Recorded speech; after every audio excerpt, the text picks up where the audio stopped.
We just back here yapping. Yeah, just back here Right, just yapping. back here yapping, goddamn. That's how it be. Simply Man. fantastic. Yeah, man, getting a computer, man, that ain't no Deep, joke.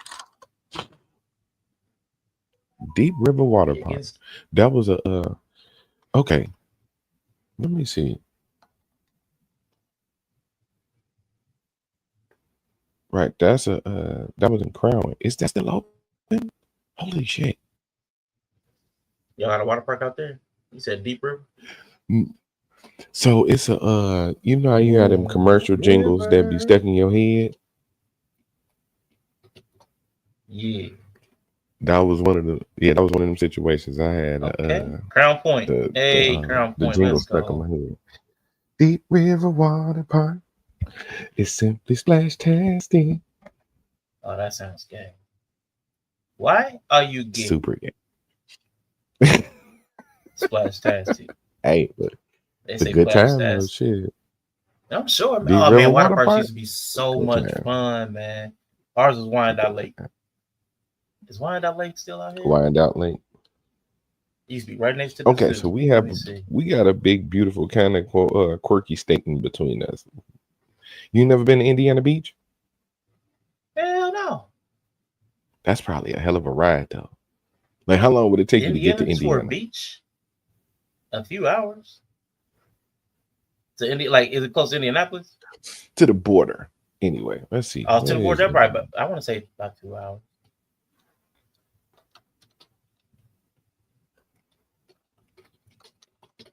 Indiana Beach. Cause I'm dead center of the state, so everything takes about 2 hours. Let me see. They got a crow that felt kind of racist now in hindsight, but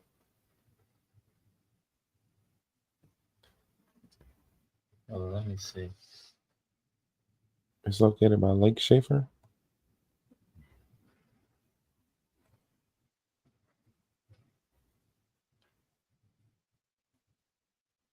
Okay, it's definitely closer towards Illinois. It's close to the Illinois side. Oh, boo. Oh, yeah. That'd be good 5 hours. Yeah.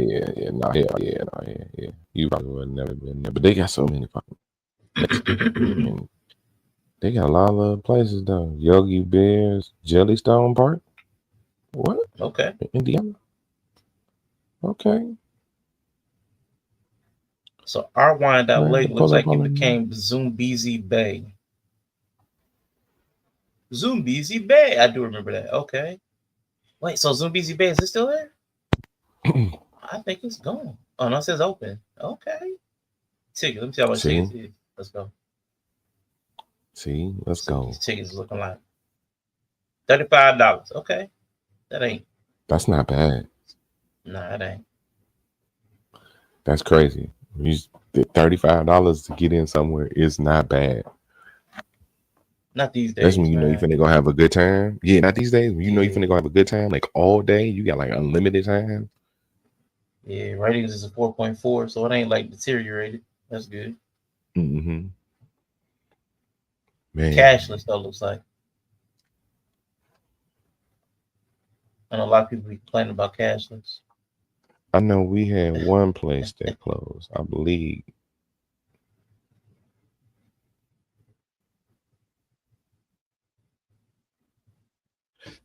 Yeah, see, we used to have a place called Kitty Land. That don't sound good. Kitty Land was off the chain. Everybody loved Kitty Land. Basically, just a bunch of rides. It had that old ass creepy look, but you get that joint and you be kicking it. It opened in 1929, so it's got that type of feel to it.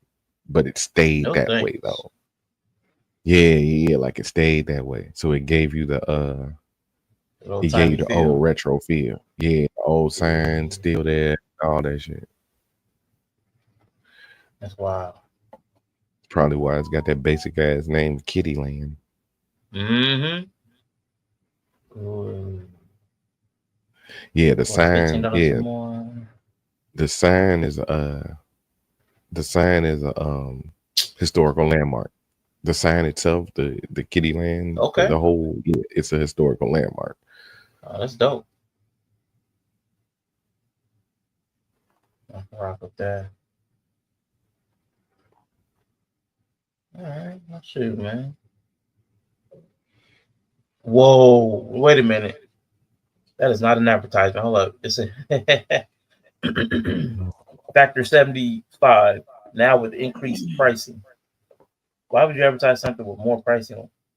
You Increased said pricing. what? You said more pricey. What? Yeah. Stream Element sent me an email talking about Factor 75. Then says now with increased pricing. Like, I don't increase the price. Come buy our product now, charging more. Like, that's crazy. That's crazy. Nothing. I think they're trying to say increased pricing, like as far as sponsorship, the money you get back. Maybe that's what they're trying to say. Oh, like join and That sell better our be it. product. Yeah. They're paying you What? more to sell it. I'm good. What in the MLM is going on? Yeah, them Twitch sponsorships, man, they trash.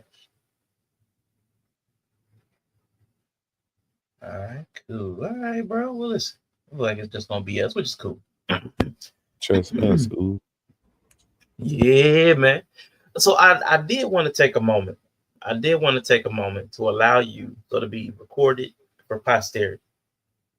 I want you to have a moment for yourself so that you can celebrate properly the end of Karrion Kross in WWE. You deserve this moment. You deserve it. Oh, You buddy. deserve it. Oh, buddy. Oh, let me cam up for this one. I didn't even plan on camming up. Let me cam Yeah. up for it. Oh, what a great day it is. First and foremost,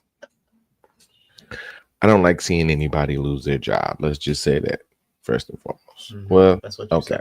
I don't like seeing wrestlers lose their job. Right.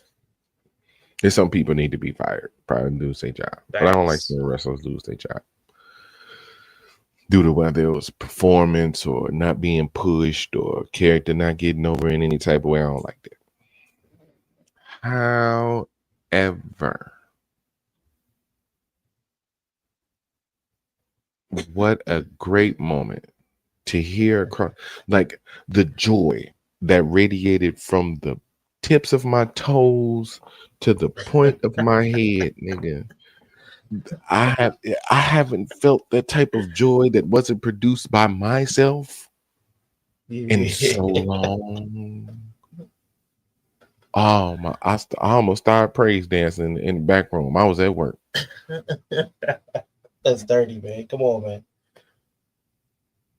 It ain't that bad. It is. It was glorious. It was beautiful. It was like seeing a sunrise on a brand new day. It was like watching a watching a dandelion grow from the ground. It was like watching it was like watching an egg being laid, hatch. The bird came out and grew into a beautiful eagle all in one moment. It was glorious. It was Man, you a hater. um oh my god. And to know and to know that the only reason he didn't resign because they wanted to resign him, Mm-hmm. but Allegedly. they didn't want Scarlett. Mm. Thank you. Thank you. Because if that wasn't the biggest oversale of the whole Karrion Cross thing, Scarlett was dope for like a week, and then it was over. It was over. Yeah. You could only give me blonde big boobs for like 2 weeks. There's so many variations. There's only so many variations, right? Like, oh my God, she's hot. That's why they kept her. Like, do you see the roster? Do you see women in wrestling? Did you see my interview yesterday? Like, there are attractive, beautiful women all through without wrestling. So her, she didn't do anything. She didn't wrestle. She didn't necessarily manage well. She didn't cut a promo. She just existed. Gave smoldering face 24/7. Right. Gave fierce. Yeah. Gave a look. Man. So it was he just it felt better to know that he could have came back Mhm. And he didn't. That's terrible, man. That you love it this much, man. Oh my god, dude, you tortured me with that. Yeah, yeah. Because you didn't even like him. You just liked that I hated him. I don't think you liked Karrion Cross. No, I like carrying cross. I like carrying cross. I like Nobody the really faction. liked him, bro. That whole I do. we want Karrion I'm was gonna tell you it, oh my god, wrestling fans are weird. that we are, we are. Just I cause, liked him yeah. until he started talking. I liked him until he started talking. I Exactly. was like, Jesus Christ. Exactly. Fucking boring. And then it was funny because the problem actually came out. Did you hear that the big issue with him is that he never took bumps? I heard that. I don't know how much of it's true. Everything's rumored with him, so it's like it's They annoying. went back and watched it. This is stuff on video though. This is like Okay, you can go back and see it. somebody did the knowledge. Okay, Somebody I ain't looked at right. it. They I forgot who it was. I think it was I was listening to Jim Cornette. So him and Brian Last had broke it down where they was like how many they was like how many bumps did he take? And they counted 6 in the match. Okay. And then they went forward to the Cody and John Cena match, and it was like it was more kickouts in his match than Karrion Cross took bumps. That's not okay. Hmm. That's not okay. Not for somebody they pushing like he should be a world champion. He should be in the main event scene. You mean the dude who takes sub 7 bumps per match? Haters. Come on, man. So yes, it was a glorious day to not only know that he had to leave. It wasn't even like he got released. They wanted to sign him Hmm. back, but they didn't want his do nothing ass wife. And Yeah. they was like, he was like, well, I can't. Yes, force him to leave, never come back. Be so mad that they didn't resign your wife. Never come back. I'm glad they gave him that little chip on the shoulder to never ever come back. Yeah. Hopefully. Now he finna be on the indie scene. Ugh. I Yeah. don't have to watch the indie scene. Just don't come to Nope. Illinois, bro. Do not come. Don't do not come. Nah, man. Do not come. That's messed up. Yeah. I need. I'm a since I'm spreading my wings and exploring more of the indie scene. If I get hired from now on, it's gonna be in my contract. I'm just gonna have to write this. It's a contract with one Hmm. clause in it. I'll never work a show that Karrion Cross is booked. Hey, He might not never come to this promotion, but just but in I'll case. never. Just in case you feeling Outside froggy, chance. Yeah, right? yeah. Outside chance. Never doing one with Karen. I hear you, man. And you deserve this moment. You have been suffering through everything carrying cross for some time Going, now. I did going torture you. through it. I do like carrying cross, but again, once this whole hype came, you know how I am with like Foresight. I don't like Foresight. Mm-hmm. So the moment he Mm-hmm. cut that little scathing promo, after that, I kind of turned it kind of soured me on. Everything after that was kind of forced, and I don't like it. So I'd rather you just like disappear than with the stuff that's been going on. It hasn't been cool. I have not enjoyed it. The whole will they, won't they, we want cross, all that stuff. That annoys me. Once WWE has let you know that they don't rock with you. Like was it at Tony Morrison when people show you who they are, believe them. When people tell Believe you who me. they don't like you. They don't like you. It Believe ain't the me. fans. Somebody in management does not like you. So that means if they do put you in matches, they're gonna do what they did. You're gonna get buried by the Bird. group, the Pride, who they also didn't like. They didn't like the Pride, but they had you put the Pride over, and then they broke up the Pride. They had you lose, or they had you beat the YS6, or they had you beat the YS6, who they also don't like. But then they fired your whole crew after you beat the YS6. They did to you what they did to the Pride. You win the faction war, but you lose it. Like you win the battle, but lose the war. And then it's Yes. just you. Then it's just you, Oos. And they have you lose to Sami Zayn as your contract expires. I Another would, nigga I, they don't like low key. I See that would he go into business for myself before I ever let Sami Zayn get over on me as my contract expires. 3 times, bro. He beat him three Never, times on the way out the door. never. I would never take the L. I would never take the L. I would take a count out or a DQ. Yep. I'm not. Roll out, I'm not. grab Scarlet hand, walk out the Yeah. door. That'd Yeah. now that would have been a dope ending for him. I'd have gave him. Mm-hmm. Yeah. I'd have gave him that. Yeah. Me and that little lead pipe, we would have went to work on Sam. Ain't no way I'm taking a opinion on my last show.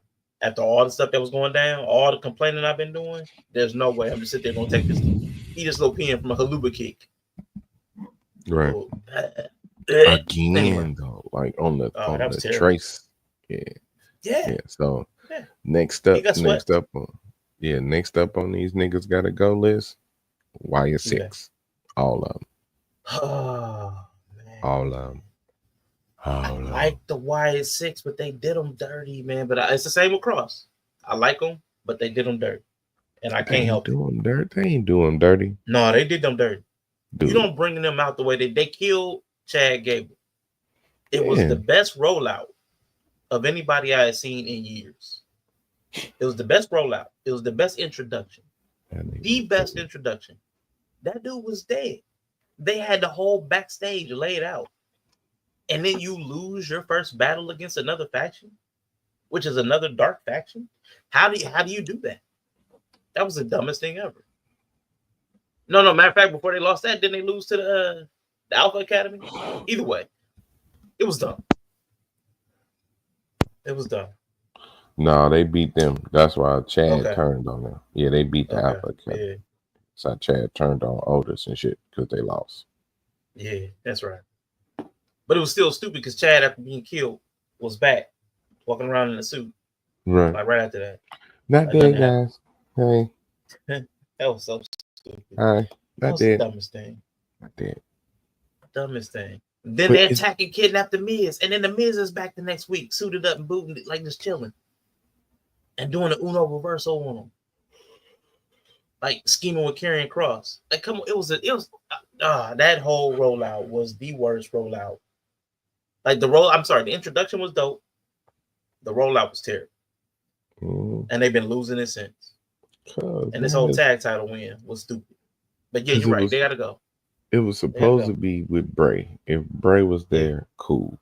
I get it's a tribute to him. Stop it. Yeah. So I can stop it. We got it. It was cool. It should have just been Uncle Howdy. Yeah, that'd been dope. Yeah, it should have just been Uncle Howdy. Because they tried to kind of, like you said, roll them out and then have them embody all of the puppets and characters from the Firefly Funhouse. Okay. We get none of that. It's just their names. And the mask. None of them act like that. You want to know why? Because we don't ever actually see them do anything. They just come out and beat people up. The only person speaking is Uncle Howdy. Most times. You just see them act crazy. And it's like, I knew it was over. Like you said, the rollout was great. But then the next thought was, well, the lights have to come on. Yeah, you kept saying that too. The lights got to come on. That's why super hot take. I'm gonna clip this up and we're gonna probably clip this section up and put this on shooting from the script. Super right. Hot wrestling take. Fucking sick of all the damn dark gothic goddamn gimmicks, dude. Come on, man. How many more sinister supernatural gothic black. This is different between like Shotzi, Rhea, cool. But I guess if they're already doing it, let them do it. Mm-hmm. Shout out to Derry in the building.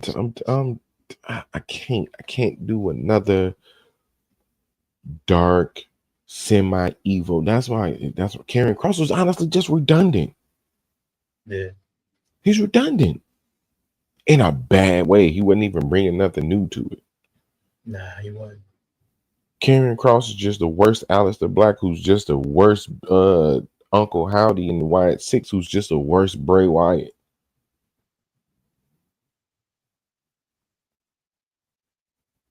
Nah. When you say it like that. When you say it like that. It's reductive. It's redundant. Getting a worse store brand. You're just getting the worst store brand. Wait a minute. So we started with the OG, the Undertaker. Right. But then you get a reasonable facsimile, because cost cutting, you get Bray Wyatt. Super serviceable. Super, up there. Mm-hmm. No real drop off in quality. Mm-hmm. And then, but then you start getting to that next door brand, and then you get to the Walmart great value. Now all of a sudden, now we're down with the Audi version, the Audi Black, the Audi Stair Black. Mm-hmm. Now you buying Dollar General coffee, and I just that's the only thing that came to mind because I just seen a recall for that shit on the news. And I was like, of course, nothing Dollar General brand tastes good. Jesus. Nothing. And that's essential. And that's essentially what Karen Cross is. That's sad. Dollar General brand coffee Undertaker. That's how far we've gotten from it. We've gotten all the way from Folgers Ultimate Brew crystallized with all the flavor infusions to some shit that'll kill you if you probably drink it. That's so.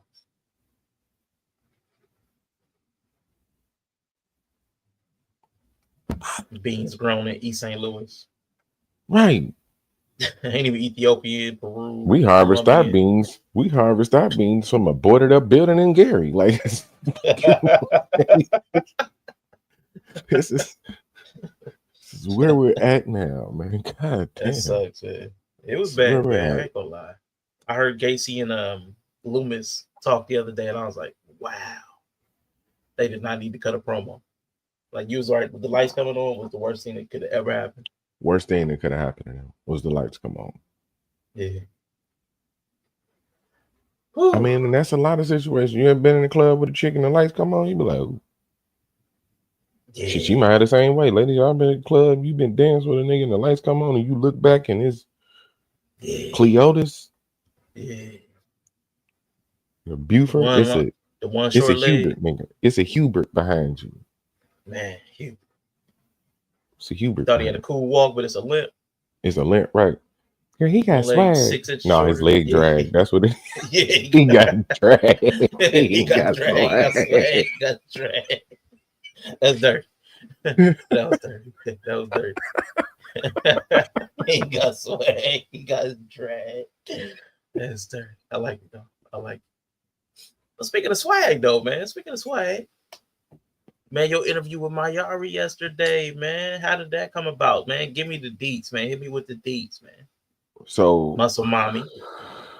So shout out to the Divine Reaper, the Muscle Mommy. Mayari, go check that out, man. It was live on here. It's live on here right now. It was live on Shooting from the Script. Go watch it on Shooting from the Script, though. Yes, sir. Get the views up over there. But no, she was in a match with Aaron Stone, Dreambreaker. Yeah. Aaron Stone. And they killed it. They killed it, bro. So like I said, for me, that was probably like my personal match of the day. Okay. Because it's just like the story and the finish and like how she was fighting, and it was like he started off by kind of, I I'm in here with this woman and shit. You know what I'm saying? I'm a champion. Y'all tripping. You know what I'm saying? She a rookie, all this other shit. And then next thing you know, she keep getting thrown across the fucking ring. You know what I'm saying? He getting thrown from rope to rope. Like, So, I also heard the response that she was getting. Now, to think that she was getting that level of response and she only been in it for a year, it's crazy. Yeah. That's wild. And she didn't look like somebody that was green. Right. She didn't look like, yeah. I mean, 'cause I did watch that match. If she had looked like a rook, a complete rook, I would have noticed. Like, not that I'm like a veteran, been watching wrestling forever, but you can tell when people ain't been doing it for a while. And there's a few people I could call out that I've seen in the indie stuff. Like, they ain't been doing this too long. For her, I'm a little shocked. Got Watson in the building. What's up, bro? Shout out to Watts. Yeah, and that's why I was like, and it's just like the assumption, you know what I'm saying? I definitely categorized her. I assumed she had watched wrestling since the beginning. You know what I'm saying? Been doing it for a while. I assume when she said she'd been watching 5 years, she had been doing it 5 years. She'd been me too. So you only been watching for 5 years. So she was a pandemic baby, basically. Yep. You know what I'm saying? You only been watching 5 years and in the business for 1. Yeah. I was like, you going places. That's kind of where I'm at, though. I want to talk to the people who I think are going to be that shit if they get the shot. Like if the right ass get on them and they get in the right lane, they gonna be the shit. Yeah. You know what I'm saying? I want to kind of have my place in it as like not a historian, but just a documentarian. Is that a good word? Is that a word? That'll work. Yeah, I think that's a good one. Word. I've heard it Damn, before. that'll work. Yeah, that's probably why I feel like it's a word. Yeah, you gotta be in a room where it happens. Yeah, there you go. I want to be in the room where it happens. Sometimes that's the, and then give my contribution. Yeah. Nah, that's dope. Well, yeah, right. Yeah, so the person that write the documents, the person that write it down. Yeah, I don't have to say it. Yeah. But I want to be the person that write it down. I could do that. Yeah, man. That's dope. I thought she was cool. I would say, as far as indie, she reminds me a little bit of the Bianca Belair, the way she comes in from the fitness scene. And I think that's what fools you visually, because you see her physique and you assume she's been doing this for some time. Now, she has been doing fitness stuff for some time, like the bodybuilding, what she called it, power building, whatever she called it. It was like power lift. It was bodybuilding and powerlifting. Yeah, combined. she was. And I can't remember how she combined. Yeah, I think it was power building. Yeah. Yeah, so she got the physique. So she looks like a wrestler. So I was like, okay, yeah, I can see that. But her only been doing it a year. I thought that was kind of dope, man. So congratulations, getting the interview. That was cool. Good time. She seemed super cool, man. I like her vibe. Yeah, came with the whole all girl aesthetic. You said it. You said it where I forgot who you said it about. Who you was talking about? You said they had good hang. They're like, oh yeah, Jimmy and Naomi. Yeah, they had good hang. Yeah, she good hang. Yeah, for sure. All right, man. I'm gonna bring my last wrestling topic, and then we move into like normal stuff. Get back to life. But this popped up. This was recent, and we ain't been doing no wrestling stuff. So hold up. All right, some breaking sports news for you. CNBC's Alex Sherman joins us with more. Hey, Alex. Hey, Becky. Yeah, so get ready for a slew of ESPN news today. Just minutes ago, ESPN coming out saying that it's kind of bet the company direct-to-consumer service will be launched on August 21st. This is the $29.99 per month new streaming service that ESPN has been touting really for several years now. It's going to be basically everything ESPN has to offer and more new bells and whistles around fantasy sports and betting and personalized sports center. All of this will be digital, and it will be outside of the cable bundle. For the first time ever, you can access everything ESPN has to offer outside of the cable bundle. That'll happen starting on August 21st in time for the start of the football season. That's story number one. Breaking news story number 2. The WWE is heading to ESPN. This is sort of a merger of Yeah, I the think we all would. ESPN stands for entertainment sports. That's the E and the S. This, I suppose, is the entertainment side of that. These are 10 of WWE's premium live events. So think about WrestleMania, Royal Rumble. So, man, ESPN is getting WWE, man. How do you feel about that? That's old. Let's go. Hey, so I know they had a content deal of some sorts before. Mhm. So they've already got something established on that end where they've been working together. But Dr. Carter said, I hate that. What up, Quan? But Dr. Q. so they've had a working relationship already. Now they're just putting the premium live events over there on their streaming network. Yeah. You know what I'm saying? So that's kind of dope. Now I don't know when that kicks in. I don't know when the whole deal with because they on Peacock still, right? They are at the No, moment. yeah. So they got most of the they got most of the PLEs on Peacock. You got Netflix for Raw. Like I like how they are spreading their seed, I guess, for lack of a better term. I'm the opposite, but go ahead. I'm gonna let you finish. It starts in 2026. Yeah, I just looked it up. Starting in 2026. 2026. Okay. Yeah. Yeah. So okay. I'm looking at it as a good thing because that means all these platforms value wrestling. The more platforms that value wrestling, the bigger the business gets. Yeah. From the sport, you're looking at it from the sport. The sport is healthy that this many places want the product. Right. You know what I'm saying? Because now you got other platforms that would be willing to work. Because nigga, I'm trying to get C3 to Tubi or some shit. Like, you know what I'm saying? So, so if ESPN willing to work with WWE, nigga, we can at least make it to Philo, nigga. Fuck you talking about? You know what I'm saying? I'm with you. I like what I'm saying? Get C3 on the Zeus app. Dog, come on, bro. Matter of fact, since you say they black owned, right? Ain't the Zeus app black owned? I think so, man. Yeah. Matter of fact, if Kev on stage wouldn't have shut down his app since he's Christian, come that'd on, have been dope. We can get on that B Simone app she creating. That's gonna be $10 million. Come on, let's go. That's why she broke. We can be broke too. Come on, let's go. Or be on the Kendra G singles app. Nigga, I don't care where we at. Yo, put us somewhere. Oh, God. Yeah, I feel you. I feel you. Getting the eyeballs. I respect it. Now, Quantum, this is where, and Rashawn, probably you too. This is where y'all still noob wrestling watchers, right? This where y'all noob wrestling watchers. The how could I say this without being completely direct?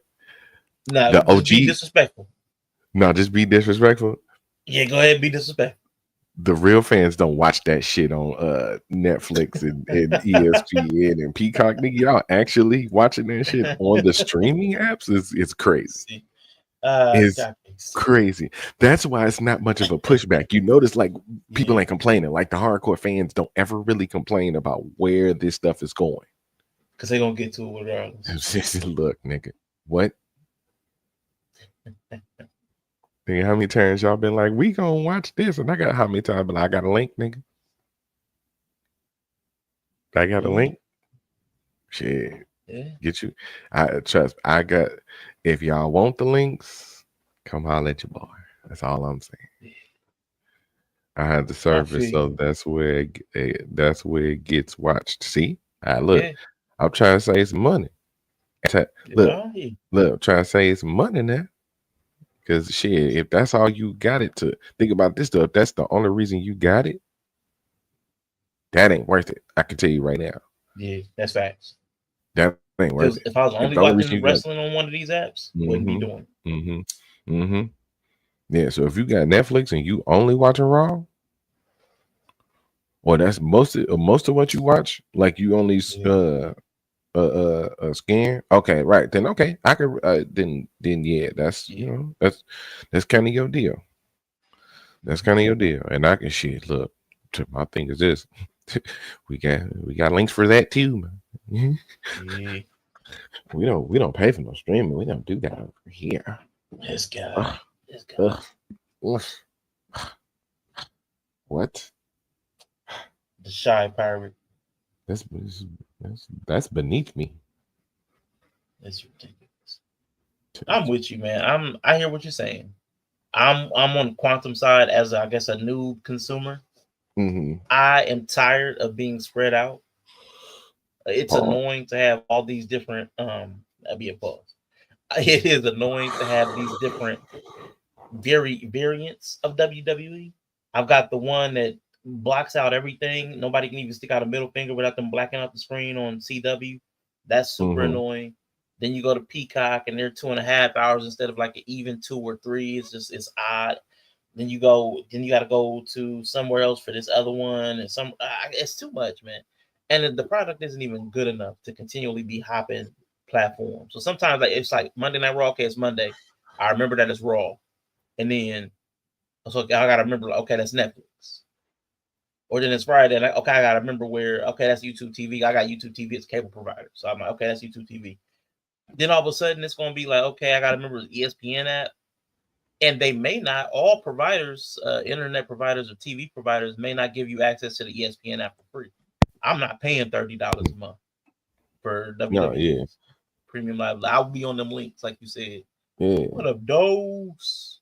Dose in the building. That's what we call Negro Bougie. Yeah, man. For sure. Yeah, a little bougie, man. I mean, 6 apps, man. 5, 6 apps, man, for wrestling. It's getting to be a bit too much. Because what was it? One thing was on Tubi. So you had Tubi for what was it, Evolve? So I never watched that one. Then there was one that was on A&E, and A&E is not on my cable. That Legends and Future Greatness. So I would have had to have another app for that. So Tubi, I would have had to have Philo or Friendly for that one. YouTube TV for the one that comes on CW. Netflix for Raw, and then Peacock for PLEs. Like that'd have been 5 different. I'm good. And Straight. you know what? My streaming service has all of that. All of that. And sorry for your lost one. I hear you. Yeah, for sure. You got a one-stop shop. Yeah, I got you. Yeah. That kind of eliminates that. But that's why it's also like people are still gonna buy the streaming services. Yeah. People still gonna buy the streaming services. Yeah. For sure. They will. Yeah. So a lot of this is probably, you gotta think, the new fans that's gonna watch. So it's like this, right? A lot of people didn't smoke weed because it wasn't legal. The second it became legal, we started smoking it, right? So when it becomes available, new people want to participate. And that's what happens. They putting it in new places. They put it on Netflix. Dude, Netflix and chill. The whole premise behind Netflix and chill is y'all bored. Y'all just gonna put something on. Imagine Netflix and chill, but Monday Night Raw. You know what I'm saying? You know, Raw 2 times. Because some Raw can get really boring.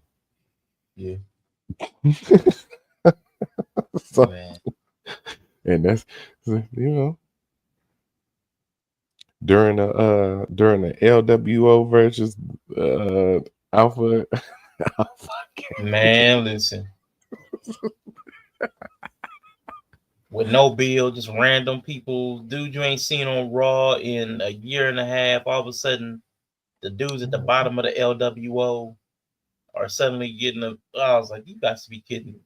Why they having it? And then Maxine Dupree fighting Becky Lynch. Where did that come from? I'm like, what's wrong with these people, man? Okay, storyline though. Like storyline, it makes sense. Now you said it was the last wrestling thing. Storyline, it made sense. Let's go. Hit me. All right. Let me see. Let me read this first. Netflix is a must for the show You, which finally ended in Wednesday, which is okay. So you got a couple other shows that you watch on there. Yeah. Okay, that makes I'm sense. watching the Sandman right now too. I'm in the middle of Sandman. Yeah. See, I wouldn't. You know what I'm saying? Connect with wanting to keep that because I know I can watch all the shows. But I got you though. Yeah, as long as it's some big shit. That Wednesday shit, it took forever to remake that shit or make the second season. They can't Man, keep for doing real. 2-3 years between shows. That's crazy. Man. Yeah, Becky and that lady. Okay. So Maxine Dupree was because I haven't seen it, but I asked. Okay.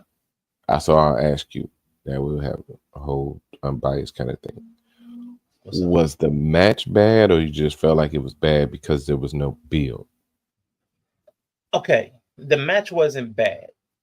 My thing with WWE is they have a long list of qualified people that should get title matches or matches against top talent. Okay, I got you. So that's my thing. So Becky could have fought Bayley. Becky could have fought somebody else down the pecking order. Becky could have even fought Natalya. But I get it. The last time they were up there, when she was facing Natalya. Natalya called her out and she was like, "I'll fight you," and she pointed at Maxine. So it makes sense, like you said, it makes sense story wise because Becky kind of instead, "I'm not gonna fight you, I'm gonna fight your underling." I get it. I just don't like it. So that's just me not liking. It's bigger than that. Going with. Okay, let's go ahead. Yeah, it's bigger than that though. There was a moment when wrestling be so fluid and changing. Remember when Becky's book was out? So this is probably like 2 years ago. Mm-hmm. This is when Maxine was. This is when the Alpha Academy and Ivy Now and the twins before them niggas before they basically combined. They was two separate teams. Remember that shit? Okay, so it was Maxine and Ivy was sitting on the crate in the back. And remember when they was doing they first started doing the promos that was leading out to the ring. Like, so motherfucker was in the back talking shit and you'll see them first, then they lead out to the ring. Yeah. There was a moment between Becky and Maxine. I think Maxine had a title shot that night. She had a world title shot because this is when she was getting all the momentum. This is when she was first getting that push that fans was getting behind her. Like, okay, if Karrion crosses the bottom Undertaker, Maxine is a slightly better Scarlett because she actually wrestled. So that's why she's tolerable. That's why she's learning. She's still learning. So I give her grace, and she's getting good. But there was a title shot that she had, and Becky was walking through the back and she was doing her promo. And she saw Maxine, and she was like, "You got a title shot tonight, right?" Maxine was like, "Yeah," and she was like, "You go out there and prove to them why it won't be your last." You know what I'm saying? Okay. So there's this thing between them. There's this thread between them where she's always kind of been watching. She's kind of showing her like she's always kind of been watching Maxine. Got you. Got this long-term storytelling with somebody that can barely wrestle. I got you. I'm with you. Yeah, right. Yeah, we're gonna have a long-term storyline with the janitor. Hey, look, storytelling. That's why. Hey, I'm with it. Listen, I cannot keep complaining that they be dropping the ball on long-term storytelling. And then you point out this is long-term storytelling, and I still gotta complain. I gotta just eat it. I don't like it, but I gotta eat it. Yeah. That's a big nuance in wrestling storytelling is the callback. Yeah. you know what I'm saying? When somebody changes, but then they call back to something else, or Yeah. it's like does somebody pull out a move that belonged to somebody? Like I'm waiting on somebody to drop a leg drop. I ain't even gonna lie to you. Yeah. As has been hinted at that it might happen. I'm not gonna say at what show, but that show may or may not be happening August 30th. Okay. Okay. And it may or may not be live right here on Critically Okay. Drinking. So yeah, August 30th, August 31st, y'all, for the ones that's here. Be here basically all weekend, y'all. We got live wrestling all weekend. So Saturday we got C3 Ultimate Wrestling, the 11th hour. This is basically like this is the last show of the year, unless something happens that we still be in business. Hopefully C3 can pull it out because we don't know what the board's gonna do if they win. So that's scheduled last show of the year. So pop in for that. And then the next day on the 31st, IPW. We back again. I'll be back on commentary. We streaming it one more time. So get your popcorn ready. Get your snacks ready. Midwest Indie Wrestling, the home of the Midwest Indie Wrestling. Let's go. Yeah. We finna turn this shit into a network, boy. Let's go. Yellow's trying to take over. He's trying to corner the market. Hey man, look, gotta get this shit right. Folks talking about putting shit together. We constantly hear about folks trying to push it together and do all this shit. Just look, do something. It's my do something right here. It's my do something. I like it, man. I like it. So I mean, to close out the wrestling thing, I will say I did not like. We about to be the Peacock. Right, we about to be the Peacock. Right. That's ultimately the goal, is to become the platform with the wrestling shows on it. So you ain't gotta, we might not get WWE, AEW, but I want to have a channel where you just come watch wrestling, and it's any type of wrestling. It's all wrestling from all companies around here. Okay. So I'm with you. I liked it. But I will say, even though I did not like that particular match, it was better than what they had been feeding me with Becky and Lyra. Because I'm tired of Becky, Lyra, Bailey. That was stupid. This whole thing is so stupid. But I prefer Becky, Maxine over what I was getting with Lyra. So thank you, WWE. And I will say I enjoyed the show better this past Monday and Friday because it felt like more of a variety show. Like the things they were doing were less of their forced storylines. They were mixing stuff up. They were adding more little moments of speaking to somebody in the background, a little moment with Truth and Cena. There was much more. It felt more like a variety show like it used to. So the last couple shows, even though I don't think they were good, they were more in line with what I'm used to as far as a wrestling show, being a variety show. So I appreciated the pivot. Hopefully they get away from some of these crazy storylines. This is the light skin federation. Bow, get out of here. Not light skin. I like Lyra and her wings. No, man. She looks no. Okay, Lyra and the feathers are fine if just on the entrance. But everything else about her, man, her presentation is so stupid. Somebody, man. Anyway, I don't want to get on the Lyra. Yeah. Because her SummerSlam, that whole promo with her looking like a crackhead, like was looking up into the sky, like and moving her. Oh man, it was so stupid, man. I was like, why would they do that girl like that? It was so stupid. But anyway, right. We'll give you EO Sky. EO's dope. Yeah, but not the one not the bird that can't fly. Yeah. Because I don't know. I'm trying. The one thing she did say that I liked was last week when she told Bailey, we can't do this no more. Thank God. Get Bailey away from her. I like Bailey. You know what I'm saying? Get Bailey away from her ASAP. But it was weird. Even that was weird, and somebody pointed it out. They showed Lyra looking for Bailey. Then I don't know if it was immediately. My memory is foggy. I don't remember if it was immediately or when they did cut to Bailey. Bailey's looking for Lyra. So they established that they're both looking for each other. Then when they find each other, Lyra acts like she didn't want to hear from her. So it was like even in that they couldn't even get that right. It was so I was like, come on, man. I'm looking for Bailey. Have you seen her? I'm looking for Lyra. Have you seen her? Then when they bump each other, I don't want I don't want anything to do with you. Like, wait a minute. You were just looking for her. What happened? Right, but you was just right. It don't make sense. Yeah, I like Bailey. I still rock with Bailey. I don't care what nobody say. They doing that dirty. Anyway. We supposed to be moving away from wrestling. It's supposed to be a little quick jaunt in the wrestling. We jaunted. Man, so real quick, man. What do you feel about speaking of light skins and confederations? How you feel about Brother Umar, man? The people in Delaware trying to auction off his school, bro. They coming for the school. Good. Great. Thank you. We can finally move on.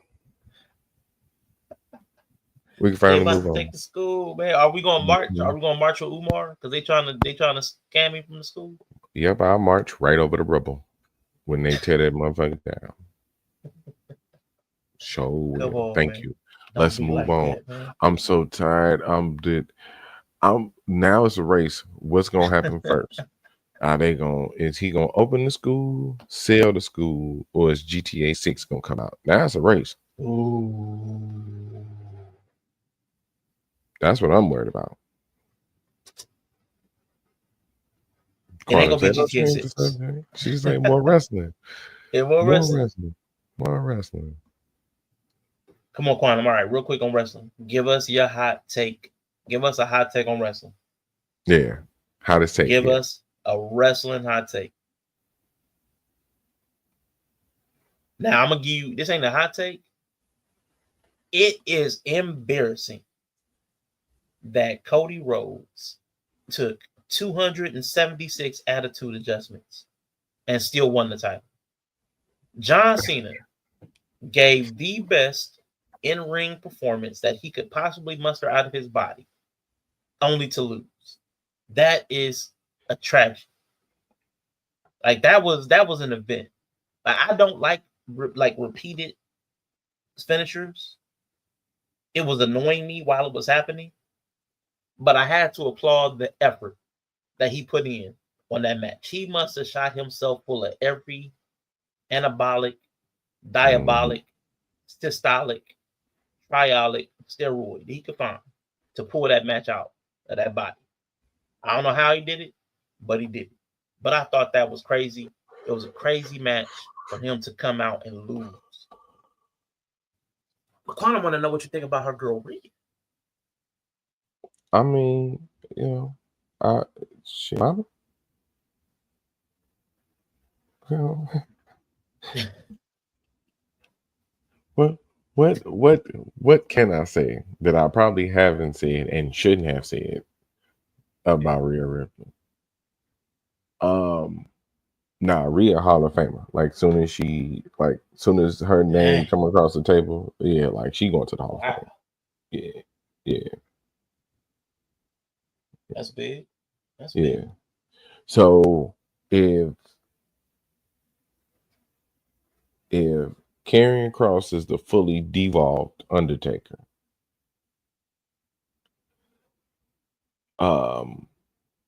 Rhea is the fully evolved Chyna.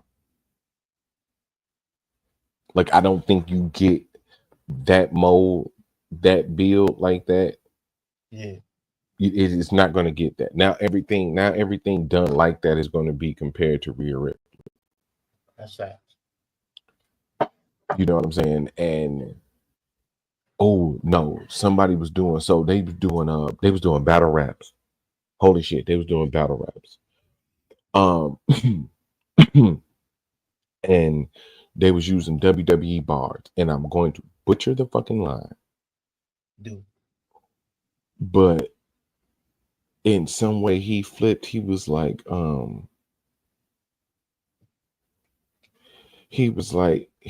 stay with that Rhea Ripley. I call it fine China. Yeah. I was like, damn. Yeah. That was a good line. Who was that? Because I saw that. Whatever it was, I saw that too. Damn. Yeah. I feel like that was on Instagram. feel like that was Instagram or Okay. Facebook. He had a good run. He did the whole WWE like that. It was dope. Mm-hmm. I love when Naomi cashed in the Money in the Bank and did that shit. And now the rumor is, Quantum, that she out and pregnant right now because she was supposed to have a match. Yeah, she might be preggers, man. So she might be dropping the strap. I'm with it. Yeah, it's about the time. I guess she been having problems like getting pregnant in the past. So if she's pregnant, like go for it. Go for it. Umar need to do a wrestling match to make money. Man, he do. Like for real, he need to do something. Who? Umar Mania? Man, Umar versus like Charleston White. Let's go. I was gonna say, let's go. Who the main event? Book the main event, bro. We gotta book this card right here. We gotta book this card. We can start with all right, now listen. It need to be all the okay, so what we need to do, all the public facing alleged pro blacks. Like even if they're like fictitious pro black. So we need like Ryan Clark versus Cam Newton. Like we need something like that. Oh, that can kick off on the undercard. Like undercard. Yeah, that's Ryan Clark. Or RG3, RC versus RG3 if we want to keep like weight class. Yeah. Ooh, so we need a whole racial battle royal. Like we need a whole racial like card. The race card. It'll be the race card. Umar will be in the main event. So Charleston White versus intergender. Charleston White versus Prince Ella. Because she's a man right now. And they're about in the same weight class. Yeah, that could be the semi-main. That could be the semi-main. That'll be the race card, boy. Woo, that'll be dope. Umar, I don't know who else could be in Umar's weight class that's like pro black.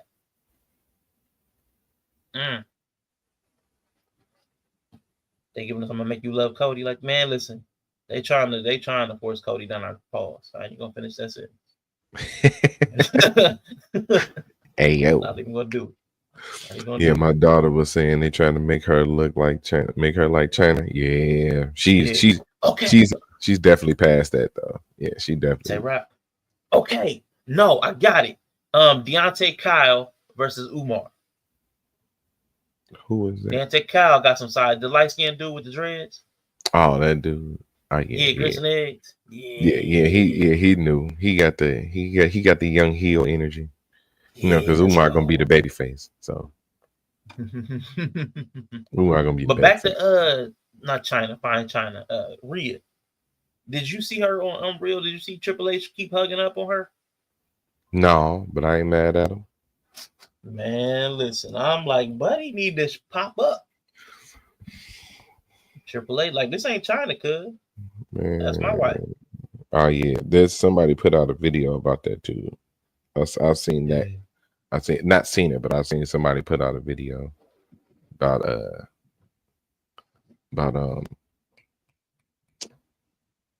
what the fuck was you talking about? I just had a whole brain fart. Triple H and Rhea.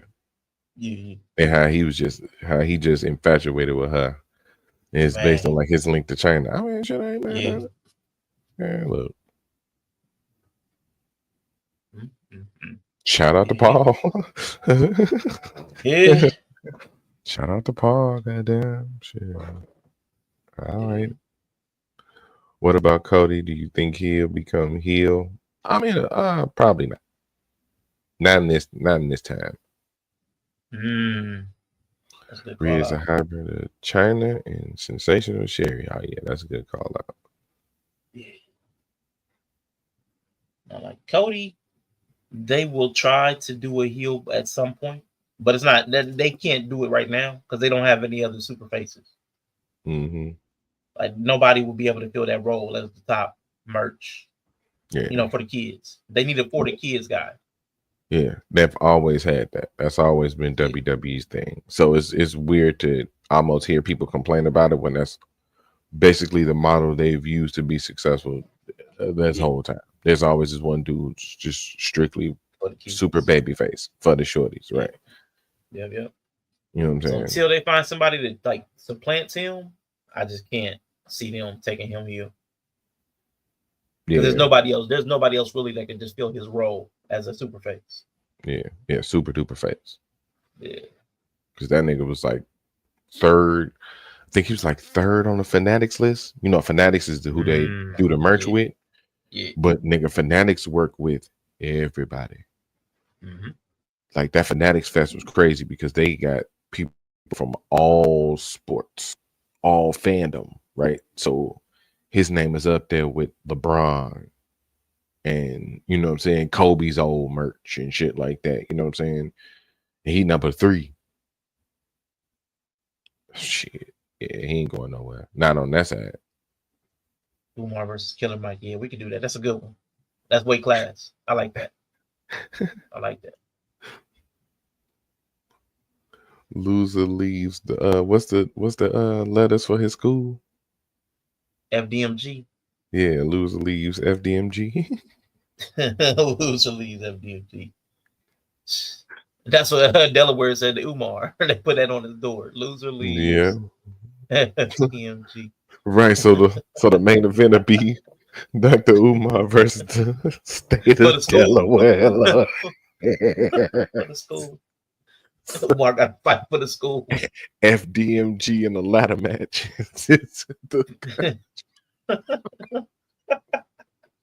The D to the school at the top. D to the That'd school. be dirty. That'd be Like dirty. they did Dom. Hey, no. No, it'll be worse. They need to do it like the pandemic. The pandemic scramble where they had to climb to the top of the building and then climb the ladder. Like the money in the You had to make it bank. all the way to the roof. Yeah. They gotta get to the top of the school.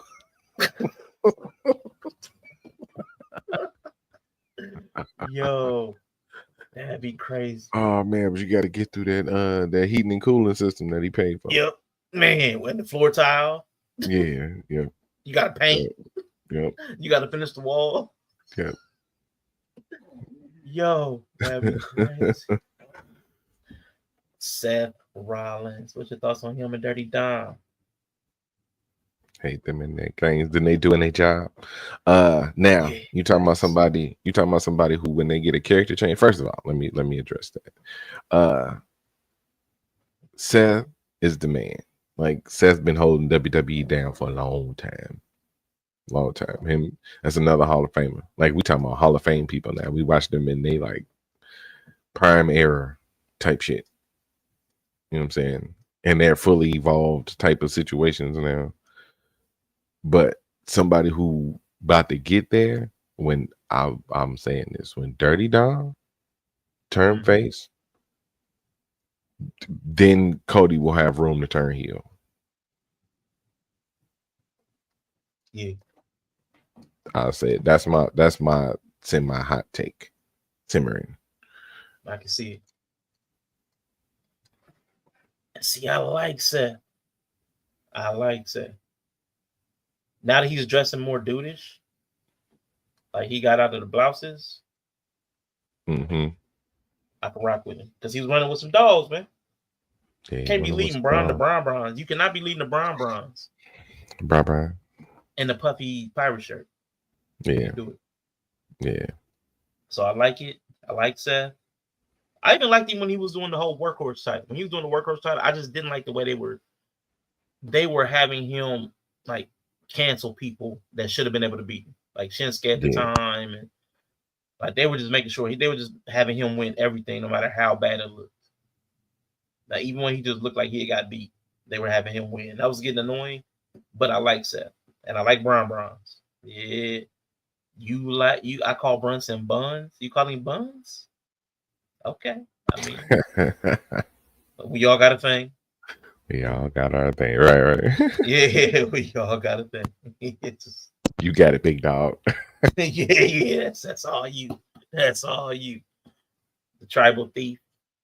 The Shula Fowler. Like that stuff is funny. Like dude, that's my shoe jacket, favorite. sneaker jacket. Come on, man. Sneaker jacket. That's been my favorite. Oh my God, that's been beautiful. Oh, that's been beautiful. That's probably been my favorite part of this run. And then the Kaiser Sose moment. Because when he came out on the crutch, I knew he was Kaiser Sose. At that moment, I was like, oh, he Kaiser Sose. Oh my God. He called his dad something similar. He called his dad Buns. That's interesting. I don't want to know how you know. I don't want to know nothing about that. Let you keep your lure. One no man. Man, I was That's so funny. upset. Now, it would have been funny if he can wear them, but this nigga Roman wears like a fucking 16, Oh, for real? 17. Like, fucking, dude, you see how huge them fucking shoes are? See how big them shoes are, bro? I mean, they look big, but that's just how feet be.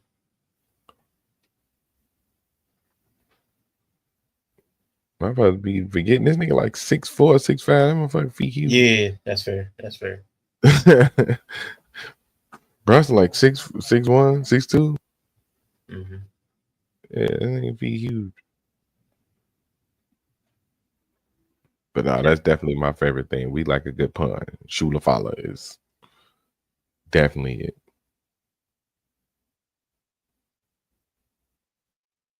Fans call something similar. My daughter is into all that stuff. She's okay. So you and your daughter both into it. I like it. It's a Let's good go. look. Shout out to the It's a little. good look, Shannon. Yeah, that's what I was talking about with Mayari yesterday. It's like wrestling appeals to the kids or the kid in you. Yeah. You know, when you buy into that shit and you enjoy it and watching it and all the critiquing tends to go away and you just catch yourself in the match. Mm-hmm. That's who that's for. That's who that's for. So Yeah, taking them shoes, boy. See, you got punked. And where I grew up, boy, somebody take your shoes. You got punked. he gets some exclusive. He gets some exclusive, bro. I need him to sell them shoes. Though I need him to sell them. Like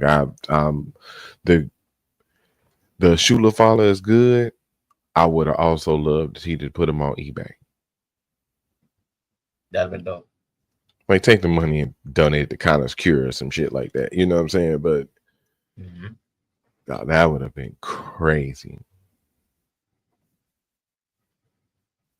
Man, he should. All right, now Quantum, we moving on from wrestling. Yeah. We moving on. Because Bree came in, heard us talking about wrestling, and went straight back out. I'll be back. Shit. Get my man back in shoes. He can afford some more. He can afford more. Although I do gotta let her.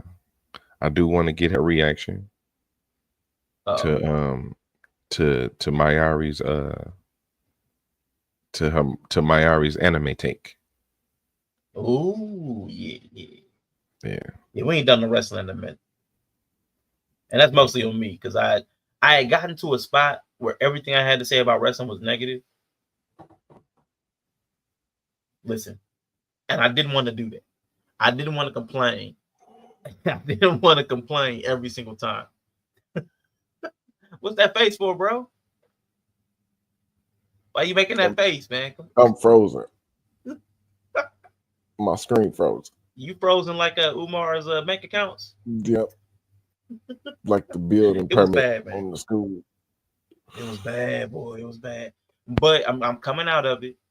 Not that the product is better. Nah, you must be tripping. The creative piece has been terrible. Matter of fact, you started this stream when you came in complaining about wrestling. What are you talking about? The very first thing you said was negative.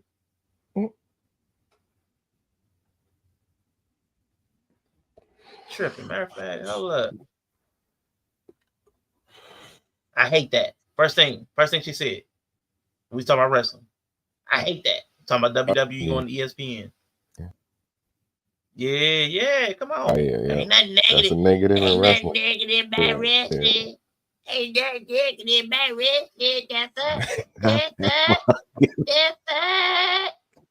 The fuck you mean? The fuck you mean, nigga? My bad. I hate the stream.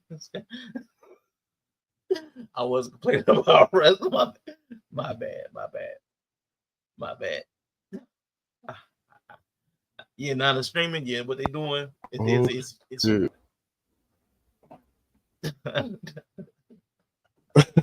okay. My bad. But yeah, man, I don't know. I'm not where I need to be with it. I don't feel as negative, but I also haven't been watching it the same, and I don't have the expectations. I kind of dropped it, set it down. If it happens, it happens. If it don't, it don't. I take it how it comes, or move on, move around. So I've been watching AEW a lot more. Mm-hmm. It is what it is. That It is helps. what it is. Yeah. You let your little friend lie like that. I ain't lying like that. We talking about wrestling. I mean, it technically it was a complaint about wrestling, because that's typically where most of the complaints come from, though, is what's going on in the office, not necessarily. I mean, it's all about what's going on in the office. A lot of times it ain't the wrestlers. Like, very few times you get situations like you get people who complain about people who can't do the shit, or they don't want them on. You really don't get a lot of that. A lot of the major complaints be, the office ain't booking my favorite person, basically. And they're always doing something. About the streaming of wrestling. The streaming of wrestling. Yeah. It's all intertwined. It's all intertwined. It sucks, but that's just that's one of the. But because to some people, it's not even. I know he said he was gonna move on, but to some people, wrestling ain't even the wrestling no more. They watch it so they can. They watch wrestling to not watch the matches. They watch the sport to complain about it. Like, they watch it to find where the issue is, right? They watch it to complain about the booking, or to critique the booking and not the performance. It's just it's this weird dynamic, right? Like, and I get it, because people have been watching this shit for a long time, and this is just all one continuous storyline. Yeah. But The Rock said something very important. Just sit back and enjoy the ride The Rock is taking you on sometimes. So this is hopefully some profound shit that goes through the world. But I've seen it on a video already, so it's been said. This guy was describing how the Vikings, the Nordic Vikings, used to sail, and how sailing works, as opposed to oaring through the water. Yeah. Right. So sometimes when you sail, you got to just let the wind kind of take you where you're going to go. Yeah. So you going east, but you might go a little northeast. Might go a little southeast at some point. But you head east. You know what I'm saying? It seems like it's like off, like, you know what I'm saying? It seems like you would never make it to your destination, but people got to where they was going all the time, because sometimes you just gotta let the thing take you where you're going. But when you're oaring, he did. When you're oaring, not whoring through the water, it's completely different act. When you're oaring through the water, you're fighting the current. You're trying to make this boat go in a certain direction. And that's typically why a lot of them motherfuckers died. Because imagine trying to oar through the middle of the ocean. Or just oaring through some crazy ass water. Like, so it was never really a practical. That's why you don't really see that shit too much. So sometimes you just gotta sail with the shit. You can control it sometimes. You can lower them as you, but sometimes even it don't matter where you at, that we ain't gonna take you wherever the fuck you going. And just just gotta ride it out. This type shit. Like, with me personally, I told you so. I ain't trying to say that. But remember when I told you that the summer is just gonna be dry? Mm-hmm. Right. That's wrestling. After Mania, you probably got Backlash. Maybe. That's why they throw a curveball at Backlash, because they want you to start watching, keep watching. But after Mania to like SummerSlam, shit gonna be dry. Now it's finna pick back up. You don't know why? Kids going back to school, which means life is going to get a little more regimented for people, which means everybody's going to be home on a Monday night instead of possibly out kicking it.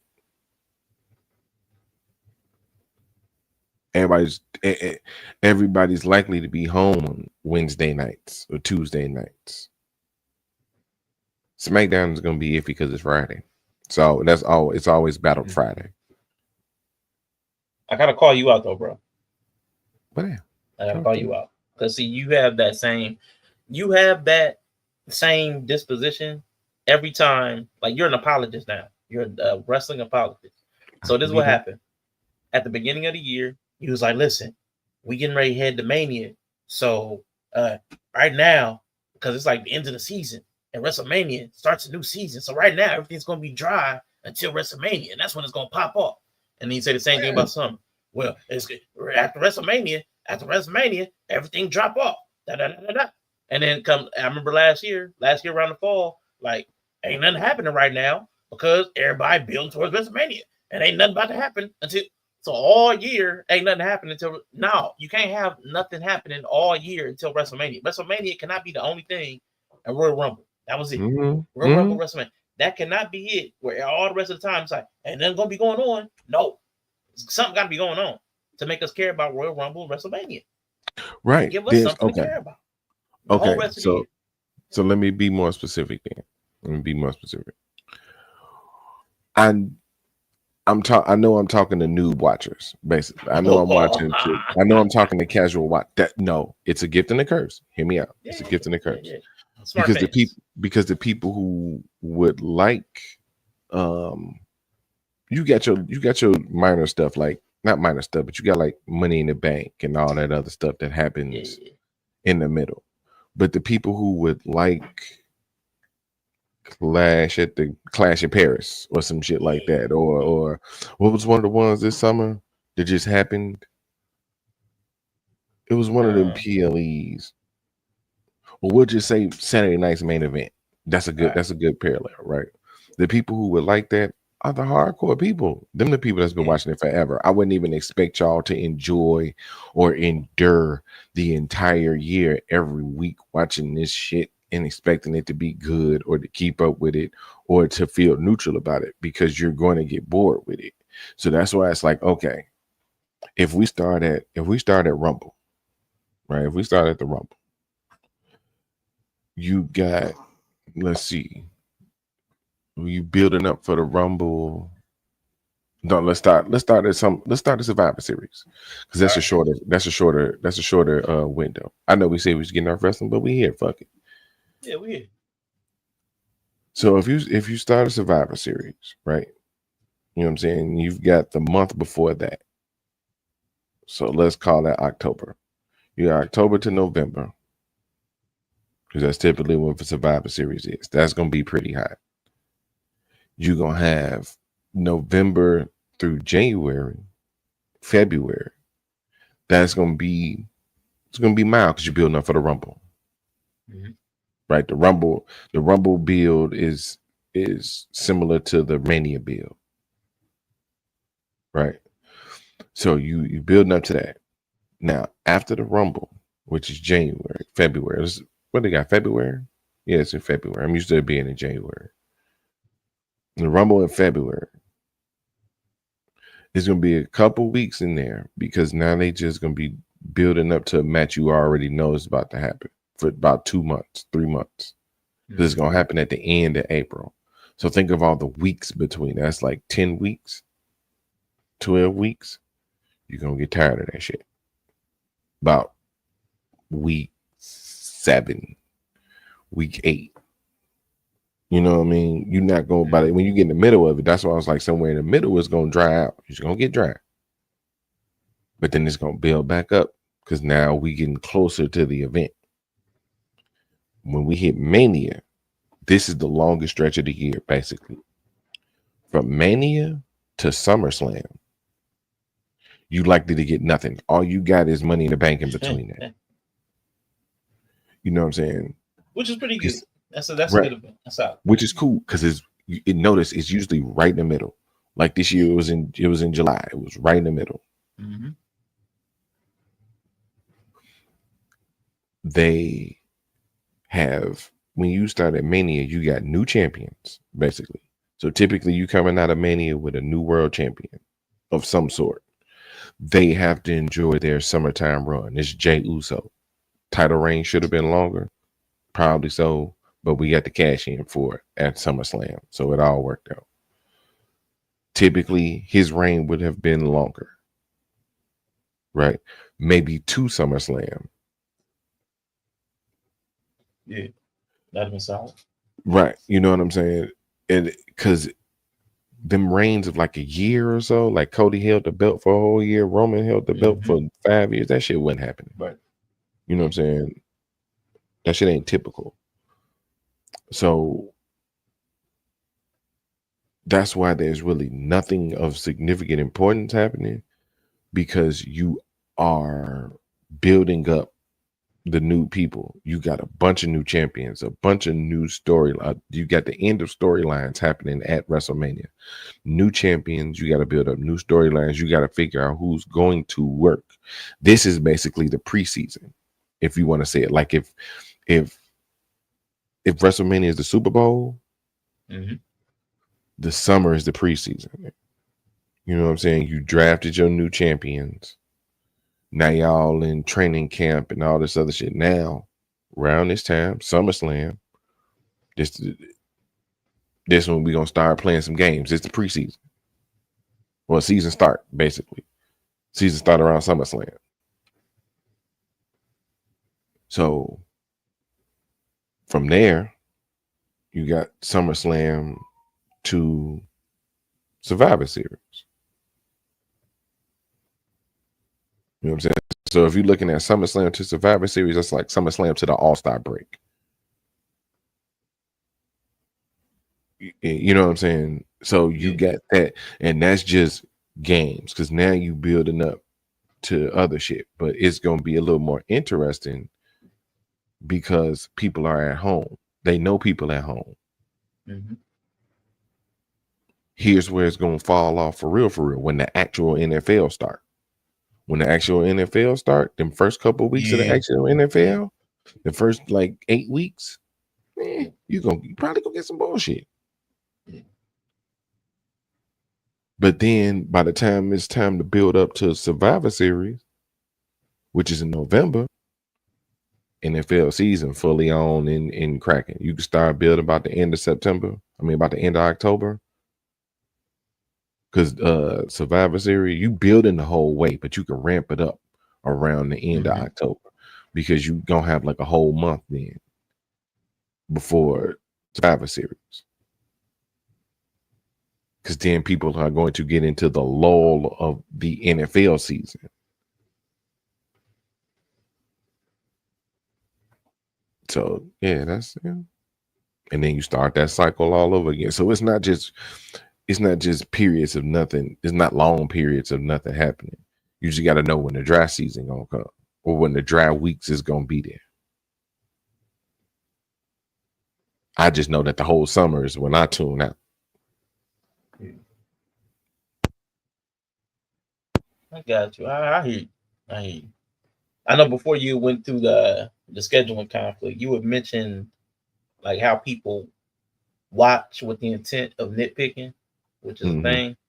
And it reminded me of when I brought up that Dr. T.S. Johnson, and he wanted to watch that Ides of Wakanda, and he's complaining about the Dora Milaje beating me in. I'm sitting there like, there's a thing now where people go into, like, why would you, like, the people who are anti-woke, why would you go watch Snow White?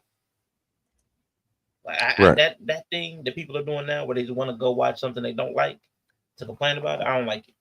Yeah, leave Ari alone. Yeah, we show like y'all gotta understand how she feel. that way she feel about, she feel like one of them people who hit you and then cry about it. First of all, that's not what happened. I know it's said not what happened. It's a metaphor. She felt bothered by the jokes. Personally, nobody else had to feel a way about the way she felt. That was weirdo behavior in the first place. She has a personal feeling, and other people are taking the personal like it was about them. That's crazy. But anyway, I don't know. I get why people love Martin, people love Bernie Mac, and you ain't allowed to criticize people's heroes and stuff they like no more. That is so weird. Talking about no, it is weird. It is weird. Stop going to playing traffic. Stop going to playing traffic. That's the end all. Kind of like think about it. Like the first time you got hit by a car going to playing traffic was cool, but then you sitting up there talking about and Bernie, girl, look, we know. Like you sitting here acting. I think that's more or less the thing. Like we've all agreed that it's cool. Don't come in here trying to say that it ain't cool when we all agree that it's cool. But she said it ain't cool for her. Then leave, bitch. Like, damn. Like, you don't have to That's be what here. She said. That's what she said. That's exactly what she said. I had to quit watching it. I had to quit watching it. Right. We also don't give a shit about what you're saying either. So go the fuck on somewhere. Like, for real. If y'all don't care about what she had to say, why y'all so hot? You sound tight right now. Because nobody asked you. That's the thing about it. Like, nobody asked you. But she didn't ask you to ask her. It's like, yeah, I know. So but she started talking first. There is something that matters. She started talking first. If she wouldn't have said nothing, right, and I'm allowed to tell her to shut the fuck up. But why would you need to tell her to shut up if nothing that she's saying is matters and all that? Why do you care? For the same reason she cares about 30-year-old comedy. See how irrational it sounds? To go back and try to touch on the point that it's like a non-starter. It's like, why are we talking about for that? her? She's saying, I saw something, I didn't like it, and you're like, fuck you. You act like it's the first time you've seen it. I can see if it's the first time you've seen it. No, she's not. She actually said, I saw it, and I couldn't even appreciate it. So she's not acting like that. You're projecting. I don't know why you're projecting, but she said, when I was younger, I couldn't. Because it's a projection party, nigga. That's the thing. I'm in agreement. Nigga, hold on. Don't tell me I'm projecting like she's not, nigga. Nigga, what the fuck do you think she's doing? Right. Okay, then, nigga. So here's my point. If we all agreeing that it's a projection party, nigga, what's the problem with my projection then? Why would you project on somebody else's projection? That's like listen, if somebody there's a wall and somebody tags the wall and you put your tag over top of their tag, that's disrespect. The same way Pam came back and joked on Martin, nigga. That's why. Because if we all in the room joking with each other, then somebody joking shouldn't be a problem. So if we all in the room projecting, that's how shit crash out. Nigga, you've seen streams like that. 10 niggas in the box projecting how they feel about shit. That's when shit go wrong. So that's why she getting a response like that. Because it's a projection through her. Now, I'm not finna sit up here and act like it ain't a projection through me.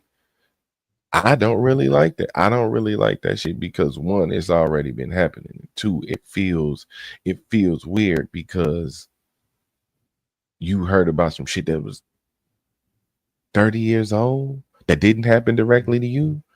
Now, if you telling me about some shit happened when you was younger and all that, cool, whatever. But yeah, at the same time, kind of sick of hearing. Okay, if this is my real projection, let's go. We be trying to relate to the wrong fucking people. Again, this is the chew the meat and spit out the bones thing. Okay. So what makes her the wrong person to relate to? That's our ass bone. That's our ass bone. That girl got issues. What did she do? I wouldn't tell nobody to take my advice, nigga. If you want my real true feelings, I wouldn't tell nobody to take my advice because I'm fucked up. But she didn't even give advice though. She did. She trying to enlighten people. Let's call it what the fuck it is. She's a celebrity with a platform who feels like she's enlightening people about her stance about these jokes. That's the unfortunate disposition of people who speak out about shit. That's the same reason we react to women who be saying dumb shit about men. It's because we trying to enlighten people and smarten them up to the shit folks be saying that it's probably problematic and wrong to the structure of how society should probably work. That's the same thing she doing. If it wasn't a problem, she wouldn't call it out. If she didn't want something done about it, she wouldn't call it out. That's really not how shit be watching. Come on, man. And she ain't gotta say it.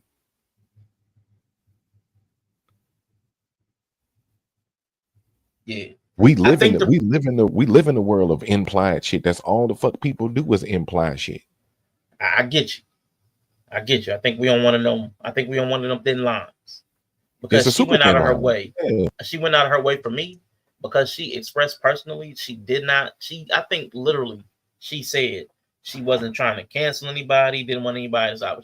I'm almost certain that's what she said. But even if she was inferring that, her language also was more steeped in this was my personal experience. And I do think once people are talking about their personal experience, we can leave it at this is your personal experience. You're not trying to cancel anybody. When they start to externalize it, like, well, then it shouldn't be on the air. Nobody should watch it, or nobody should think it's funny. You're weird if you think this kind of comedy is funny. If you start making those kind of projections, like you start externalizing your personal feelings and values, that's where we cross the line. She never did that. She struggled with her internal feelings. Like as a dark-skinned girl, I felt unbeautiful. I felt unpretty. I felt lesser than. So when I saw the jokes on Pam, who I identified with because of skin color, it reminded me of that. And because of that feeling that I carry myself, like she made it very specific to herself, she couldn't even appreciate the greatness of the character of Pam. Because like you said, Pam was an empowered person. They never had Pam being less than or substandard, or it was never really that in actuality. And Ari was saying, I recognize that now, but I couldn't because of my own personal deficiencies and feelings.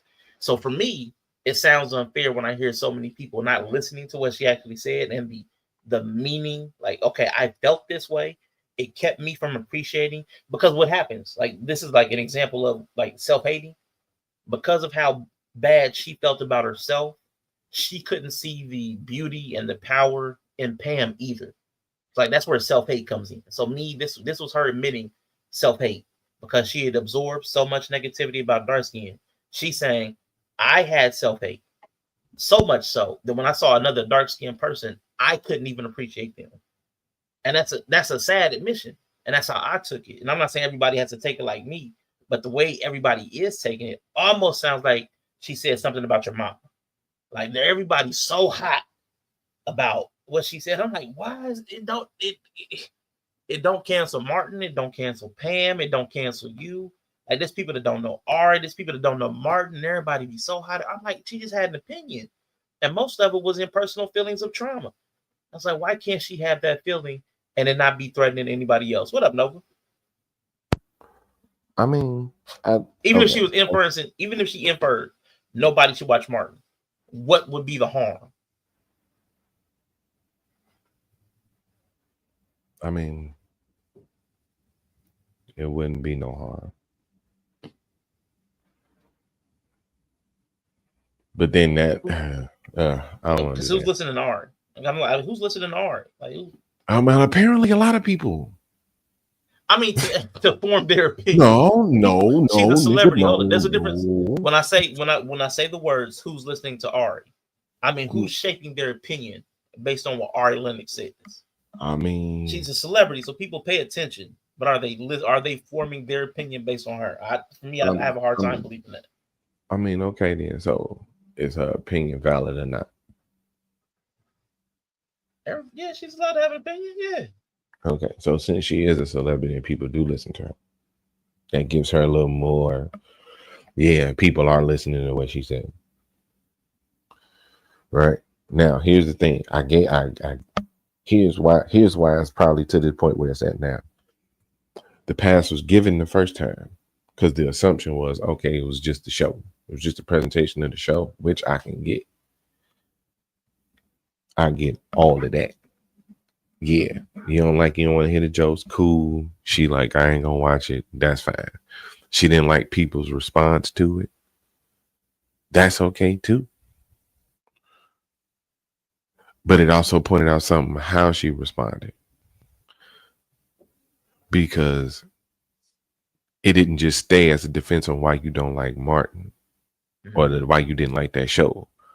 Yeah, Strong's got then you brought other. See, now my response is I'm gonna stand 10 toes down. I don't give a fuck what y'all talking about. I don't like roasting, and I drag somebody to hell. These are her words.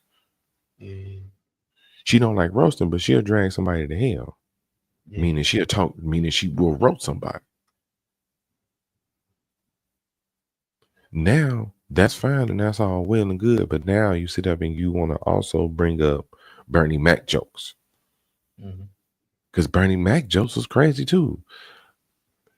Now what are we getting at? Like, you feel a whole type of way about comedy and jokes and how these men was doing their comedy and jokes long after the fact.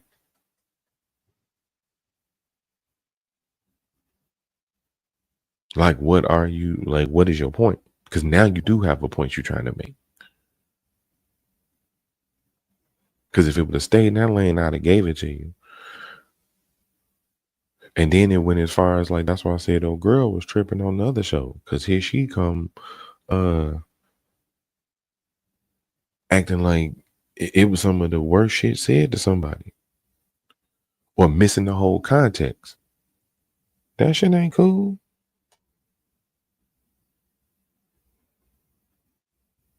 Yeah. That's also comedy. So what the fuck am I supposed to expect? That's like me walking into a wrestling show and being mad at shit that I see in the context of wrestling.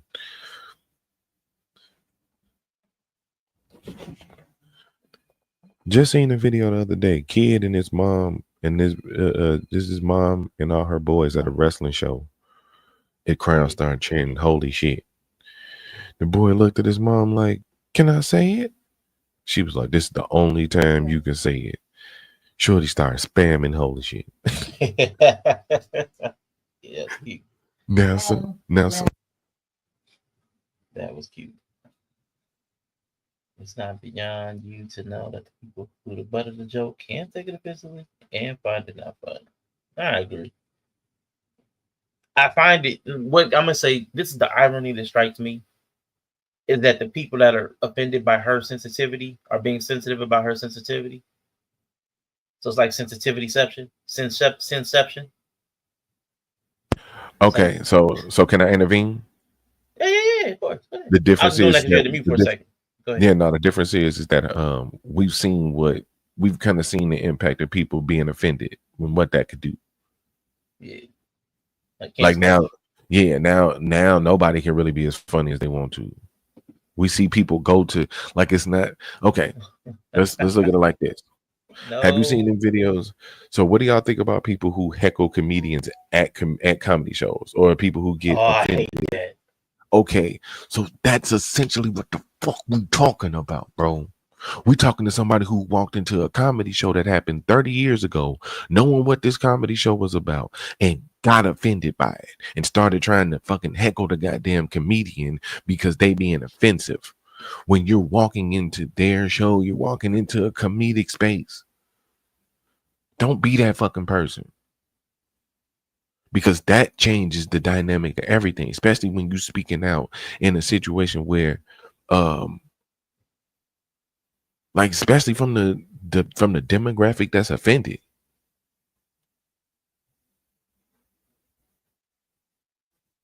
She is in the audience.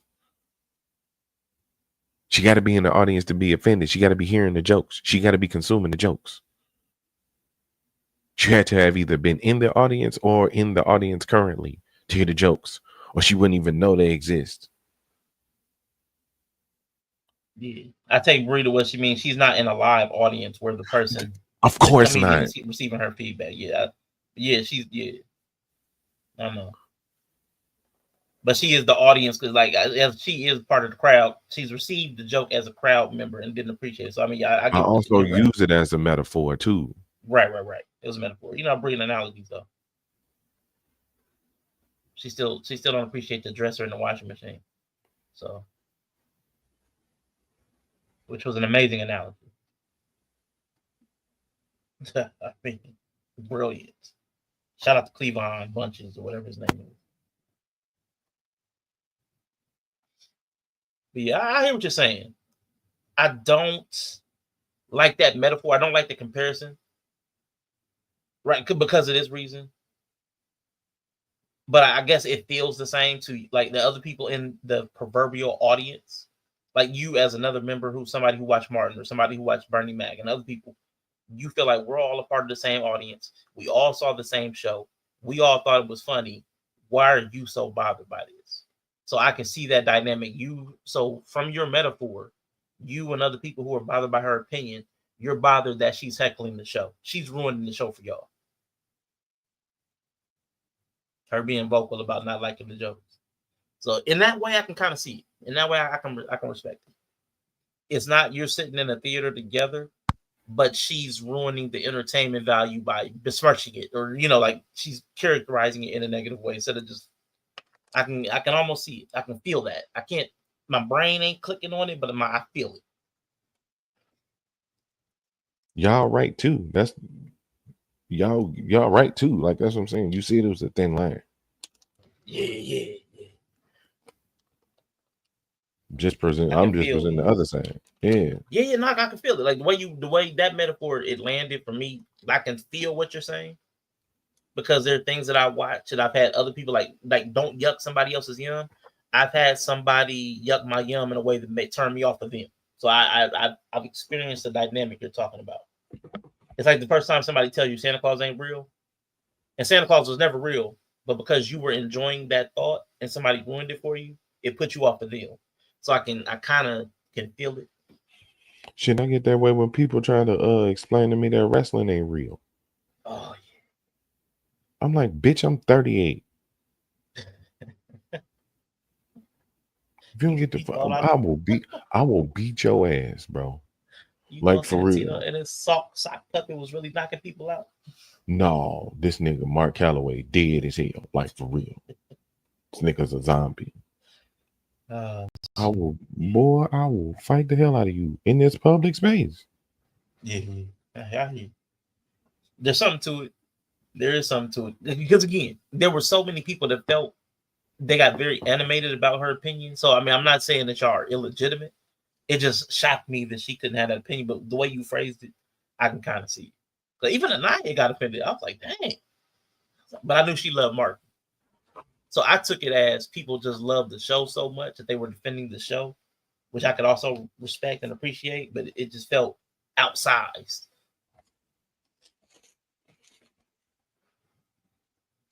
Especially for 30-year-old shows. I'm like, who's watched Martin this week? Who's watched Bernie Mac show this week? Like, if you ain't watching Bernie Mac show in the last 6 months, like, why is everybody so hot? Which is, I mean, but start with the first person then. Ask that question to the first person who has something to say. But hold up. No. She's having the feeling because she either saw it or somebody brought it up. So that's what I'm saying. Like, she had a legitimate experience from childhood and something more recently to even bring it up. That's my assumption. I'm going to assume that she wasn't sitting on this tape for 30 years and then just magically manifest in July and August of 2025. I'm assuming there was some catalyst this year that made her speak on that. Like it would be illogical for me to think that there was nothing that happened.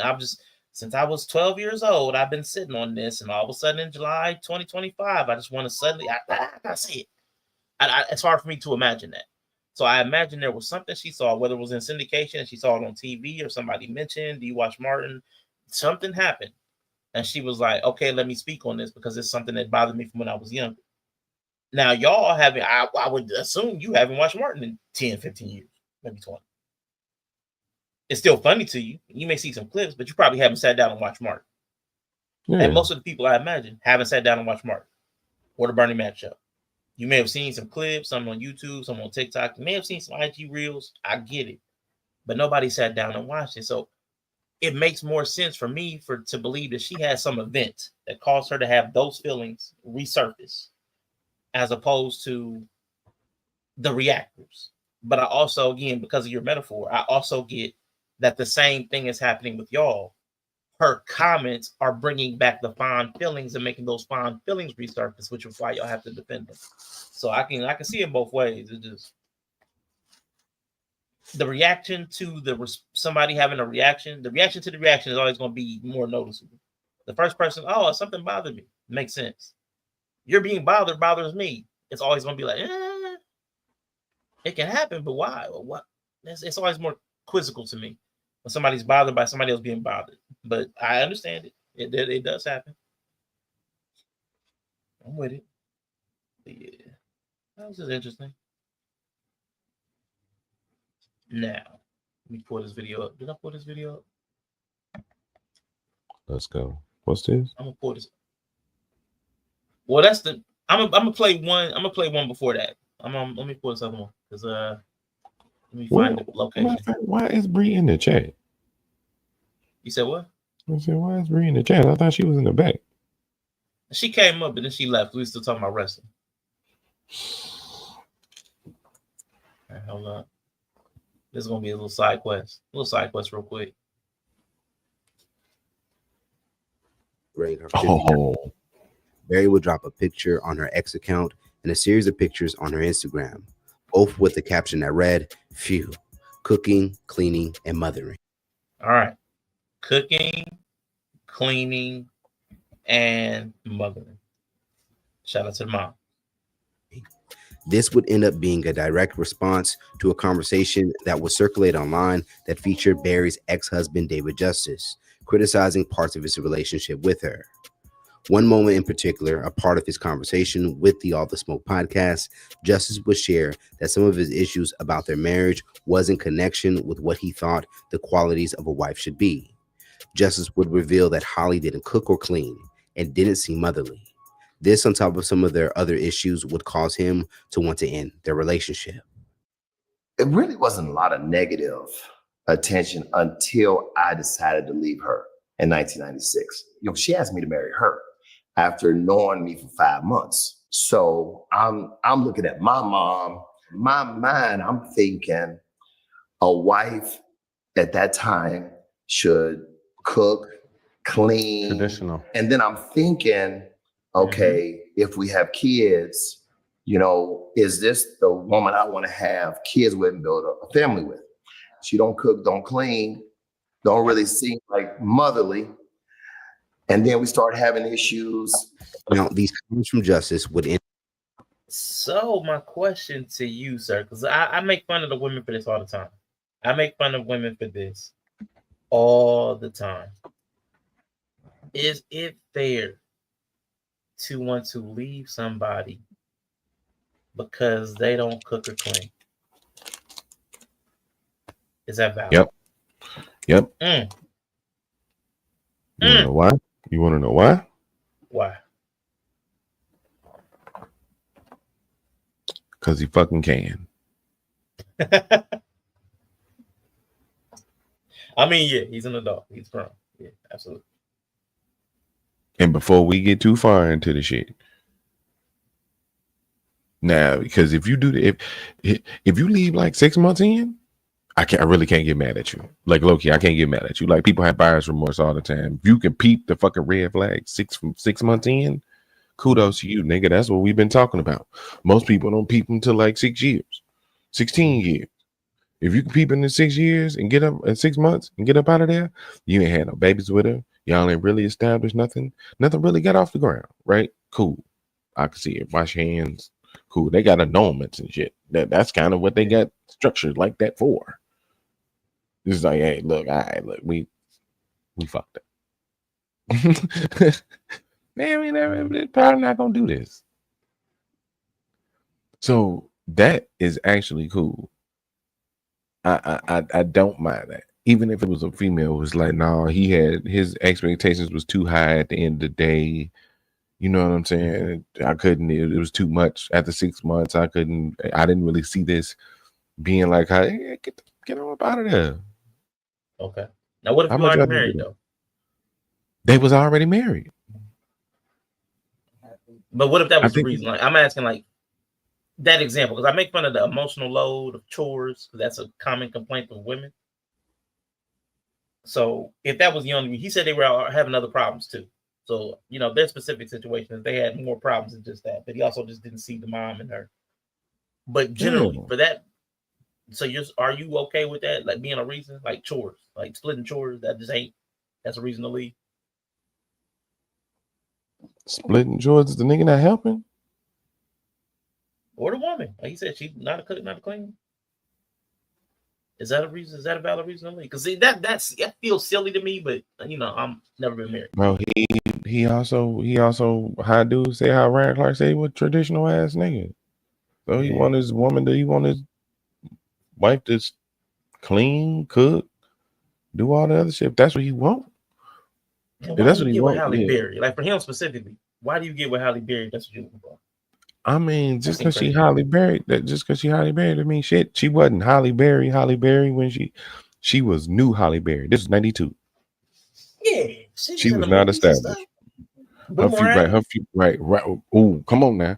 And she was barely acting. Couldn't. Was struggling. She was not. She wasn't who she is now. She wasn't the one. This was before like Swordfish and Go or the Right, Mom long movie. before. Right, long before that. We talking about David Justice in 1992, starring for the Atlanta Braves. But I just couldn't imagine getting an actress and be like, "Nah, you need to be cooking and cleaning." But that's, I mean, get that's somebody. right, right. But he didn't. But he also. But think about it like this though. In 6 months, he didn't force her to do it either. He got her out of there. No, yeah. Right. They So ended they ended it, which is what I can kind of respect on his side too. Which is what I like. I said, if it was a woman in that same position, I could respect it too. Instead of trying to force the issue. Right. Jungle Fever was in 92. Mm-hmm. Before she started becoming like leading lady, her breakout role was her breakout like mainstream role was when she was a Bond girl. What movie was that? With the one with Pierce Brosnan? Remember, man. The one with Pierce For Brosnan? some reason, the one with Pierce Brosnan, that was it one, and then she did Swordfish after that, and it was yeah. That's when she got on. I'm talking about she was still struggling, and she ain't never been the greatest actress. Hey. Call it what it is. You gonna put some respect on her name? Hey, because I'm just saying, remember when she first got the first trip around the block by herself was Catwoman, nigga, and that's detested, nigga. That's that movie ain't just disliked. If you ever click on a YouTube video that says top 10 worst comic book movies, top 10 worst this movie, DC movies, or top 10 worst Catwoman gonna top 10 worst CGI. Catwoman gonna be there. Yeah, it's gonna be up there. Yeah, you don't get to let that slide. She's unfortunately Kevin Hart, man. She's her in every movie. Yeah. Yeah, they had a nice little run.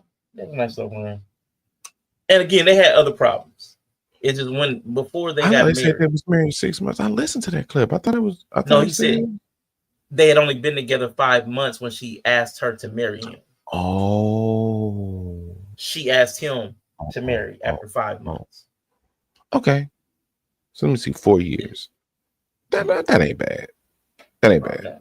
Okay, that ain't. Again, it wasn't just the chores, but yeah, that ain't bad. Yeah, my question was just about the chores, because so many people talk about the chores and I shouldn't have to work and come home and take care of the kids and wash the dishes and cook, and that shouldn't be an expectation, and patriarchy and traditional gender roles and emotional labor and emotional load, and it's a load of crap and I'm not doing your laundry. I hear that so much from the woman's side. It was weird to hear the guy say she doesn't cook, she doesn't clean, and she doesn't seem motherly.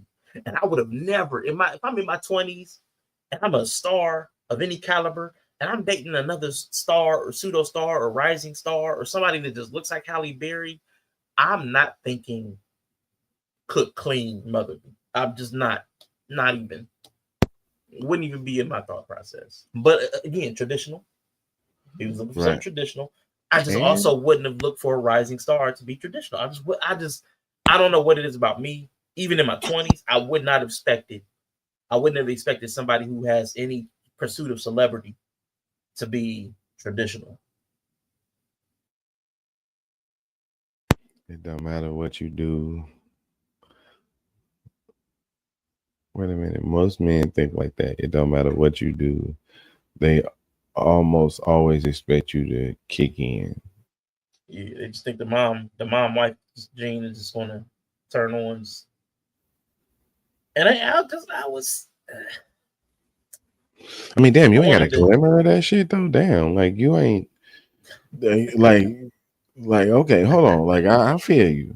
I feel you, twin. I ain't trying to come on, niggle.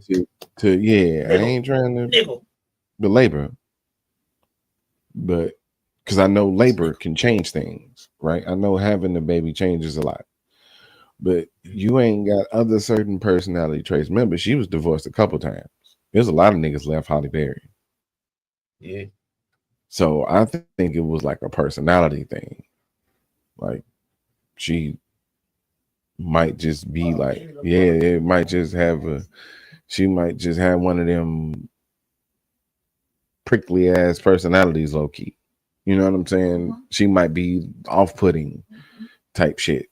So I don't want to just make it seem like, because I get what she's saying though. Like some of that shit might not kick in.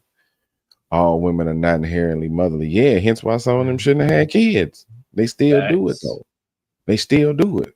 So if he peeped that early in something that's inherently in her, oh, this ain't gonna change. Just because she got kids. Mm-hmm. We heard that with he wanted the nature. Yeah, he wanted the nature, right? Yeah. He wanted something that's gonna come, because then that's easy to get what he wants if what he wants comes naturally in you. Mm-hmm. Talking about some evenly yoked ass shit. Man, don't they? Energetically. Oh my God! Like that video of that lady on the inverse that had her kid in the car, but she was acting like somebody was eating her. Mm-hmm. That was crazy. That was wild.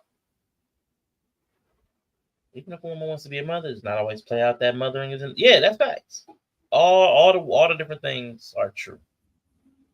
Yeah, we've seen a lot of people that have had kids that have no motherly instincts, no domestic instincts. There's a lot. So that's a true thing. I just thought it was interesting to hear a guy say, "I'm with Halle Berry, but I'm looking for those things." Right. It just caught me off guard a little bit. We talking about David Justice too. I get it. He just thought I'm on a higher caliber, so I still should be getting that same. It's the same. You're getting a higher caliber dude. I'm a hypergamous. Yeah. I'm bringing in the bucks. You doing your thing, but I'm me. I'm me. It balanced out. Yeah, it balanced out though. Like, because as special as you think Halle Berry is, not this don't sound bad. At that moment, he was that dude. He was that dude. Yeah. We right. So every chick is close to Halle Berry for him.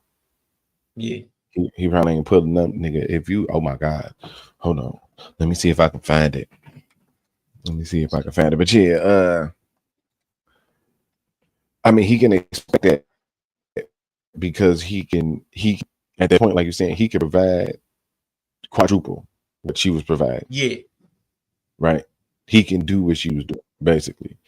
He was on par with her. It wasn't like she was. So here's like, no, he was well established by then. Yeah. He was in the major leagues already. That's different from struggling actors in the major leagues. He was on your Atlanta Braves in '92. That's World Series champion David Justice. Now here's what I say, but here's what I want to say this real quick, because this is something I'm like over the last couple of days I've been hearing something. Women have fluidity. So even though what we're saying is true, like the women have both roles. They could pursue career, or they could drop it and pursue motherhood and family. So they have that fluidity. So like I could see him expecting a woman to switch up because a lot of women do. Like, okay, I was pursuing my career, but once I found the right person, I'm going to drop all that and start building my family. It happens all the time. Lots of stars just disappear for a while. Why did they stop making albums? Why did they stop making movies? And it's because the wife just wanted to. I want to be a wife and a mother now. This is where I'm my passion. So I could actually understand him still carrying that expectation to a certain degree. Like, that's a conversation he should have had with her. But I could see that being a part of his thought process. There is no inverse of that. There is no woman's super career oriented, like, well, I want him to. He doesn't have an option. He's just got to be more. Except Stedman. I think Stedman is the only one that got away. Stedman is the only one that got away with that. What up, Von? And plus, he was and in his career, he was already established, so it would make more sense for him to kind of be done, kind of did they want on. I don't think he was going. I don't think he was going to put her in a position where it just. No, I'm saying I don't think he was going to put her in a position where she just wasn't going to be able to get on. I think she was still going to end up being Halle Berry. That could still happen. Shit. She still became who she was with him, I guess, but they didn't do all that other shit. So, but like I like it though. I like it. Yeah. But I'll say a lot of, and I think it would be like her expecting an athlete to move like a regular dude. And I get what you're saying. I just think it wouldn't be the 9 to 5. The providing part is more like what they would expect. I don't think I don't know. It feels different. I don't have a thought that's fully fleshed out, but I can feel the difference. I can feel the difference because women will walk away from their careers. Lisa Bonet, Julia Roberts, Demi Moore, like a whole bunch of people disappeared for a long while they went to family. And once they found the right person, she may not have been. But I mean, I'm just saying. I get what you're saying. I just feel like the expectations there's some grounds for them having different expectations. After this, again, I get what you're saying. I just feel like there's a nuance there. I don't want to just completely discredit him. First, I was like, that just seems stupid to think Halle Berry would just walk away. Like, oh, okay, I'm about to just cook and clean, and it's 4,000, 40,000, whatever size mansion he would have had back then. I don't even know what size it would have been. Some on cribs, I'm sure. Or just dusting vases. I just can't. Right. I just can't see it. Right, but that's kind of like that's kind of the thing though. I don't think it would have been a whole situation where she would have had to just give up her acting career. Yeah. But if you it's more the nature. you ain't keeping but your when we're at the home, yeah. Right? If he want that, and he looking at her crib when he go over there, and her shit ain't clean. She ain't got no maid. You're Halle Berry, okay? Like he's on the road a lot because he's working. Hallelujah. Games and shit like that. Like you're an actress in the beginning of in the early stages of your career. Right? You got a lot more free time. You got a lot more time, bro. Like she was popular, don't get it twisted, but you got a lot more time.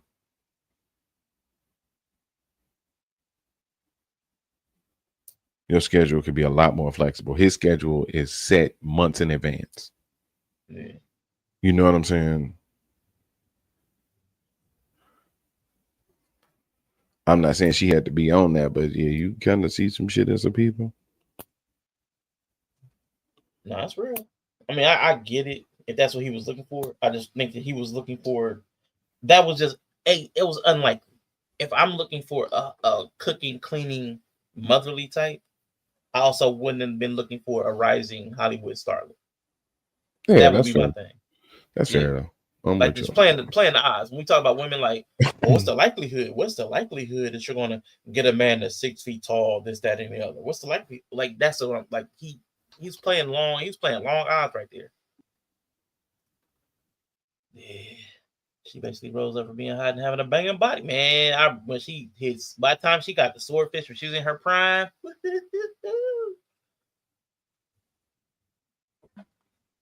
and the Bond movie, whatever the Bond movie was, swordfish sticks in my head for some reason. I think she spent most of that movie in a bathing suit. It's a motherly guy's movie. I'm a motherly guy. The hoo-has too. I'm nurturing. I'm nurturing. I'm very nurturing. I'll sit there and tend to your wounds. Oh, let's put a band-aid on it. You know, all that stuff. I'm tender, especially with the little ones. I'm tender with the little ones. So I don't have no problem with that, man. You know, it was just interesting when I heard him saying that the cooking and clean, and I've been again for the last year, I've been listening to so many women talking about I want a divorce because he don't do the chores. And then when David Justice was like, she don't cook, she don't clean, I'm like, you want Halle Berry to cook and clean? You gonna waste that on that? Like, oh my God. Right, nigga, that's she ain't shit. Nah, I mean, there's a lot of niggas at the show. Everybody left. Everybody left. So she must be a handful to deal with. Like, that's why she at home. Screws loose. How many kids got home? How many kids does Halle Berry have? She had 2 children. Yeah, man. Relationship with Gabrielle, Aubrey, and Maceo. Okay. Man, but I thought that was interesting. Yeah. But I did want to today, like, this came up on my recommended last night. Because I had a whole other thing I was planning. Like, go ahead, do you think? Hold on real quick before we get too far away from that. Now, David Justice might have had Halle Berry, right? But hands down, the man in the MLB was always and will be Mr. Derek Jeter. This is Mr. Derek Jeter's lineup right here. And when I say he had enough baddies to make a whole team and a DH, baddies, like all timers. You got Mariah Carey in left field, Jessica Alba in center, Jessica Biel. What dude you know got both the Jessicas on his resume? Oh man, come on. Got Vanessa Manillo on third, Scarlett Johansson at short, Adriana Lima and Jordana Brewster over on the right side. Got Minka Kelly behind the plate.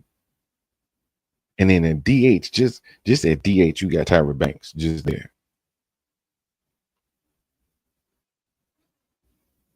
And in that pitch, and this who he married was Hannah Davis.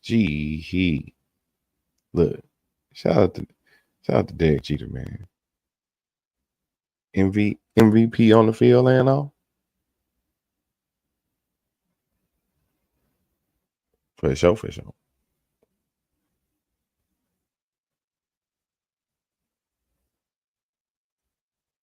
Nova like that one.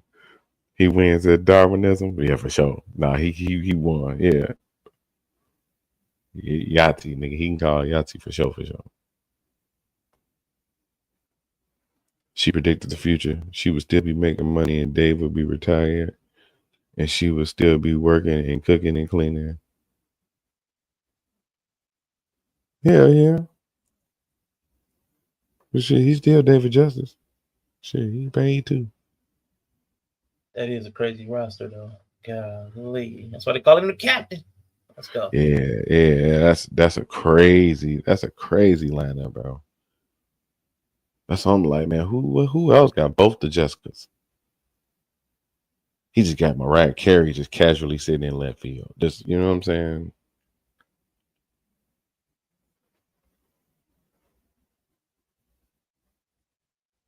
Dang. All right. My nigga. Now, it's not lost on me. It's not lost on me that the darkest skinned person is a DH. I'm just saying. She the heaviest hitter, goddamn shit. You feel? You feel me? You know what I'm saying? Timer? Shit at the time. Stupid. Nigga, we talking about he ain't getting none of these players washed up. This is his all-time team. We're all rooting for you. He got all these players in the prime of their career. They were all well seasoned. Yeah. I'm just they saying had- though, DH though, she could have hit the field though. She was field worthy. She needed to hit the field. No, man. Just get out there and do one job. Swing that bat. Damn it. Be the heavy hitter. Okay. Yeah, you know what I'm saying? Let everybody else get dirty. What man? You know, you gotta think about that. Think about it like that, man. Don't the DH Okay. lead the game clean? You know what I'm Yeah, saying? that's true. That's true. Typically. All right. I'm with it. That's a smooth lineup though. In the prime, come on. Yeah, man. And oh man, look. And that's back when dude was having everybody put their phones in pouches and sign DNRs or DN whatever. You know what I'm trying to say. Mm-hmm. DNRs. Then don't sign it. Not DNRs, man. You know what I'm trying to say. The Diddy paper. What's that Diddy paper? I don't want to go to that do not party. tell, do not talk. Don't tell nobody that one. Oh, why I can't remember the shit? See? NDAs. Thank you. NDAs. Oh. He said DNR. DNR, man. That'd be bad, boy. I do not want to go to that party, bro. Nah, we good, dude. Oh, He's some wild dose. You crazy? That's a lot of famous booties, B. Yeah, bunch. That's facts. Yeah. He stayed in the dugout. Yo. All right, so listen, we're gonna go like a little blast from the past. You know, little trip down memory lane. This came across my recommended on YouTube, and I was wondering why the wrestling channel was on Red Lipstick Vibes, and I was like, what? Shooting from the script. I was like, this is weird. And then I saw it was 2 years ago. I was like, we need to look at this. All right. We are going to take a look at Shooting from the Script. Oh, can I get let me get 2 minutes. We'll grab something to drink. Yeah. Go ahead. Everybody get your snacks, get your coffee, water, tea. Get your coffee, water, tea. Coffee, water, tea. We're gonna go down memory lane with Yella real quick, also known as Shooting from the Script. I guess they update your old tags when you change the name of your channel. Women don't want to get married. I thought that was so funny, man. I was like, why is he on the wrestling channel talking about women not getting married? But it's an old video. So we're gonna take a look at that. Man, happy Friday to y'all, man. Hope everybody's day is going well. Hope y'all got a good weekend coming up. Something interesting, something chill. While he is getting him something, I'm gonna take a look at the rest of my notes. Oh yeah, we can do that next. That'll be fun. I have to remember that. No. Hold up. All right, wait. Before we do that, maybe we'll do this. We'll do one more thing before we do that. Hold up. This will be short and kind of fun. Let's bring this down. Well, I got Yella. We're gonna do TikTok real quick.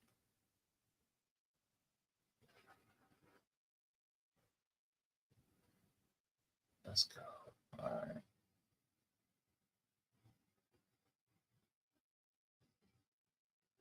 All right, let's see.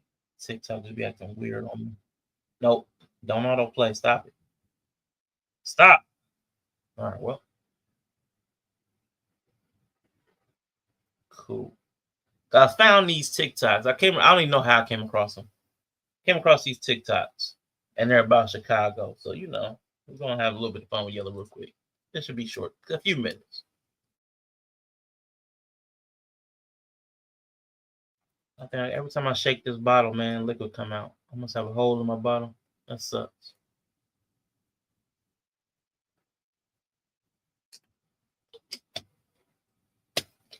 It's good lemonade. Woo! All right. Boom. Let's go.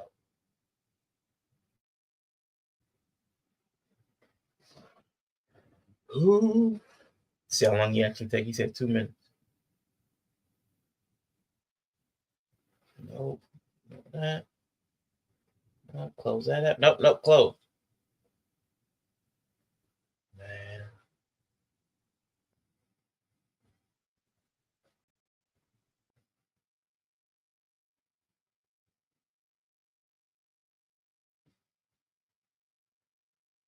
Okay, that's the notification. All right, cool. I'm caught up.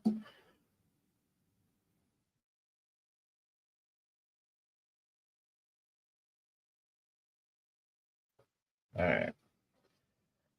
So when he gets back, we are going to speak to a local from Chicago, Chicago native, somebody that knows the area. Something I was thinking about doing was taking a trip, get to see Chicago for myself. And I was like, you know what? I don't want to bother Yella.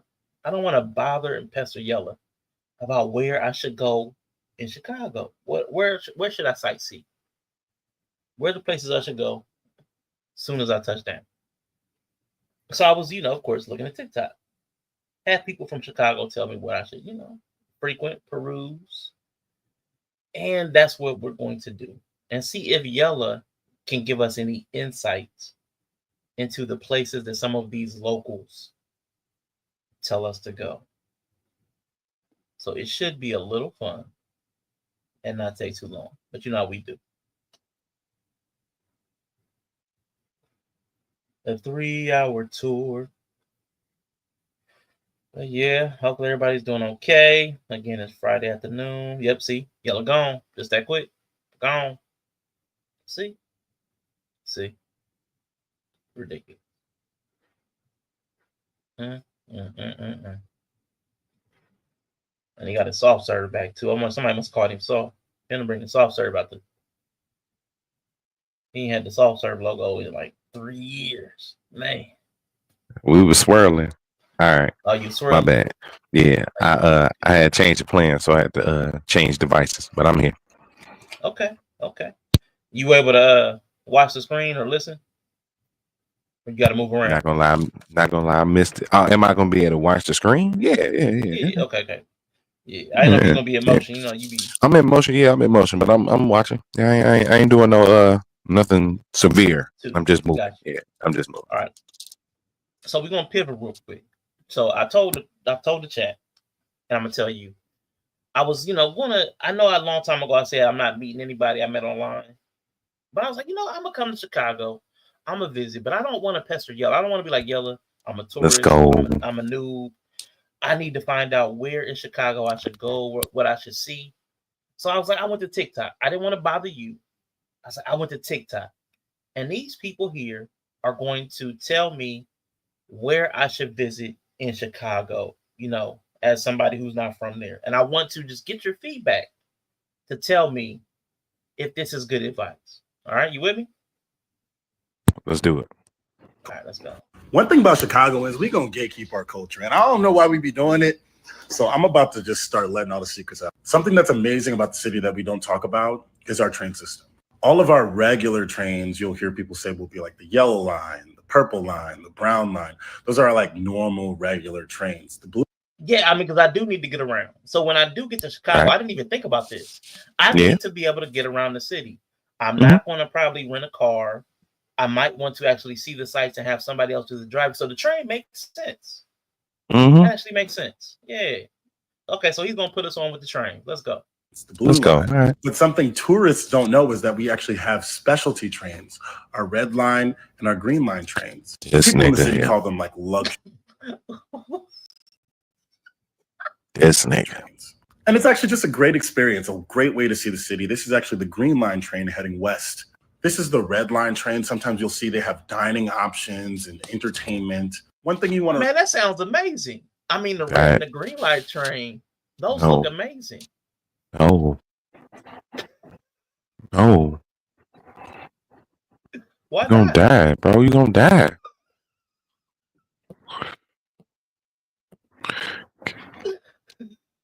What do you mean? Nigga, no. Immaculate. That is not how it should look. He's lying? Absolutely.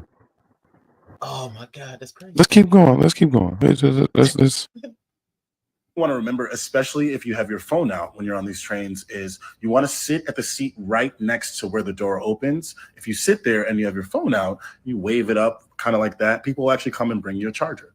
Pro tip, if you're on the green line, make sure you get off at Central for the best views of the city. If you're on the This red nigga line, say make sure get you off at 69th. Central. Talking One about thing about 79th. Nigga. Bro, I need you to do me a favor. What's that? I need you to Google. don't gatekeep our culture, and I don't know why we be I doing. need you to Google incidents on the red line in Chicago. Oh God. Oh God. Okay, hold up. Oh, this was from 2 weeks ago. Hold up. Mm-hmm. Yeah.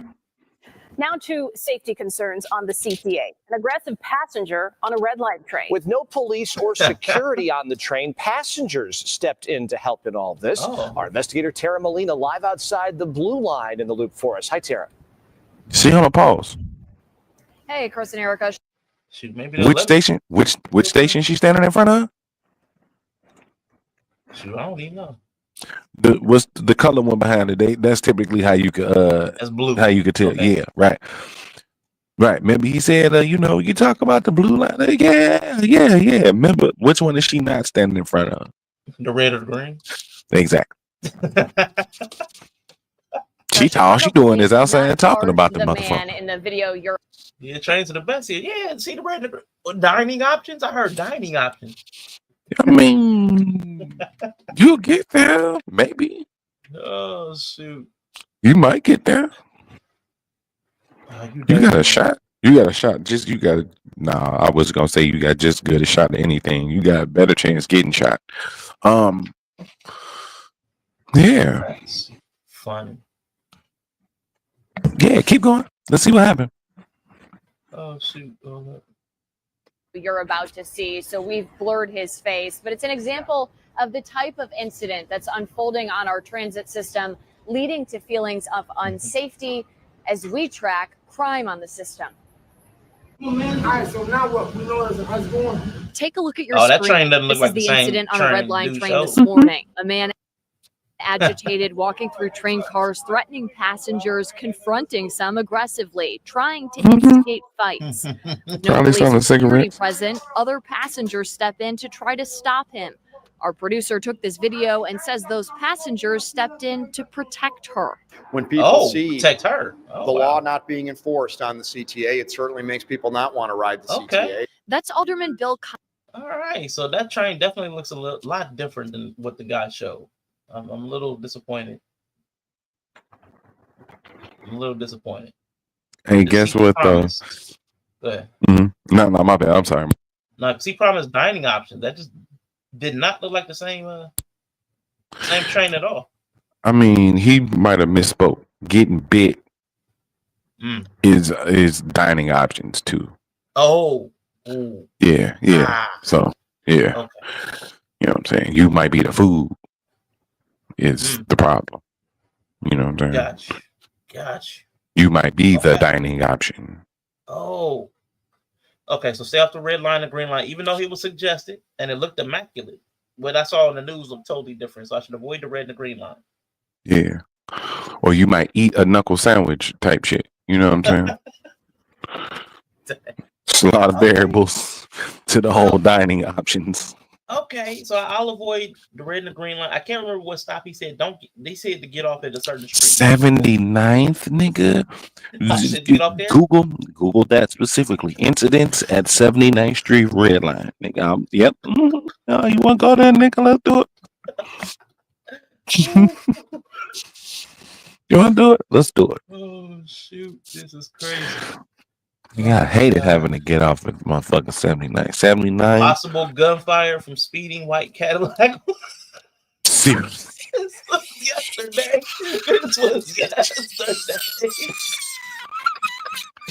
2 days ago, child injured in auto accident. I'm done. Not getting off on 79. Not getting off on 79. Jesus Christ. April, June, shooting, ran over. My God, man killed. No church. What is going on? Hey, nigga, what? Yeah, dog. Wow, man shot in vehicle. God dang. It's Hey, definitely a lot of no, rounds. hey, no, here's the crazy part, though. I was gonna say the brown line. There's very few Browns that ride the brown line because it go towards like that. That's crazy. Oh shit. Yeah, y'all need to Google that one. Don't Google that one unless you want your day ruined. Dang, 79. Okay, I'm gonna stay away from 79. But the gentleman had more places, and you tell me. I appreciate you letting me know. Oh, Stay off the red and the green line. Don't go to 79. But they had some more input, and I just want to see if any of these places are places I should go. 79, 63rd, 69, motherfucking 35th, 47, shit, 55th, 95th, 103rd. And it came with a number. Dang. Yeah, if it got a number and it crossed with a name. If it starts with a number, don't slumber. Yeah, nigga, right. Happy that this came on my For You page because since we're dropping Chicago gems, let me give you one. As a tourist, we have an underground tunnel system with a lot of great activities down there. It's called Lower Wacker Drive. And oh shit! Lower Wacker is so great is that there's a lot of different things to do. Well, Lower Wacker Drive sounds pretty cool. Oh no, I love this dude. I love this dude. Well, oh man. But you need to find that out on your own. Okay. The top 3 Chicago speakeasies are actually down on Lower Wacker Drive, but you cannot get in with your phone. There's little campers, attendants, I'll say, that are sitting all down there in tents, waiting for you to hold onto your device. You'll go to the speakeasy, have a great night, and as soon as you come out, your phone will be right in hand, right intact. Okay. Lower Wacker Drive. That's pretty cool. That's cool. So there's like little guys down there that are campers, and you'll like hand them your phone, have a great time, and then come out and they'll have it like the attendant will have your phone. That's pretty novel. I've never seen anything like that. It's a Lower Wacker Drive, huh?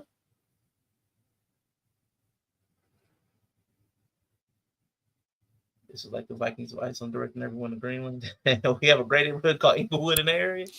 Nigga. Google incidents on Lower Wacker Drive.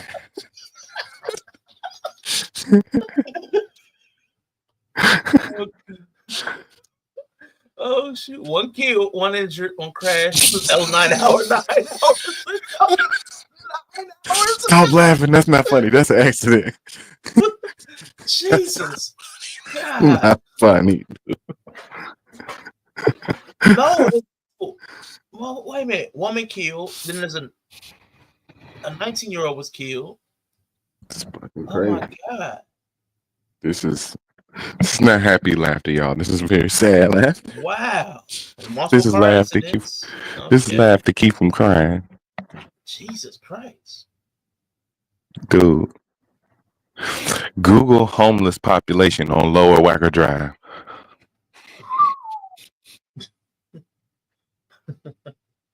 Homeless.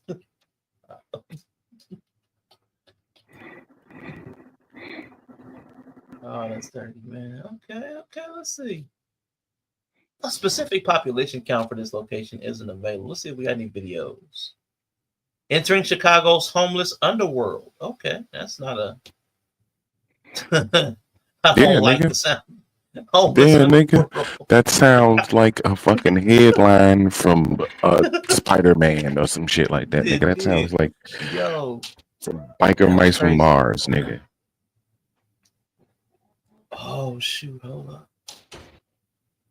Yeah, it's hella homeless people live down there. That's why he said it's speakeasies. Forsaken, and the saddest people come here for KFC and McDonald's. KFC and McDonald's. What? Oh shoot. Oh my God. That is crazy. Hold up, man. We have a great neighborhood called Inglewood. Yeah, lovely, lovely residents. Google incidents in Inglewood. Jesus, man. Incidents in Inglewood.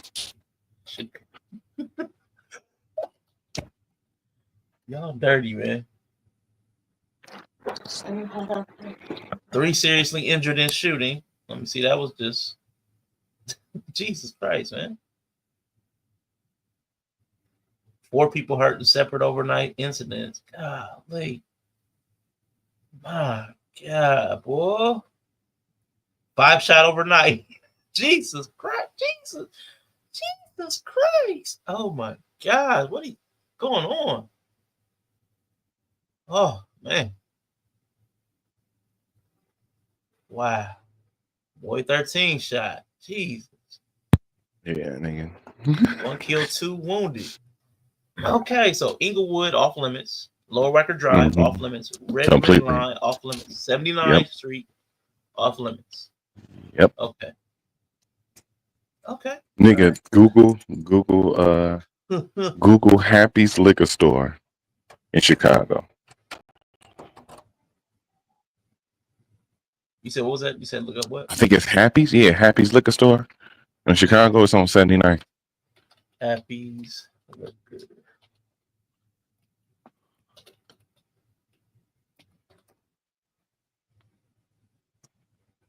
Let me see. Oh yeah, that definitely looked like the hood. Cottage Grove. Let me see. Yep. Mm-hmm.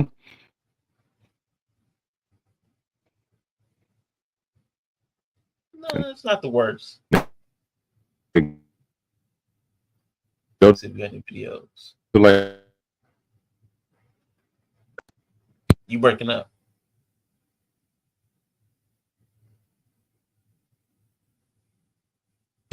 Yeah, live. all right, can you hear me? Yeah, you back. Nigga. Go to like finally news closed it. or something like that. Mm-hmm. You see finally. You see it say finally, right? Mm-hmm. So they've been trying to get it closed for a minute.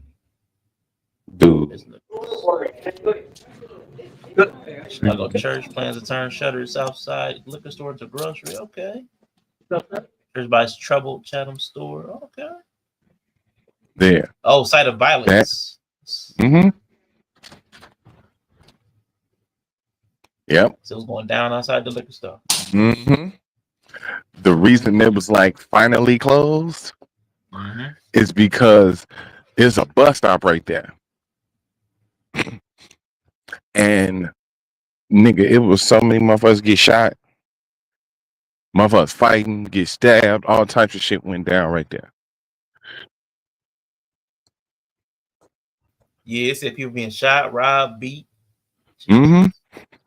Mm-hmm. Okay, hold up. Okay.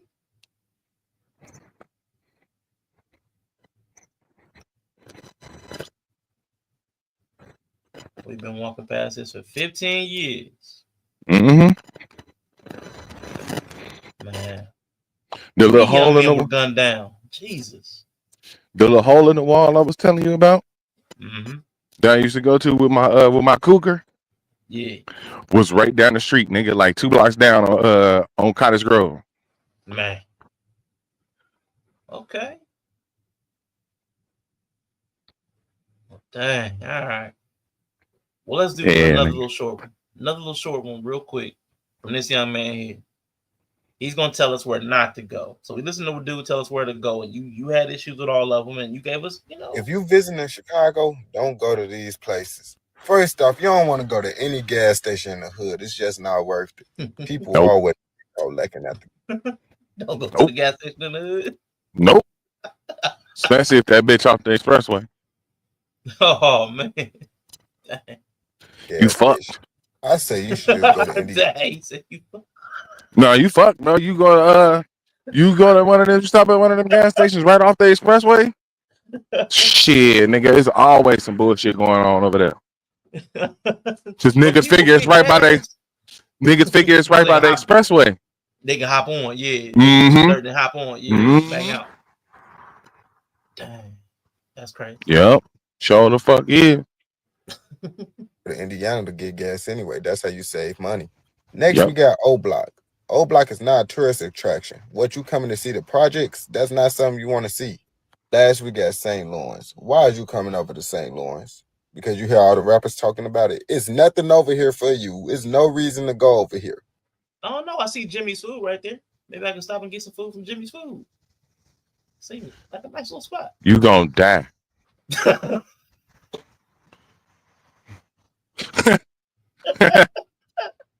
You go die. Dang. Oh, so he said, but people live here, man. Why would I die? People live here. They walk, they work, they worship. What do you mean? They just ain't died yet. Shit. That's fuck. They lucky. Shit. Nigga, they are lucky. Oh shoot. And people living and existing over there are fucking lucky. Oh man. Woo. All right. That was fun little departure. I had to see how you would respond.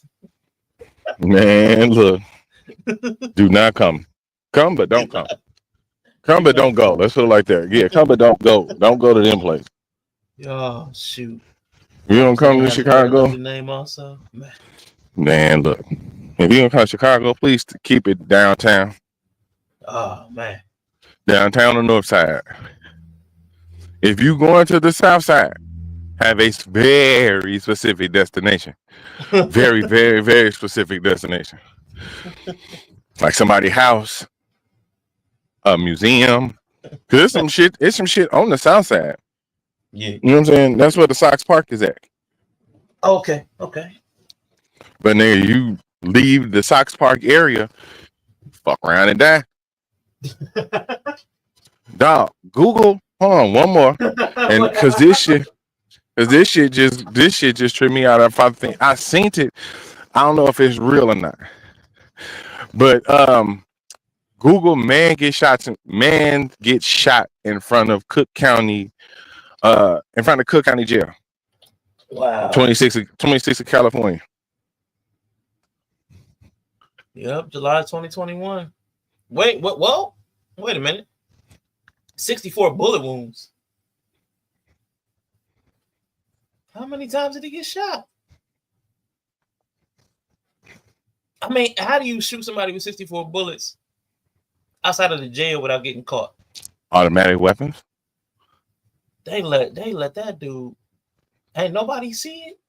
Come on, man. Bro, he just been released. Oh man. Now, I've had the fortunate misfortune of being released from that Cook County jail. And nigga, they let you out at like 1:30, 2 o'clock in the morning. Really? Man. You over there in Latin King area?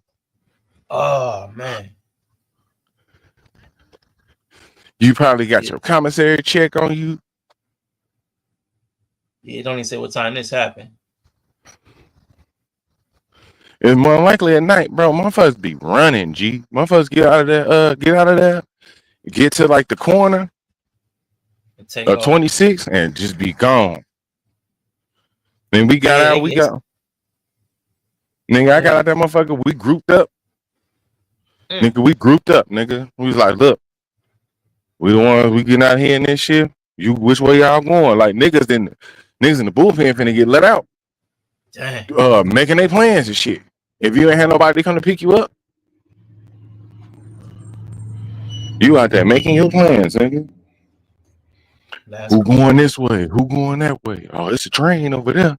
So look, what we gonna do is, cause ain't none of us getting out with no money, so we can't. This pre-Uber ain't no cabs around that motherfucker. Yeah. So we getting out. We ain't got no money, but our commissary check.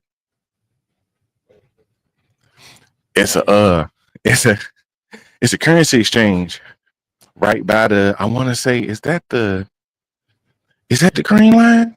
I want to say that's the green line, probably. Maybe not. I don't know. It's one of them West Side trains, but they catch them checks without ID. Okay. So they cashed the Cook County commissary checks without ID. But we gotta get there, nigga. We gotta get there, nigga. So shit, we all was like, look, we gonna book it. It's about 3 blocks. Niggas peeled it out. Got little. Man. And got back to the south side. Boy, I was like, thank you to Lord have mercy. Thank you. That is wild though, man. The dude you was talking about, he got ambushed. They had 2 cars full of people to ambush him, man. Yeah. That's crazy. Cause niggas is reckless, bro. Please don't come here thinking you're gonna have a good time with the comment folks. It ain't gonna happen. We don't have those little cute moments. You don't sit, do tourist stuff, man. Just do tourist stuff. Yeah, for real, nigga. Like shit. That's where I'm at now, goddamn it. So I make sure I ain't around that shit. Yeah, man. Man, that's crazy. All right. Oh shoot, man. Let's go ahead and get into the main thing, man. The main thing. So, man, Yella, I guess a couple years ago, making his panel rounds. And on Red Lipstick Vibes, she went ahead and clipped up something. And it resurfaced in my little feed. So we gonna, get a little taste of this, man. A little taste of Chicago.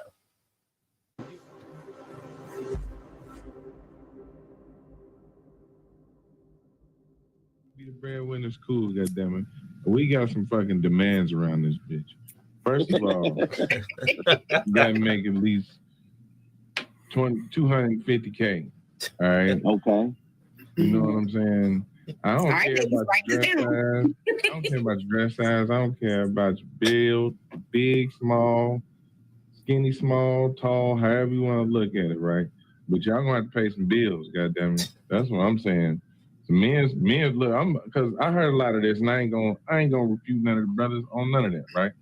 But I'm gonna say this: as a man, I don't give a fuck about leading all the damn time.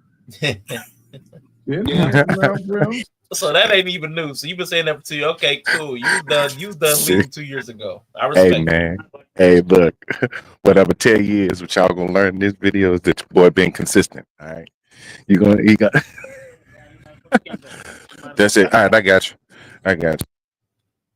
Man, he's done leading and providing 2 years ago. That's crazy. I love it. And he said he got demands. You got to have at least $250,000. He said you got to bring $250,000, ladies. You got to bring $250,000 to pay these bills. Like some men just want to stand up there and be the fucking hall monitor, crossing guard, Captain America. Yeah, you know what I'm saying? Last action hero. I'm good. Some days I want her to take you. Would you do something around this motherfucker, please? Would you handle it for like a week around this? Yeah. I'm good. Yeah, I'm good. So who we have on the side? We have Miss Ty, Red Lipstick Vibes. We have Urban Dialogue as AR. That's AR. Bet the House Podcast. I don't think I ever saw him before. Sophisticated Grizzly. Seen that name around. Kylo the Brand. Never seen Kylo the Brand either. And Diesel TV. I do remember seeing Diesel TV around, but ain't seen him much. Ooh, no, that's why we out here. That's why we out here dying 20 years before they do, because we be trying to fucking bark orders and micromanage the motherfucking house. Yep. When she's a capable adult, look, I can delegate. That's the great part of leadership. You don't hear none of these niggas talking about delegate. Delegate some shit to your woman. Give her some shit to do. Nigga, do you understand that's what leadership is? Even if you delegate, you're still the leader. Regardless. Exactly. But that was one of those, and there's something that's been a creeping pet peeve of mine. When somebody says something super obvious. Like, who's ever seen followers delegate? Hey, if you delegate, you're still the leader. Okay. Right after I said that's the great part of leadership. Right. Like, he didn't say you delegate, you're not the leader. It was just so, I don't know. It was just so obvious. It's like, why would you? I don't know. Some people, they say stuff and it'd be like so obvious. I'm like, why would you even bother saying it? But exactly, but there's a difference between making every decision and having your hand in the pot all the damn time and micromanaging the situation, and then there's delegating, right? Because if you don't give her nothing to do in the house, that's when you're gonna end up butt downing her, and you're gonna be talking about, baby, what you doing? Baby, what you doing? Because she bored. Oh God. Oh yeah. I think the clip before that. I think the clip was before that. The dude had he was providing so much, he was leading so much, it was something, and then he accidentally called his wife, and she picked up the phone and she was getting smashed, Mm-hmm. and he was like, "Baby, what you doing? Baby, what you doing?" She ain't doing shit. This is what he doing. He is knocking the lining out her motherfucking shit, boy. Goddamn. I seen one the other day, buddy walked up to the door of his apartment. You could hear a girl outside in the hallway.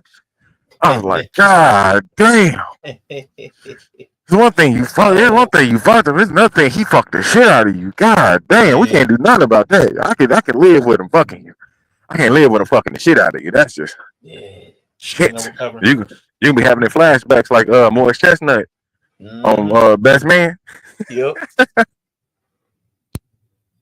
Ain't no recovering from that.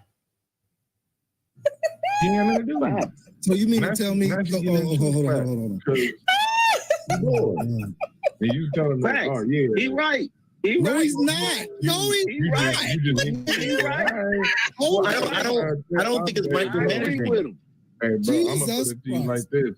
I agree with it. There's a lot of motherfuckers that's go Michael from The Office. They bitch right into another nigga's arms. I'm trying to tell you right now. I'm trying to tell you right now. Where is you? Oh Lord, I cannot. Trying to tell you right now. Listen. Okay. All right, hold on. I gotta. Let me ask a few questions. So if you're married, right, and what the roles of the house is, the man brings home the money, takes care of the house, but the woman takes care of what's going on inside the house. So the woman makes a decision on what's being made for dinner, what time the kids go to bed, make sure the homework is good, and all that stuff. Not if you're Halle Berry. You call that micromanaging? No, I call that being a helpmate. I call that the dream scenario. Is that most scenarios in the world? Facts. I call that help. Let's keep it a bean. Hold on. Let's keep it a bean. Let's keep it a bean. The YouTube scenario, or are we talking about the IRL scenario? I'm talking about the scenario that is supposed to be. Because I've been in that situation. I don't get what he was trying to argue.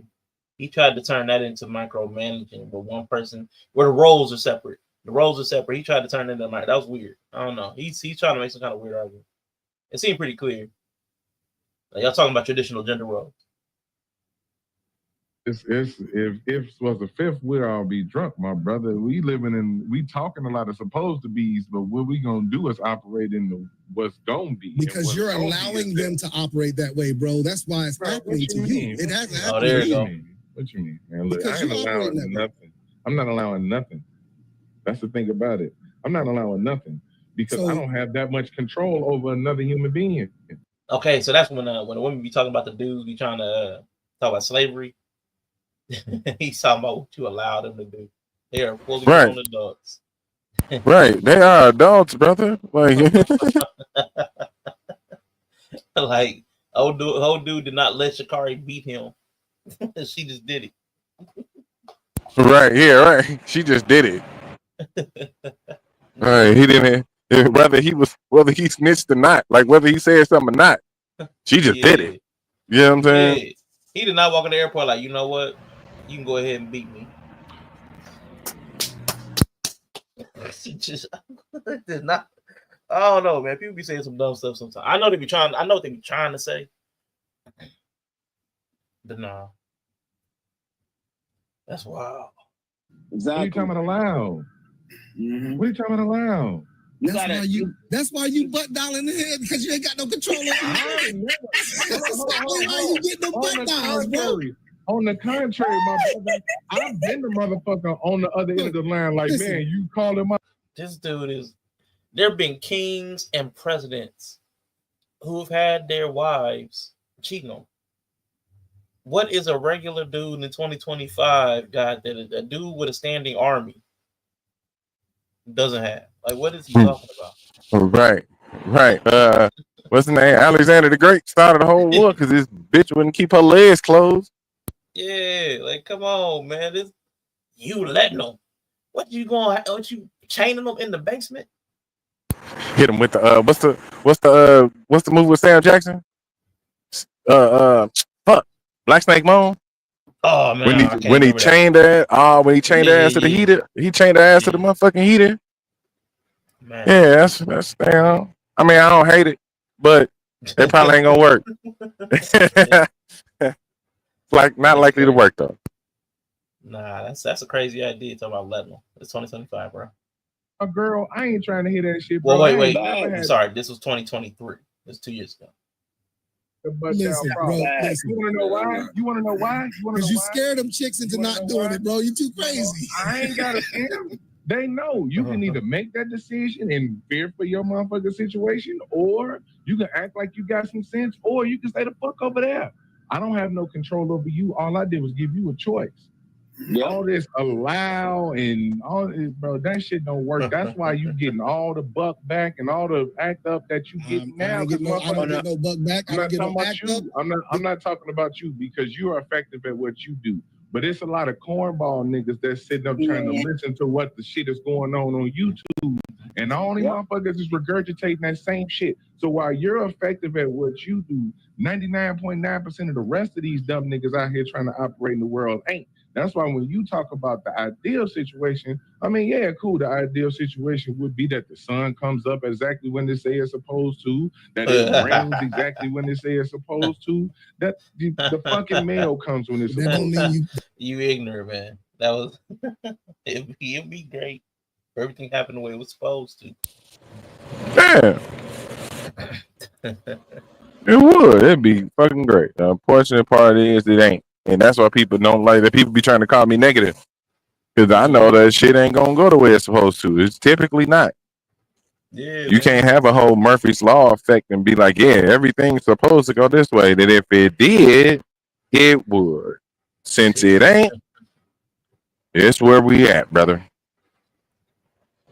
Diesel, yeah, he was on one. He needed, I don't know, he's making it real personal. Like me, like you thought he was talking about. It was obvious to me. It felt obvious you were talking about like the proverbial you, like when you don't know his life. And I hate when people do that on panels when you use the word you, but you're speaking generally because you don't know what they do in their real life, but they take it like that. It's like, nah, you ain't gotta take it like that. That don't mean you give out the different message because of you got some cornball dudes listening to you. But my thing is this. How we gonna evolve if there's only one message? Because you talking to because all these other messages that are out there is the reason why we having the problem now. No. No. Yes, bro. Yes, it is. The problem with the women is that they feel like men are trying to force them into cooperation. No, bro. That is not it. Bro. That's exactly it. This still to this day. That's exactly that's they stand to this day. It's a problem. It is a problem. Nigga. Shit, 90% of it, if it wasn't forced, not 90%, I wouldn't say that, but if it wasn't this idea of them trying to feel like it would be forced, it's a lot easier to coerce somebody to do it than force them to do it. Yeah. Yeah, I do wonder though. I don't know if it's I don't know. I wonder what the whole conversation was because his perspective, it's hard for me to get a grasp on. It sounds like the hyper traditional. He sounded a little like that Fresh and Fit, like, but you allow them to. But then he said something to you like, well, you scare them so how do you not allow, like, if you're not allowing somebody, that means it sounds like you're using force. But then when he kind of implied that you're scaring them, which sounds like force, so I'm wondering what he's using. Talking about not allowing somebody, it's just, I don't get his perspective. I'm definitely using force. So I mean, it's like, if it's not force, how do you not allow something without using force? Like if it's just verbal, they're still making the choice because that's not stopping anybody. So it's weird. I don't know what his thought process is.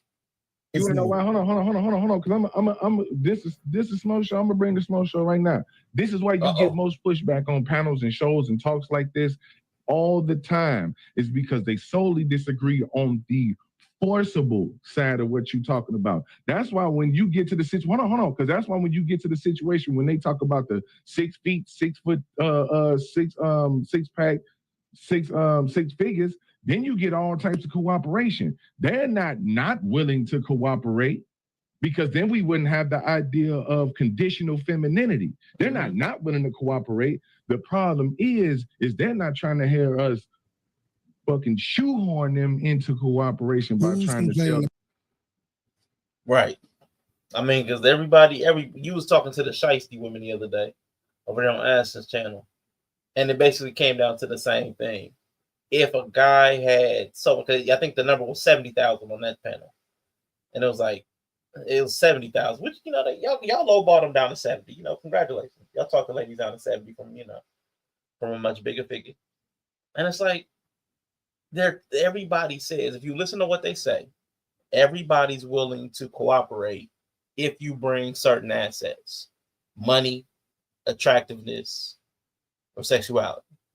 Like if you're entertaining, if you're paying, or if you're just that attractive, the women repeatedly say they'll be cooperative. I'll automatically turn into my feminine if you're masculine.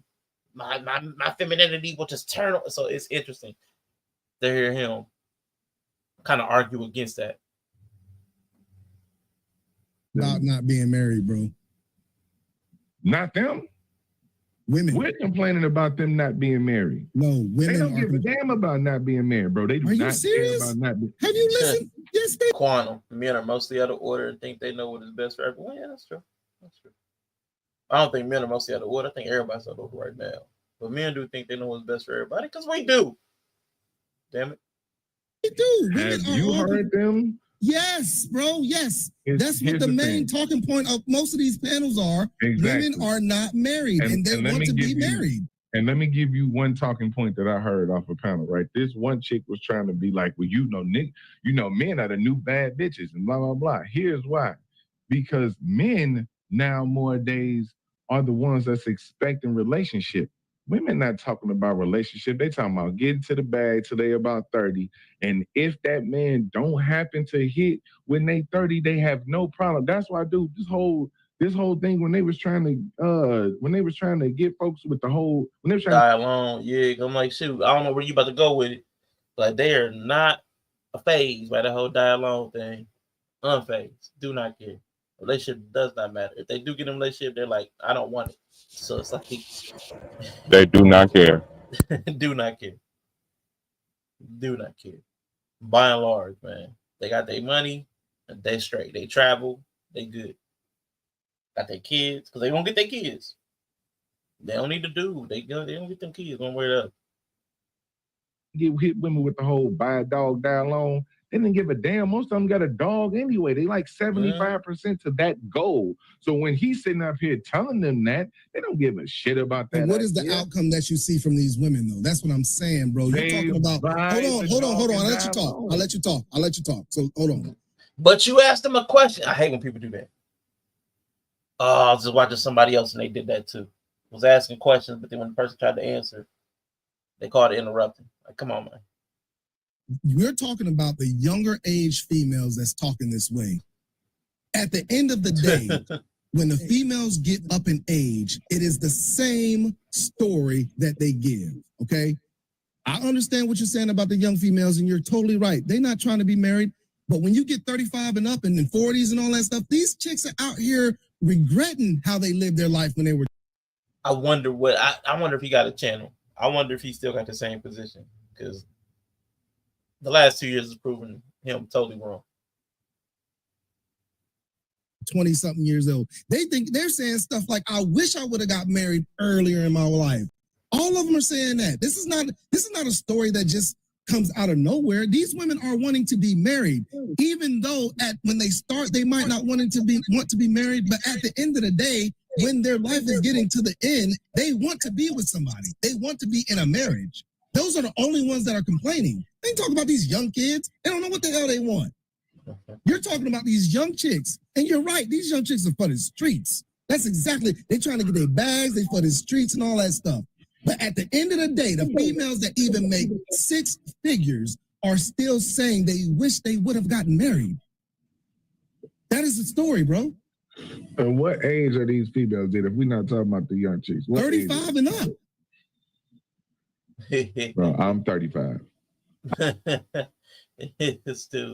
It's funny, man. I don't know. I think that if this dude, his position has not changed in the last 2 years, because it's come out so many times, so many people, they may say, yeah, they like to be married, but they don't. Like Tracy Ellis Ross, she's a big one. Taraji Henson, like the famous ones, even the ladies on the panels, like the ones, the other was just on the panel with them on the Shicey. They do not care about getting married. They rather have their success, their money. They already got their kids. They are not bothered. I'd love to know if this dude has changed his tune in the last 2 years. I don't hear no women my age. And I don't hear no women my age talking about they regret not getting married right now. But they talking about they are wanting to get married. As they get older, they're talking about they wish they would have gotten married. They all want to get married. But why are you saying they're not? That's my point. Because they don't care about it at the end of the day. It's not that. Yeah, people say stuff. They don't really put the action behind it. So I get what you were saying. He should have been able to get it, but he just wanted to prove you wrong. But valuable to them. They want to get married. What? They want to get married. Now they don't want to do the marriage roles. Right. There we go. Which is now they want the belief. They want the feeling. I got married. I found my man. Ain't nobody trying to do the work, because they'll get that lady Aruba. That lady on TikTok crying, I don't want to have to pay attention to anybody or think about other people. Don't get married, ladies. Because you got to think about other people and do stuff for other people. And it's the worst thing in my life. Exactly. They do want the fantasy of, they do want the fantasy of one guy get on one knee, but they don't want to do their part, which is the submissive part. But they definitely do want to get married. Now they do hate on the younger generation, tell them don't get married, live your life, basically be a hoe, but they do wish they got married. The issue is that they can't find the man that they want to marry them. They can find someone to marry them, but the man that they want, he's like, hell fucking, maybe your sister, but definitely not you.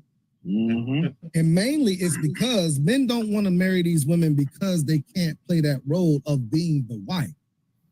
They are too independent. They're too masculine. They're not wanting to obey by the rules that the man sets forth in that marriage. Any man that's in a marriage and that is not willing to be the head of household ain't a real man. Oh my God, not the real man. Oh God. The rules that the man sets forth in that marriage. Any man that's in a marriage and that is not willing to be the head of household ain't a real man. He ain't a real man. Because he ain't the head of household. My God, man. Boy, stop it. Boy, stop. Letting these tax terms, motherfucking, letting these tax terms get you gassed up, nigga. Come on, man.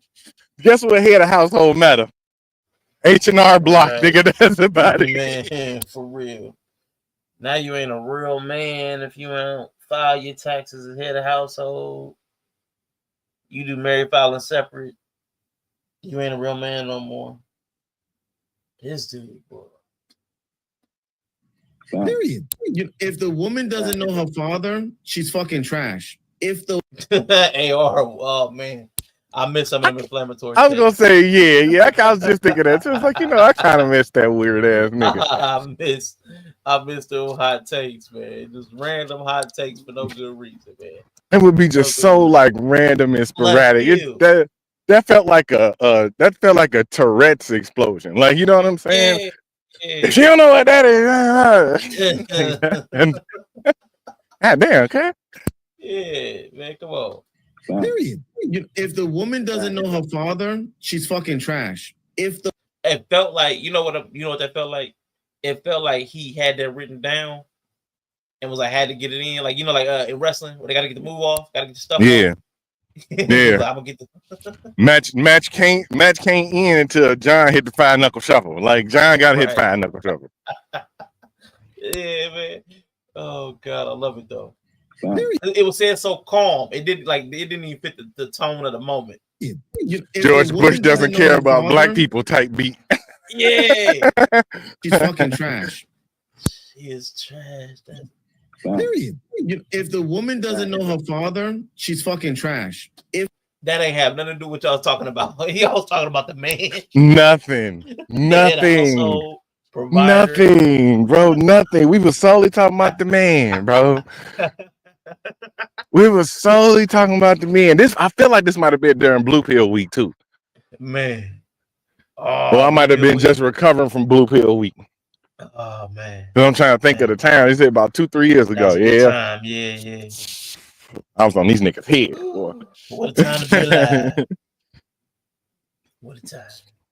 If the woman is not under the authority of her father, she garbage. All these women that's out there that don't know their father, fuck them. I wouldn't say that 100%. Listen, if the woman does not, I mean, y'all can say what y'all want, but prove it to me.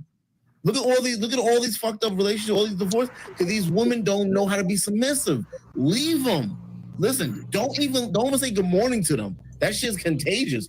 Hell no.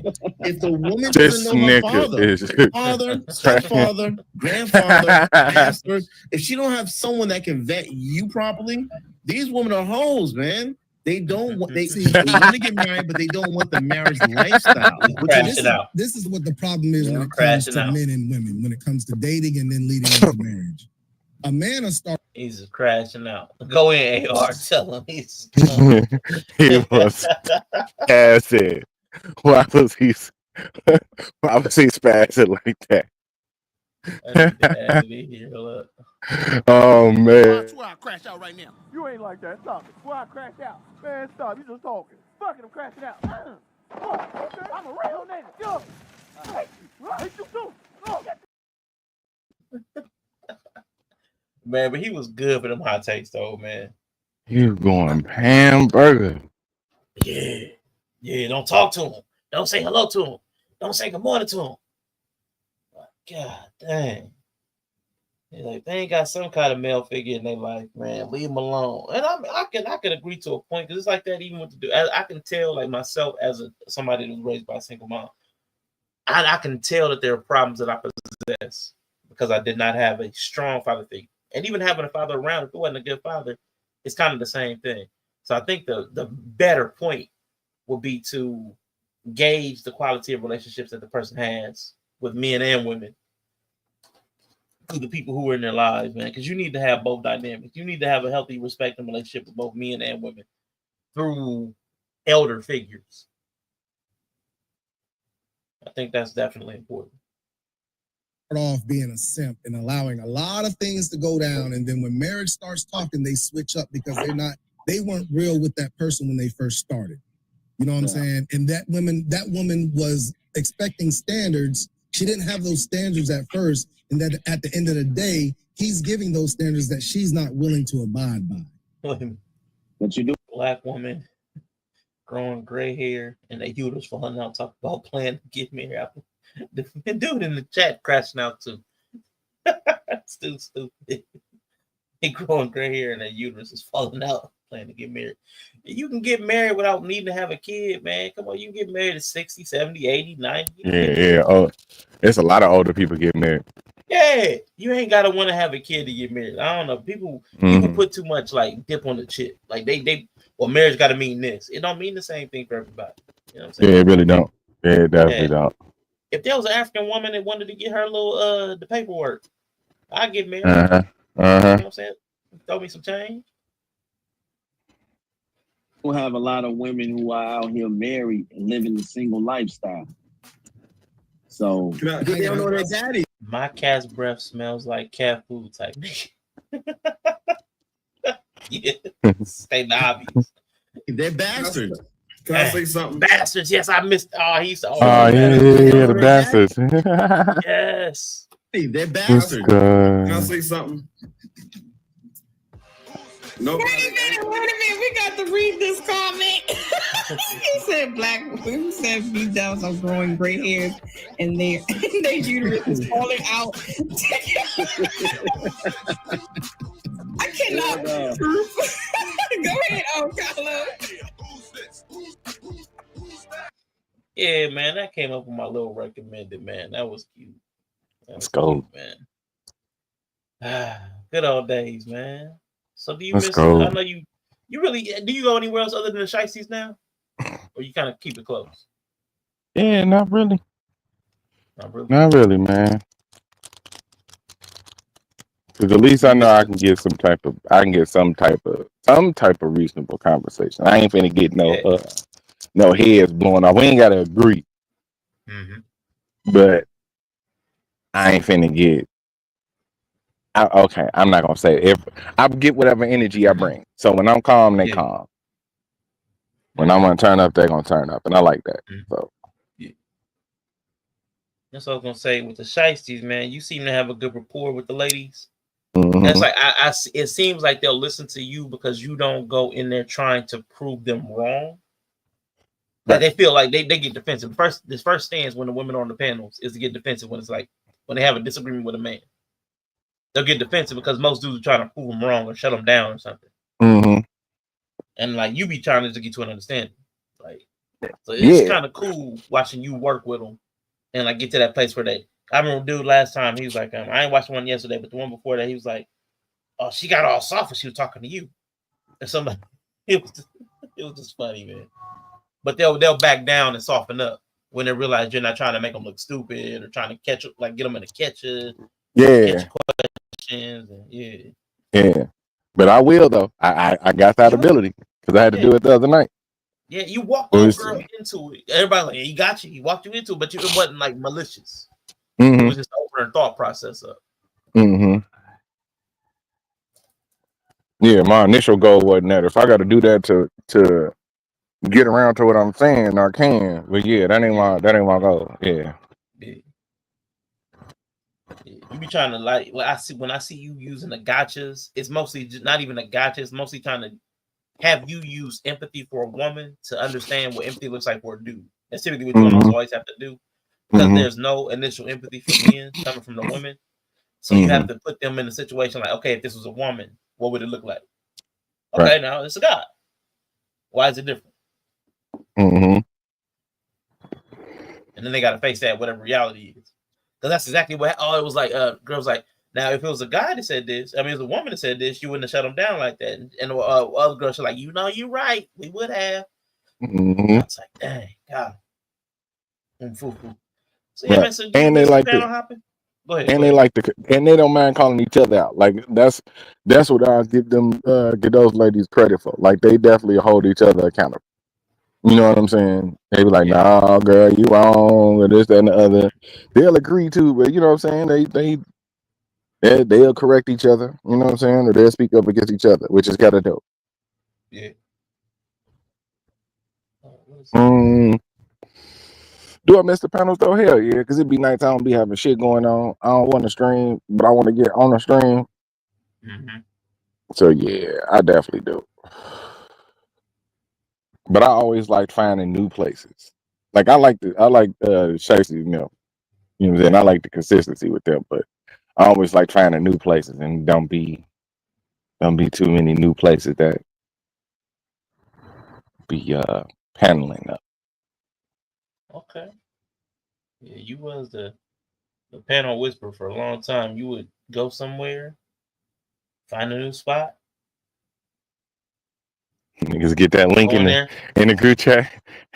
Yeah. I'm going in. Yeah. But you would trigger everybody first, and then you would whisper them down and win them over. It was the funniest little exercise you used to have. So I do want to ask you a question, man. But I'm going to ask it through the lens of this dude, Scotty Scheffler. I'm going to let him play for like a couple minutes, man. Tell me if you want me to pause. Have you heard this, dude? Have you heard this? It's about a month ago. No, I feel like I seen it, but I didn't hear what he had said. Gotcha. I thought this was interesting though. I'm not here to inspire somebody else to be the best player in the world, because what's the point? This is not a fulfilling life. It's fulfilling from the sense of accomplishment, but it's not fulfilling from a sense of like the deepest, places of your heart. There's a lot of people that make it to what they thought was going to fulfill them in life, and then you get there and all of a sudden you get to number one in the world, and then they're like, what's the point? And I really do believe that, because what is the point? You're like, why do I want to win this tournament so bad? That's something that I wrestle with on a daily basis. It's like showing up at the Masters every year. It's like, why do I want to win this golf tournament so badly? Why do I want to win the Open Championship so badly? I don't know, because if I win, it's going to be awesome for about 2 minutes. And then we're going to get to the next week and it's going to be like, hey, you won 2 majors this year. How important is it for you to win the FedEx Cup playoffs? And it's just like, we're back here again, So we really do. We work so hard for such little moments. And, I'm kind of a sicko. I love putting in the work. I love being. So the question I have through this lens, and I'm going to like tie several things in, like the video you just talked about with Diesel, about the women wanting marriage, about the David Justice and Halle Berry, leaving for chores, the TikTok lady who said she didn't even want to consider other people. Dude said all the things he chased. Like, what's the point of it? Because you get there, it's like 2 minutes later you want to something else. It doesn't give you the fulfillment. Our relationships are all the other things that we chase. How much of it is worth it? How much of it is us like fooling ourselves? He's like, I don't even know why I wanted to win this thing. And it's not as fulfilling as some of the other things in my life. So why do I want this thing? And then like some people chase marriage the same way. Well, if I get married, I'll feel fulfilled. And then they get married and you're crying on TikTok. I don't want to think about nobody. I mean, so how do you feel like? Because you've been in these combos for 4 years. All the things men should get their money up, get married, have kids, all the things that we pursue. What do you think is worth it and why, or why not?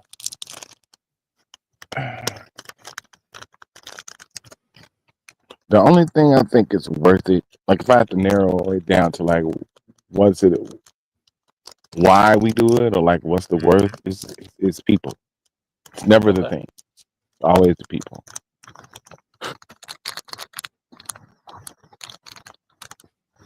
So I think we do things like that, and he might for himself. Who knows why he do it? Because he had a good perspective though. He's like, I'm not here to inspire nobody to do this. I'm doing this because this is what I want to do, and I don't even know why I'm doing it. And I love that. I love that. I don't need a particular reason why I want to be the best in the world. I just want to win. I don't know why. I just want to win. That's why you ask a lot of them great niggas and great athletes. I just want to win. I just got that fight. You hear them. They get so animated. You heard somebody who speaks so passionately about something like a man and his wife. But you heard how Jimmy was talking about his wife. He couldn't really come to a certain word, so it just stuff just started getting jumbled up and mumbled, and he got so emotional he started fucking crying. Like, you know what I'm saying? That's just you don't know why you're doing that. You don't know why you feel that type of way about somebody. They asked him why they work, and he like, hell, conversation, she fine, all this. It's a myriad. What a word. Good word on Friday. Take that with y'all. Myriad. It's a lot. There's a myriad of reasons to why. But it's all about her. And it's everything about her. The good, the bad, it's all about her.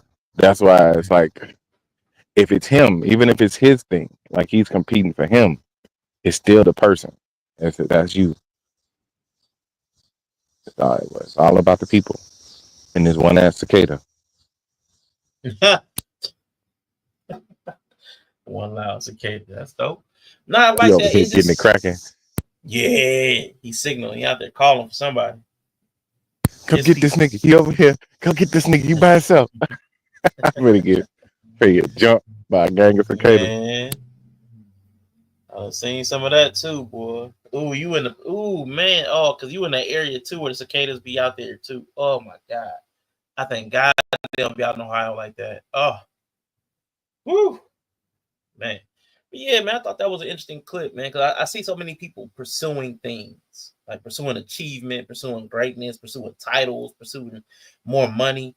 And I see those same people or people like them also talking about how things weren't fulfilling or they got there and it just didn't feel the way they thought it was. It didn't give what I thought it would give. It didn't fulfill me or didn't fill that void. Children, family, husbands, wives, church. Like so many people try to fill so many voids in their life, and it's like, what's the point? I was sitting there thinking about it. Also, we was in Discord, and they was like cheering on.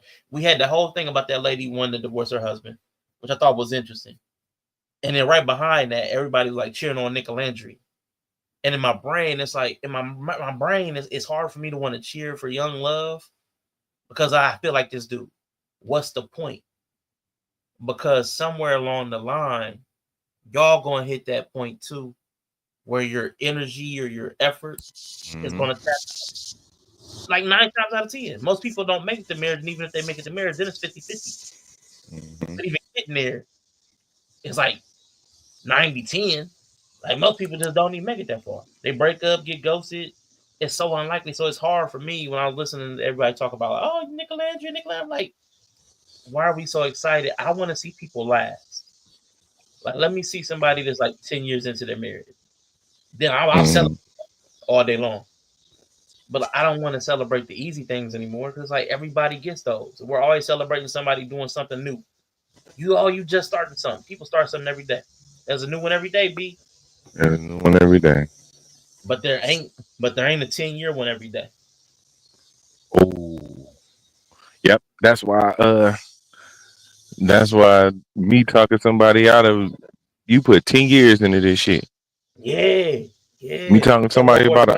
Yeah, don't walk away from that. Not over no bullshit. Yeah. Not over no fuck shit. 10 years. Yeah.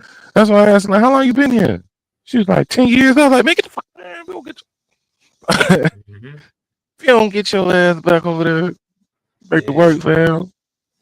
The fuck? Yeah. Some stuff shouldn't be so easy to throw away. But because it is, man, it's hard to want to root for all the small initial. I took baby steps. It's hard for me to want to root for that because, like, what's the point? Right. What's the point? Like you said, there's gonna be a new championship. There's gonna be another little small goal next week, another little small one next month. But like overall, you tell me you put a career together, you done strung some wins together. I'm with you. I want to see you string some wins together because one win don't mean nothing for you and it don't mean nothing for me because people will erase all the things you've done for them in a matter of seconds. Here's the even crazier part. Let's build on that. Nigga, too many wins will put you back in the spot you was in to begin with. Where they ain't fuck with you. Start winning too much. Man. Super Cena. Start winning too much. Yeah. Dang. Cena wasn't always the clean cut baby face. Yeah. He was a doctor of thugonomics, nigga. And then he was beloved. He was getting them same cheers he getting now. Same presentation. Well, not same cheers. He was getting booed, but he was heel, kind of, sort of. But he was turning. You know what I'm saying? And then he started winning. And they rocked with him. And then he won too much. And now it's Cena wins low. There's a whole meme. Cena wins LOL. But that's how he. But then it evolves more because what do we all love? What does everybody love? Everybody.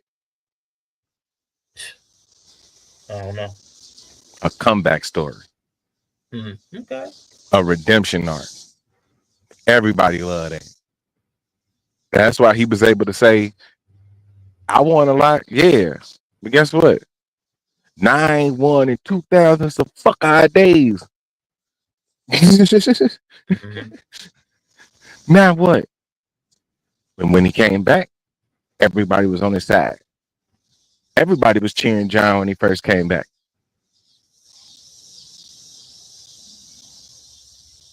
Everybody. That's why that kid looked like he did when he got drugged in Brussels. Man, that was hilarious. Because he thought he was finna get Happy Cena. This the night after. This the night after the Elimination Chamber. He thought he finna get Happy Cena. Mm-hmm. Oh boy. Oh. That kid will never forget that shit. I know he's so glad John Cena back babyface. He probably don't even give a shit. That nigga, he probably a CM Punk fan right now. Or like anybody else. He probably a heel. Nah, he done turned straight heel. He a Drew McIntyre fan. That'd be dirty. That would be crazy, man. Being a Drew McIntyre fan, though, man, that would suck right about now too. So he get played. But I feel you though. Yeah, they don't want to see you win. And then when niggas start winning, he crashed out on their ass. Mm-hmm. Oh, now y'all want to move. Mm-hmm. I thought we was finna do this. Nah, fuck y'all. Y'all want to cheer me now. After I've been giving y'all reason on top of reason to cheer me. Never turn my back on y'all. Y'all done booed me the whole time. Now y'all see I'm down on my dumps. Now y'all want to cheer. Man, fuck y'all.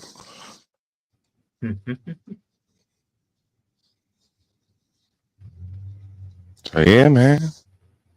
That's a weird ass cycle. It is. It's kind of vicious and sick when you think about it. When you stop thinking, it messed me up when you said that too. You win too much. Mm-hmm. God damn. So people want to cheer for you. They want to hope that you win. Like you said, the underdog. Mm-hmm. They want to cheer for the underdog, hope that you win. Then when you win, it's like, you just kind of until you string some wins together. Right. Then it's like, okay, you're a front runner. And you get those fans. But then when you become the front runner, you get those fans, you also get the haters that want to see you fall. Mm-hmm. Then you fall, you get the redemption story, and you get new cheers. Yep. It's like it's crazy, man. It's like it's weird. Yep. That's weird. It's like Tom Brady. Super underdog Tom Brady. 199 pick. When he won that first Super Bowl. Yeah. I mean, he's America's darling. Everybody loved him. Yep. By the time the dynasty hit, he was on like 5. Oh my God, he was the most hated. Man. How you doing? Hello. Most hated. He got the fine ass wife, adorable ass kids, all the money. He winning. Now he a villain. Yeah, buddy. Until he fell off. Mm-hmm. And then had a redemption story in Tampa Bay. Then he was able to cheer for him again. It's crazy, man. That's a weird dynamic, man. People are sick. We twisted, man. We are twisted. All right, man. Well, listen, man. I think we should get ready to wrap up. Been 3.5, man. It's been fun, man. But I think we should probably get ready to roll on out, man. I did have a couple more questions for you, but I think I'm gonna save them for next time. You sure, man? Shoot. Well, because, man, I don't know. We kind of ended up with an accidental theme. And the couple questions I had actually don't fall on the theme anymore. But I was curious about them. Because it's been coming up. But I'm asking, this is a food question. So first, the McDonald's. Right? McDonald's snack wraps. You know, they back. Okay. Yeah. For sure. W. Are you going to buy any? Because they're now $4, man. I ain't paying $4 for no snack wrap, man. Absolutely not. I can't do it. Like I was like all in for the nostalgia until I saw the price. I'm like, I'm not paying $4 for no one chicken tender. Nah. I mean, so for the price of 2 snack wraps, I can get a bag of tenders. Yeah, I can go home and make that shit. Yeah, it's crazy. I'm like, the prices, man. And Popeyes got them for $4. I'm like, what are they doing? Yeah, nah. Yeah, so I got a bag of tenders. I got the blackened ranch sauce from that Popeye's black and ranch sauce, man. Like, y'all ain't about to get me. Ooh, Y'all ain't about to get me. that black and ranch be fire. I used to work at a It Popeyes. is, man. Yeah, spicy man. Oh man, but Spicy man, let's go. That was one nah, thing I was wondering about. now they need to bring back the strawberry parfait bucket because you see they brought back the potato wedge and KFC. Yeah, KFC, yep. Their marketing was great. They was like, here, damn. That was hilarious, bro. That was You know, hilarious. the company got black folks working in their social media and shit. You know they do. I love it. I love that. I love it when they do. Here, damn. Wendy's. It should have been like. Good. It should have been like, huh? Like, huh? Yeah. Huh? Yeah, that was good. That was good. I haven't been to KFC in years though, man. I don't know if I can go back because all around me, I don't know about yours, but all the KFCs around me fell off. Something terrible. They got worse service. No, KFC ass. Yeah. But you know what I'm saying? The potato wedges, you know, I can't you even can do it get for the them burgers, separate. man. Yeah, niggas used to get them separate. Shit. I mean, but you got to get them at KFC though. Yeah. I mean, I mean, the chicken ain't service, shit, man. but the chicken ain't never been shit. So this what you do though, right? Like you gotta, if you take a little journey, you'll have the ultimate meal, nigga. So if you go to KFC, Okay. and you go get the chicken, I mean you go get the potato wedges, Okay. and the strawberry. That's what I need to bring back, the strawberry parfait bucket, and then you go over to Popeye. And you get their chicken with the biscuit and the macaroni or whatever side, because they sides is better. And you good. You good. Because they can't do nothing. Popeye fries ain't fucking with the potato wedge. They good though. They fire. Popeye's fries is pretty good. Yeah, but you know, they like second tier. You feel me? The potato wedges. I'm definitely even contemplating going to get some. Just cause. We talked about it. No, nigga, that's nostalgia right there, bro. Because we had a KFC. Oh shit. We had a KFC in the 90s. This is when KFC was good. They had a KFC right across the street from the Blockbuster we used to go to. So we would stop at that KFC, grab us some chicken, or go to the Blockbuster right across the street and go rent our movie. I go get my little wrestling video and my video game, because that was typically my selection. Me a wrestling vid and a game. What system? Sega, nigga. Okay. Sega.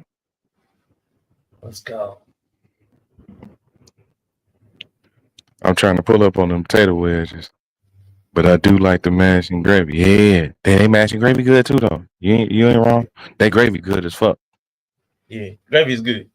Potatoes is hit or miss. I mean, they're like, they don't matter. Like they mashed potatoes. Yeah. The gravy, yeah, it's peppery. I like it. Mm-hmm.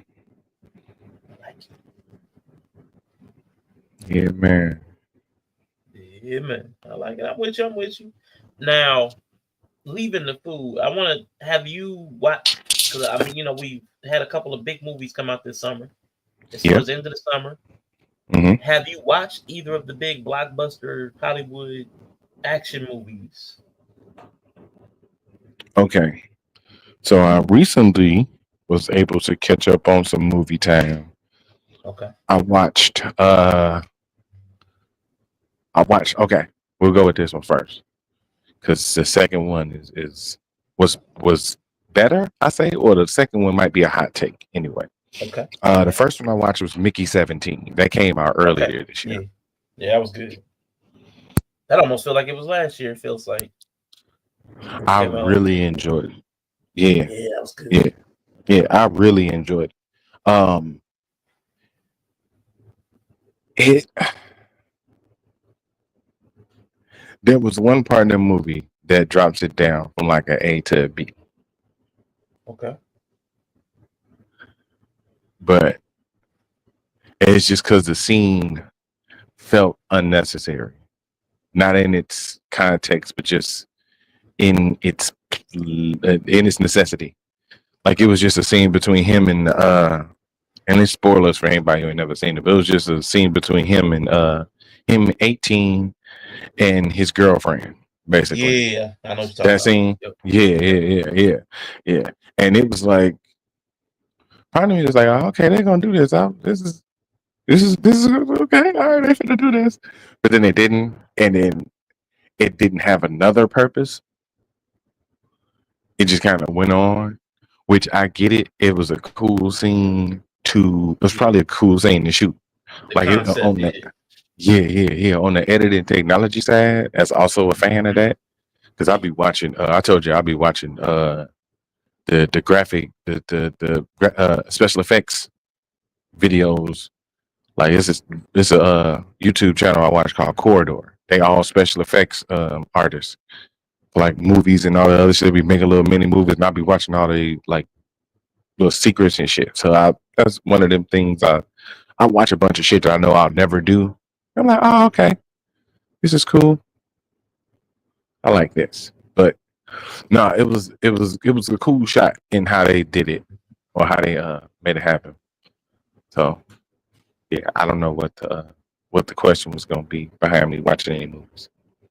Yeah, so you watch Mickey 17. What about the big tent poles, the Superman and Fantastic Four? Oh, you did say blockbusters. Okay, so I did watch.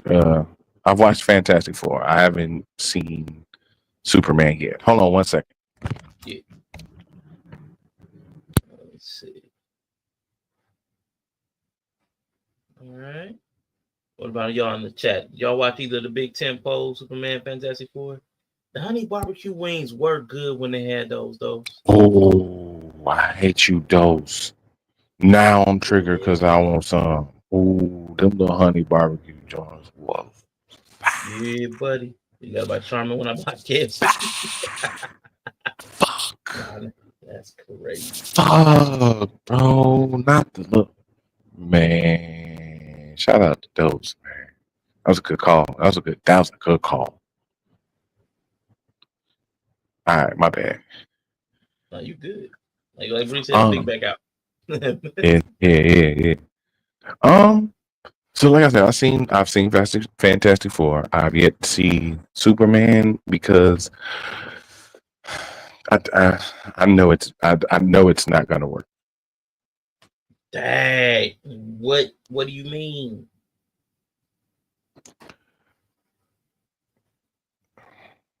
For DC, it seemed like the only movie franchise. I feel like for DC, it seemed like the only movie franchise that they can get right is Batman. That's the only movie they can do right is a Batman. And that's not for like me being just a Batman fan, because I love the old school Supermans. I even like the one with the dude with the claws. I can't remember his name. Motherfucker whoop Superman ass. I cannot think. My brain. What the fuck is his name? I bet you don't know. I can't remember his name. But he made him with the string of hair. Remember it was the one where he had the string of hair that was holding the fucking wrecking ball. Superman 4. The sun. It was like Neutron Man, Sun Man, or something like that. Yeah. It's something very specific. I like that one. I even like that one. Okay. Yeah, that's all. Like I like Superman Productions. You know what I'm saying? I like the Superman cartoon, of course. You know what I'm saying? I like I like Lois and Clark. That was fun back then. Mm-hmm. Yeah. It's got a little nostalgia to it. You know what I'm saying? Yeah. Even with is there a most recent one I like?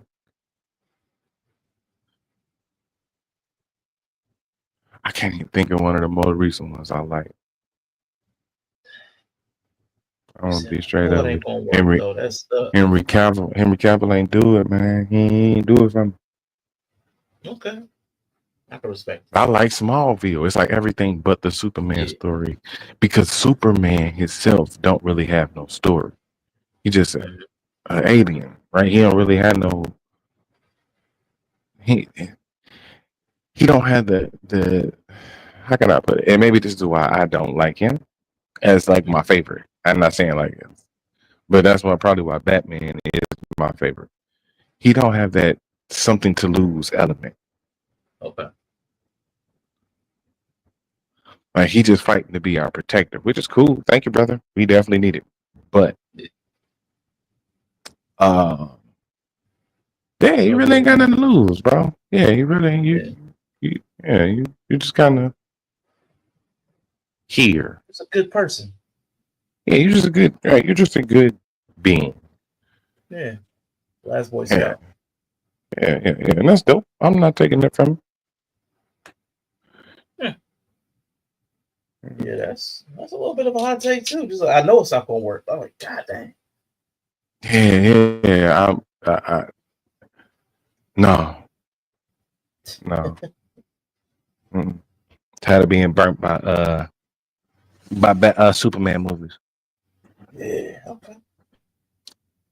And every Batman movie didn't work, or everything, including Batman. But see, Batman works outside of the context of the Justice League, because Justice League was bad. Yeah. So even there's elements of where they take him and fuck him up. Yeah. But yeah, I did see. I did have the fortune of seeing Fantastic. Okay. Called it the Fortune. All right, let's go. Yeah, this might be a hotter take. I liked it. Oh. Okay. Yeah, I liked it. All right. How many blunts out of 5 would you give it? I give it 3.5. Okay. 3.5 blunts. All right. Well, I'll give it 4. I watch it on my phone. Maybe when I watch it like in full HD. Well, I'll give it 3.5. Maybe the full HD will make it better or worse. I'll give it 3.5 with an asterisk. I'm gonna watch it again. But I liked it though. Yeah. I mean, if you're willing to watch it again, that's definitely solid. Yeah. Yeah, because I wanna give it its full run. Like once I get I'm gonna give it its full run. But it had its things too. All right, I'm gonna ask you 2 questions about the movie. How did you feel about Lady Surfer and Galactus? That was dope. It was basically just a retelling. Her character is just the wife of the traditional Silver Surfer. It's an alternate universe. So, you know what I'm saying? She basically made the same sacrifice he did. Yeah. Just for her world. You know what I'm saying? They don't mention her husband and shit like that because it would just take away from too much. Just kind of you kind of want to keep it on the if you know thing. I didn't know. I heard the fact about it, like, oh, okay. I didn't mind beforehand because I don't really get offended by gender swaps unless it's like the main character. Now, if we make Wolverine a chick, I'm just like, all right. I gotta see it. I don't trip about a gender swap until I see it. Like, was it worth it? Mm-hmm. Like, was it worth it? Yeah, did it work? And especially if it's a completely different character. If it's a completely different character, I'm definitely not finna go play. Okay, alternate universe, completely different name, completely different character. I don't mind it. Let's do it. You know what I'm saying? Yep. Like with the what if for Marvel, how they made Agent Carter. Yep. Captain UK or whatever, Captain Carter. Mm-hmm. Completely different person. It's completely different story. You know what I'm saying? Completely different approach. I'll allow it. That made me wish we had got her in the movies. Yeah. But we probably could. Because they about to cross all these timelines. And what if is supposed to be canon. Yeah, it was what was she? She was in that one scene in that Doctor Strange with the alternate when they had the alternate Reed Richards and Uh-huh. yeah, so she was in that one scene, man. But I wish we could have got her like in a full length movie. We could definitely still get it. That's why it's going to be this Avengers whatever something war is about to be crazy. Yeah, This Civil might War. kick We it. gonna see. Yeah, this might kick it all back up, hopefully. But Galactus, on the other hand, Galactus was great. I like the design of him. I like how they kind of worked him in. It made sense. You know what I'm saying? It's like his proportions and his size, like it made sense because he can grow. Like and sometimes he can get massive, right? Like he can get like bigger than the planet, Yeah. right? So they showed that in different ways. Like some planets he was way bigger than. I guess Earth is a big ass fucking planet. Nuclear Man, that was his name. I had to search it. Nuclear Man. Yeah, for sure. Shout out to Nuclear Stupid Man. name. Shout out to Nuclear Man, bro. He had the little fucking nails that grew. Mm-hmm. Illegal talents. Let's fucking go. But yeah, I like the Galactus. I like the way they did him. I like the way they visualized him and his size and scope. Mm-hmm. Yeah, I did enjoy that. I was curious. A lot of people had problems with that, but I was cool with it. Yeah, I ain't mad at it. Because we gotta be able to see. We gotta be able to see him. That's yeah. You can't fully introduce him as a character, and we don't see him. You know what I'm saying? This is the unfortunate part about when the lights come on. It's the Wyatt 16. The lights gotta come on. We gotta see him. They did it dope. Mm-hmm. Even though they made his like outfit that made he look like a celestial, like so it looked like he had stars when he was in the darkness. It looked like a bunch of stars. Mm-hmm. I was like, yeah, that was dope design. That was a nice choice. Nice choice. But yeah, man, it was like one thing I didn't like about it, and it was from the trailer too. When he was walking through New York, his gait. I don't know why they didn't catch it, but they had it where he was like walking from the knee. Like the way his legs were when he was walking, there was one scene where you see him step through and like he would have been walking from the knee instead of from the hip. And I'm like, that just looks stupid. Like he's sliding. Yeah, like almost like he's skating or something. It was real goofy looking. But that's not what his feet was doing. Right. That wasn't what his feet was doing. His feet were moving as if he was walking from the hip. Because he was picking up his feet. That's what I'm saying. Like his But no, go ahead. I'm gonna say his feet were moving as if he was walking from the kneecap. That's why it bothered me. It's like as soon as you saw 1 foot moving forward, the next foot came right behind it. Not like he took a full step from the hip. It was like a shuffle. And I'm like, come on, man. He was doing his Rosie. Shout out to Rosie, man. You know what I'm saying? It had that Jetsons feel, that 1960 futuristic feel. Yeah, man. Think of the evolution. How else would he walk? He would walk like Rosie from the Jetsons. Nah, man.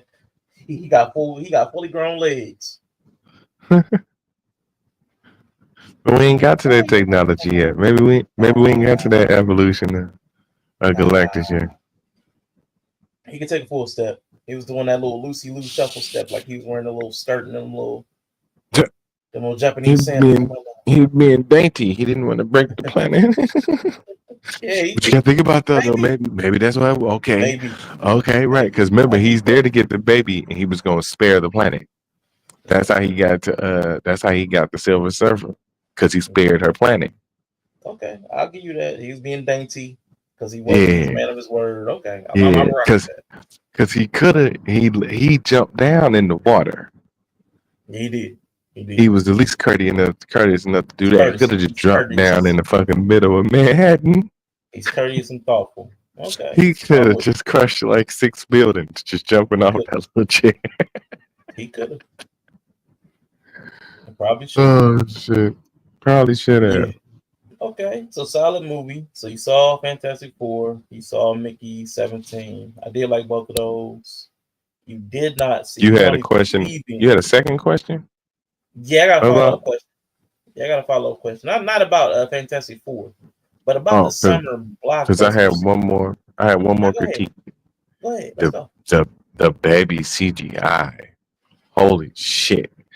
I watched Cam version. I watched the bootleg version on my phone, and I could tell that's really why I want to rewatch it because it seemed like everything else was pretty solid. And then like you get to this jarring baby CGI, I won't even and see it's like, what the fuck is this? Is I'm on my phone. I'm like, what the fuck? That's This funny. don't look. This don't even look close to like finished. Mm. This can't be it. So yeah, I'm gonna watch that shit. But yeah, the best thing about it though is an hour and a half. Yeah, they kept Please. it tight. Oh my god, please people make more movies like that. Yeah, I can go back to watching movies. man, that was beautiful. No sprawl, nothing crazy. Mm-hmm. They kept a nice little timeline. I liked it. I was cool with that. I'm with you.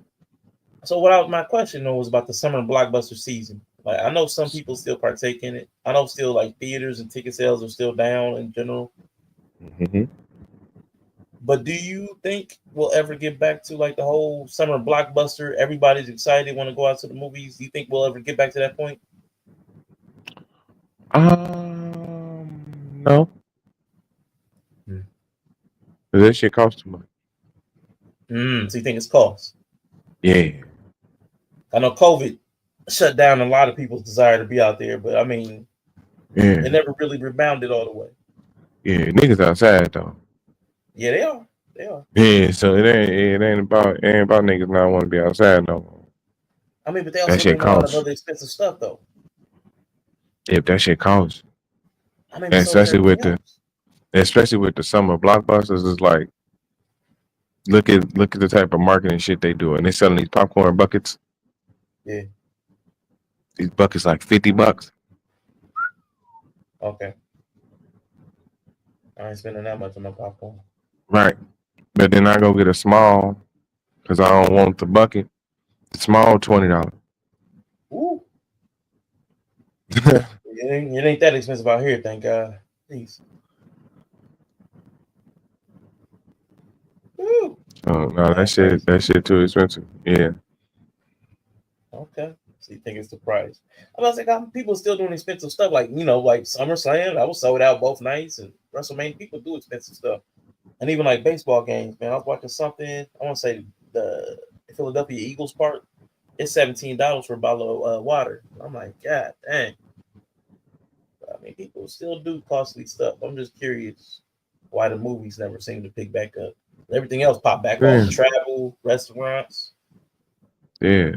The people the people who like that shit gonna go. They always gonna go. That's what I was talking about. The people who gonna watch the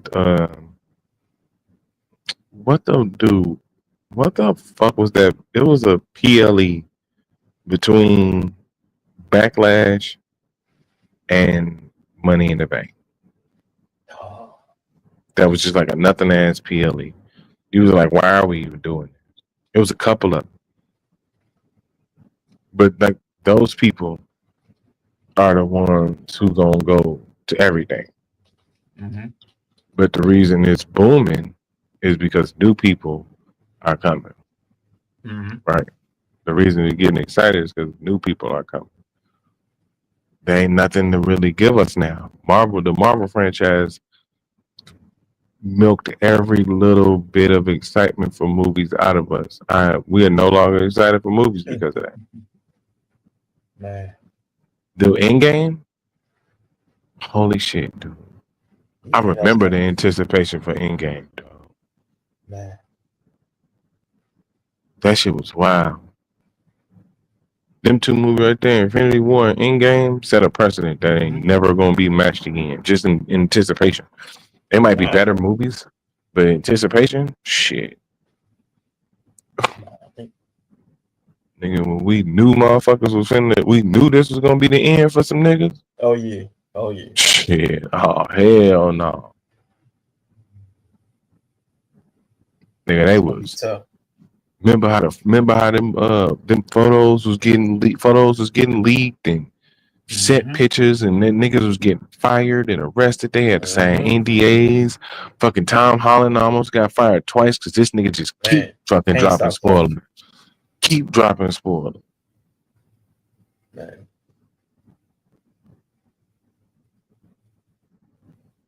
Yeah, I don't think we're gonna get back to that, nigga. That's in the past, nigga. That's like all the fun in the 90s. Nothing's gonna be as fun as the 90s. Man. Nothing. Everybody had fun in the 90s. Adults, teenagers, kids, everybody. I think everybody feels pretty good about the 90s. It was a time, man. It was a time. Mm-hmm. Man. But yeah, man, I was just curious about that. There's so much stuff popping off, and it just ain't hitting like it used to. And I started watching after Sinners. I started watching some of the press about movies to see how they talked about it, because the way people did Sinners, to the positive and the negative, was interesting, and it made me curious to see how they covered other movies. And and it's the same thing. Even when it's not Sinners, they some people are like, well, there's all these reasons why it's not performing well, and other people talking about, nah, it's actually doing better than they're saying. So it wasn't just because of Sinners. I hadn't tapped into like the whole movie theater type stuff in a minute, but that made me want to pay attention to see if it was just Sinners because of the racial aspect, or do they do this with other stuff? And it's the same stuff. It ain't just black people. Some people are like, oh, they don't like James Gunn, so they're saying all this negative stuff about his Superman movie, and right. It's the same stuff. Yeah. Right. My problem is with DC. Man, James Gunn can make a good movie as long as it ain't in DC. What's that? That sucks. No, I would say Superman is actually a decent watch. But I mean, just decent. I did enjoy Fantastic Four a little bit more. It was more compelling. I won't even say enjoy might be the wrong word, but it was like it kept my attention, and I don't know how to differentiate, but it held my attention. Superman did not hold my attention. I kept wanting to do other stuff or pick up my phone and check stuff, but the Fantastic Four held my attention. Maybe the pacing. It's probably the pacing. It was fast paced. Yeah, because they did it 90 minutes. I think the pace never let my mind just like drift off. Like when they were trying to slide into another dialogue heavy moment or something. Yeah. All the dialogue had something to say. Everything kind of had its purpose. So you needed to pay attention. Yeah. Like I had to rewind because I was like, I missed the part about him explaining like the portals and shit. Like, wait, what? Hold on, let me go back. Right. I thought he had like shortened the explanation because he went so fast. And you go back and listen, like, oh, okay. Yeah. It was concise as fuck. Oh. Yeah. Okay, so we just gonna make a portal. It's gonna shift him to the other side of the universe. This is how it works. Here we go. Like, oh, okay, all right. Fucking rock. I don't know when it's dropping on digital. I think Superman dropped on digital today, from what I heard. I found a good copy. I'll probably watch it on my computer. Yeah. So I can just get it better. Better look. All right, y'all. Let's see. Before we get out of here. 3 here. It's another 2 hours. Look, we just extended another 2 hours. Let's go. Nicolandria supremacy. That's all I got to say. Man, fuck her. Just protect black women. Man, listen. What's her name? Ari Lennox was right. And Ari Lennox was right. Emotional load is real. Maybe. You're an emotional load. Okay. Yeah. You're an emotional dump. How about that? Ooh. You emotional little shit. Ooh. Hey. You want to take this outside, man? You emotional little shit. Sorry. I would have joined earlier. I had to go to a townhouse and That's all good. Okay. Do what you gotta do, cuz. I ain't have to do it. I'm just being nosy. Man. Shit, that's all right. Sometimes I've been that's listening. best. Yeah, I've been listening. Doing modules. Have a decent for work. Friday. Yeah, it's decent. I mean, I'm doing modules for work and listening, and I'm just doing a bunch of things. You know, just being a woman, doing everything ever in the world for everybody. Okay. Wow. Yeah. Typical day. Typical day. Superwoman. Carrying the load of the world. Because the men are lazy and incompetent. Exactly. Clock that T. So yeah. Little CM fingers is hilarious, man. But yeah. I don't know what y'all talking about. Sorry to interrupt. Nah, we just finishing up the little movie chat, man. Have you gone to see either Superman or Fantastic Four Not yet? at all. And I had planned on doing it, but no. Summer was too packed. I was not finna pay for all them humans to go see no damn $30 movie. Dang. And now we just wait until it come out at the house. Yeah. So Superman finally hit digital. I don't know when Fantastic Oh, it Four is it free though? Because I'm not paying $20. Free? Nah. I'm not paying $20. I don't know when it's gonna hit HBO, but And I get you the free. I know I'll be finding. You know, we got our way. Usually once it's on, you're right. Usually once it's digital, it's not an issue to find it. Right. Good copies. Yeah. Mm-hmm. Yeah, I haven't seen them yet, but I do want to see them, especially the new Superman. And I haven't seen Fantastic Four. But I do want to see that. What else is there? That's the two main ones, that was right? really it. That's really it, yeah, right now. Yeah. Okay, cool. Yeah. So I need to do that. That's what's up. Oh. Yeah. The big plans for the weekend either, yo? Well, yo, you had something pop up.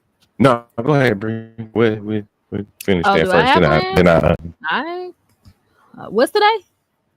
Oh, I'm supposed to take Friday. the youngest out for her birthday weekend. It was Tuesday, but she wanted to go.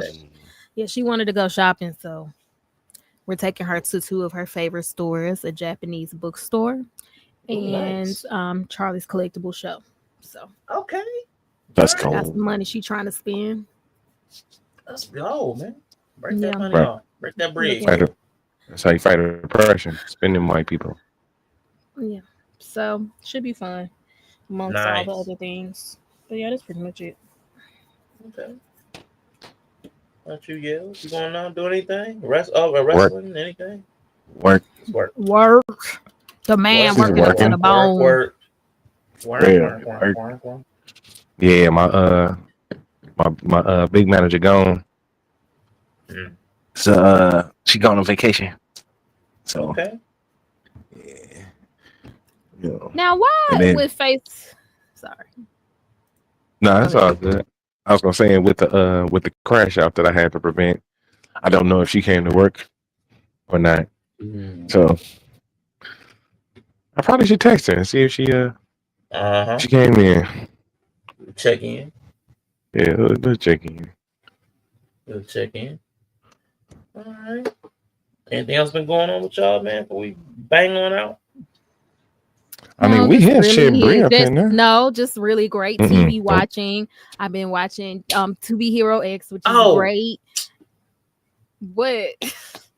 That's what I wanted to say. And the hatred. You know, I'm free to hate. Yeah, I'm free to hate. I couldn't watch that interview with Alondria. Oh, with Miley's she mama? Horrendous. Yeah, with Miley's she mama? horrible. Yeah, she looked terrible. Oh. I know y'all love her. Y'all just like it might have been, but I was like, I couldn't look at it. I was like, oh God, what is it? I mean, I don't really like her because she looks pretty or anything. Yeah. So it's not really distracting for me. Oh my but God. yeah, I thought it was out of the interviews I've seen, it definitely was the better one. Keke Palmer's interview sucked.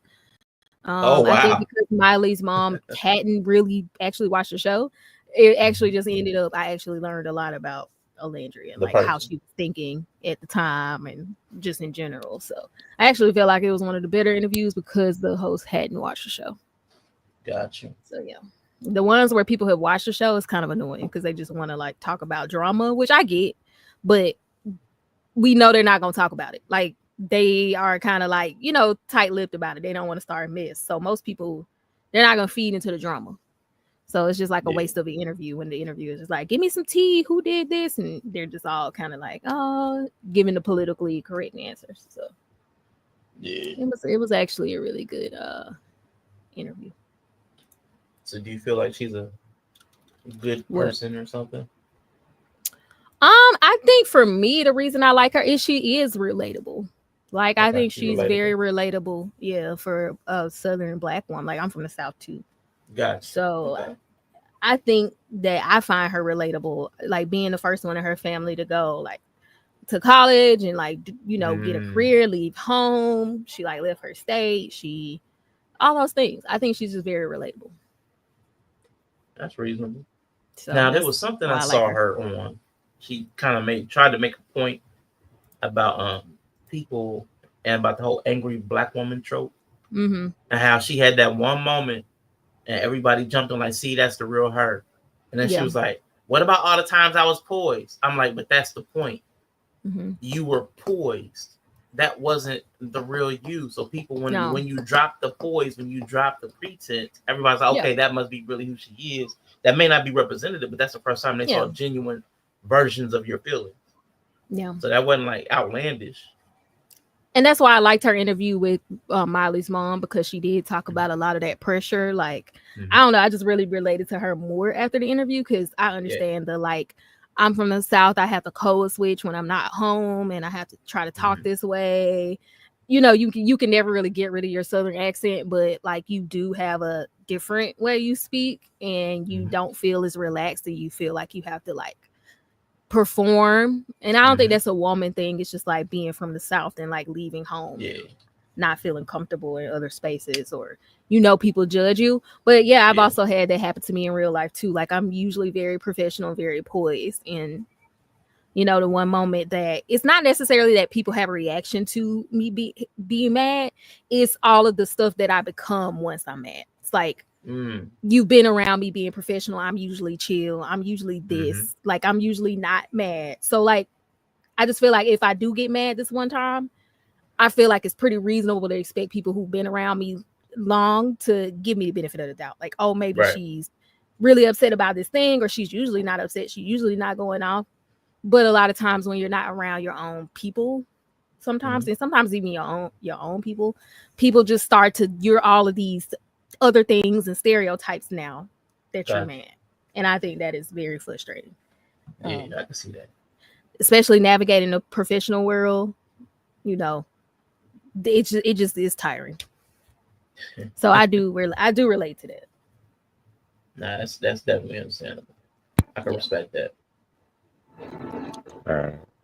So I got something for Bree, but I need Rashawn to pull it up. Oh. All right. Could you pull up the interview from yesterday? Oh, yeah. Give me a second. All right. Uno momento, por favor. So I had a interview yesterday with I saw Mayari. Okay. And we had an end part that you might be interested in. And I want to get your reaction to her take, because I am completely unknowledgeable of this, and you are the foremost expert that I know of. So I need to know if this is good or bad.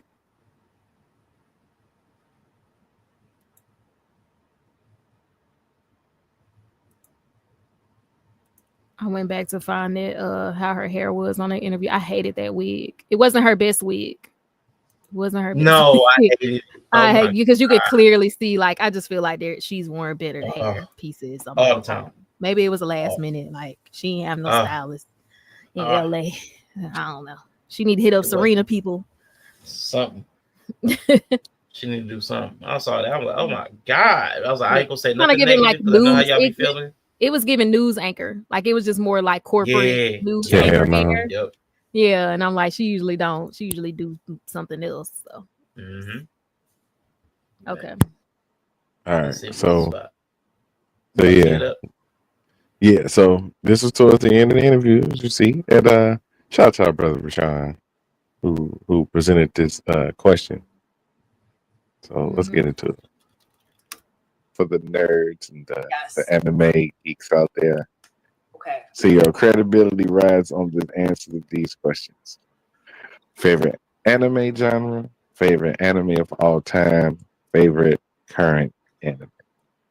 Okay. So, favorite genre is going to be shoujo. All right. Because now, if you can tell us again real quick, I know shonen is for the boys. Like Pop action. quiz. Yeah, what is shoujo? It's for the girls. And is that action as well? Sometimes, yeah. Is it like Peach Girl?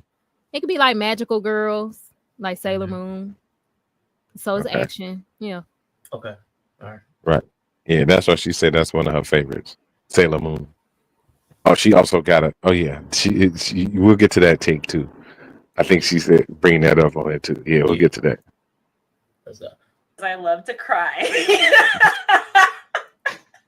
That's what got me. But and she said, I like shoujo because I like to cry. That's what made Yeah. me think, like, is that battle? Y'all be crying? Like shoujos be crying?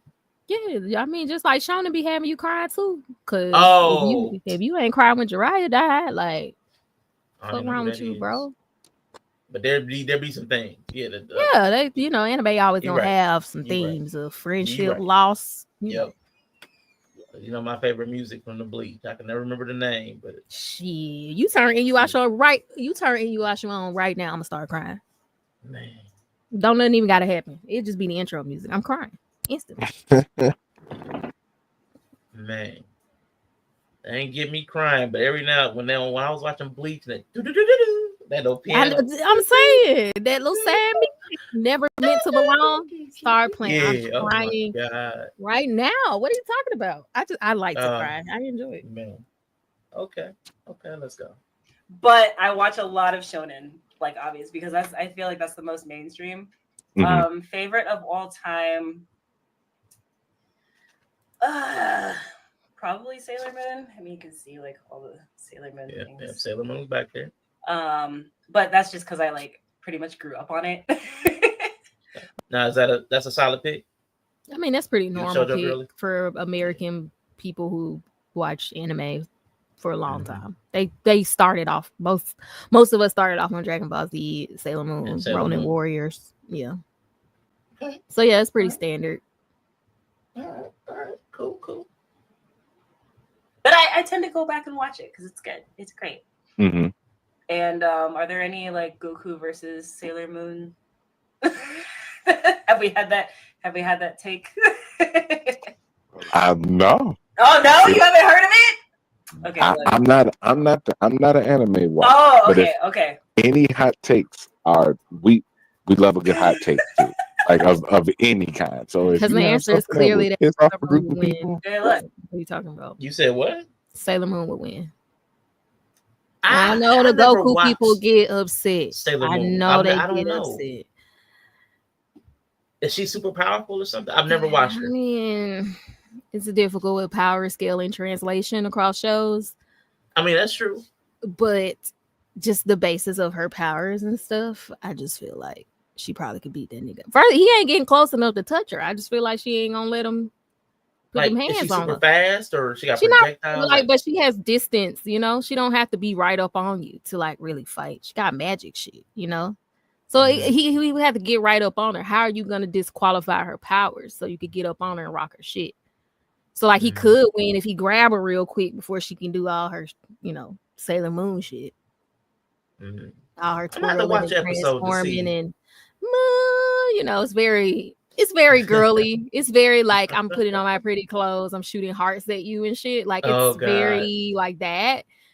Okay. So like, you know, but then you think about range of attack, area of attack, distance. Like, I don't know. I feel like if he grabs her real quick, he'll win. But you know. So his only hope is to do the instant transmission. Yeah, but grab her. he could do instant transmission, so he can get right up on her. You know, but hand to hand comeback, she's losing.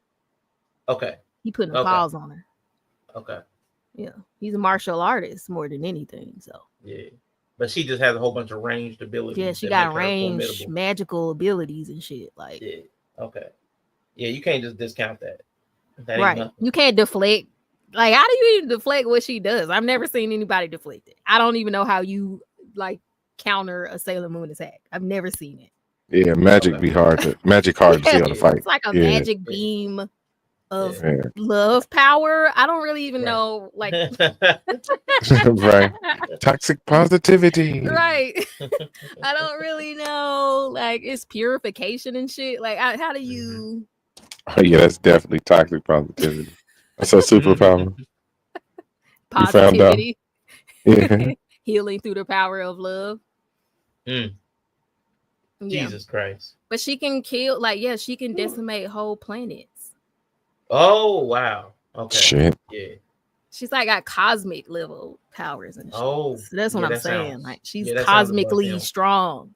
So that's like, Okay. it's kind of like scaling Yeah. wise. Yeah.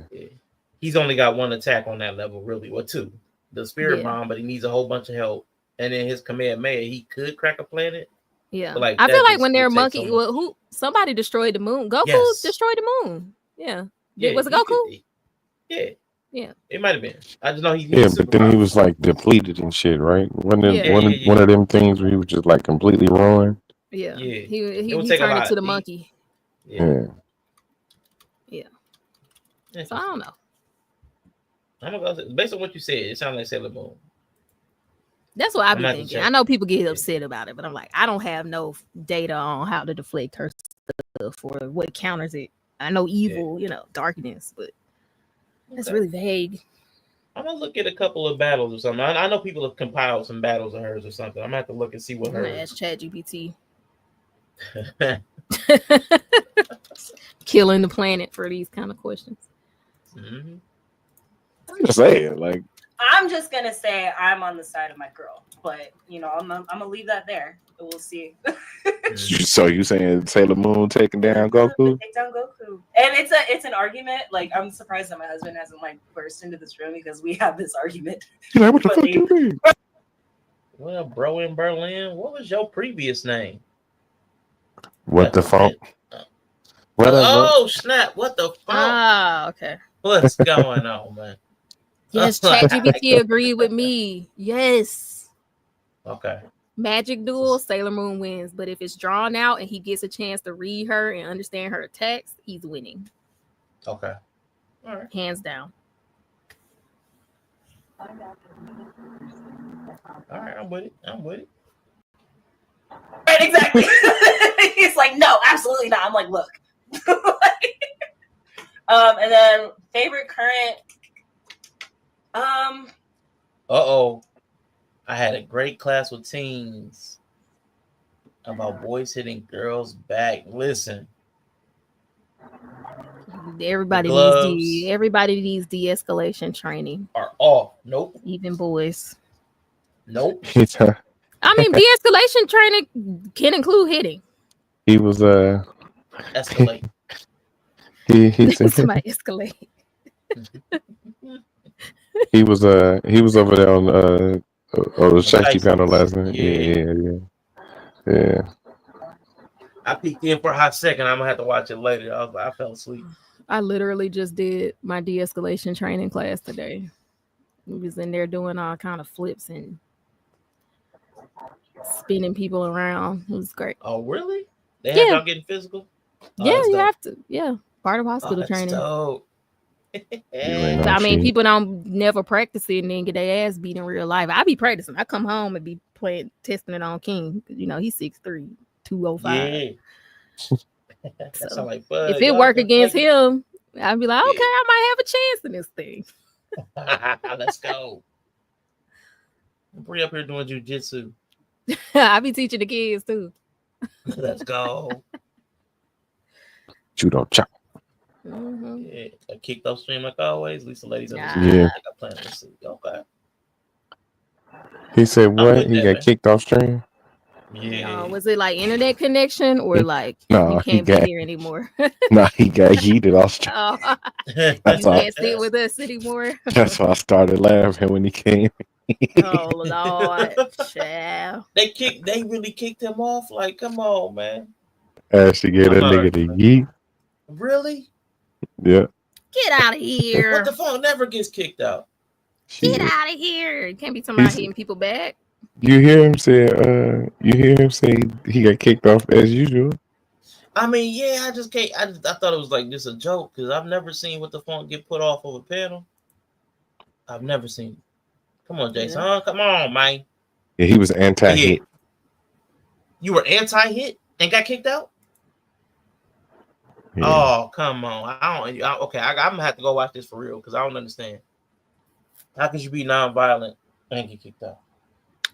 Y'all, never mind. Ooh, never mind. Say what you gotta say, Bree. Say what you gotta say. Can we finish this segment Yeah, first? let's finish this. I don't want to know Bree. Now, Bree got that thought. That was a hot thought. It wasn't. It was Okay. Sakamoto It's just a lot of fun, I think. And that's the Fat Assassin, right? Yeah. I didn't keep up with that one. Yeah. I didn't keep watching. I didn't like the fact that he was silent. Like, that was annoying. Yeah, that was annoying, and I just didn't see myself being invested in this story. Like after watching a couple episodes and how it always played out, it just wasn't holding me. I like a little bit more. There's I don't know. I something like about the shopkeepers that lose me Yeah. because there's also an Asian show that I think was on Netflix. It was a live show. It wasn't an anime, and it was a really good, well made comedy, and it was a shopkeeper and I think the kid, like it was the husband, wife, and then a child who was like navigating being in America or something. It was something. It was a really nice show. About the shopkeeper. I can't do shops. Fresh off the boat. It wasn't fresh off the boat. It was something. It was the shop was just like Sakamoto days. The shop was, and the father would give people breaks or something. It was something interesting. It was a good show. I promise it was a good show. But for some reason, there's something. Any shopkeeper show loses me, and I don't know what I have. It gets very stale, very fast, and I Maybe it's always because of like location. Yeah, it's just like boring. Yeah, locations are always the same spot. And it just annoys me. And this is like no mystery to figure out for me. I like to figure out a mystery, you know? Yeah. That's kind of why I like to be Hero X. Like I like for there to be a bigger picture I'm trying to figure out, like something. I don't really care for that. Yeah. Sakamoto. Let's go. Yeah, he's saying I could be Mayari's manager. Yeah. And just like Paul Bearer. I mean, look, I'm not opposed to being a manager. I always kind of had that idea. I always kind of had that idea for being a gimmick.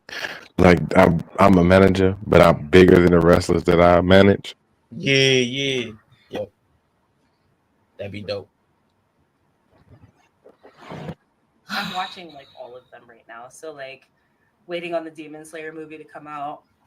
Fire Force, the 3rd season's out right now. Oh, also Fruits Basket. I'd say Fruits Basket is another one of my like top favorite animes. It'll make you cry. Legit.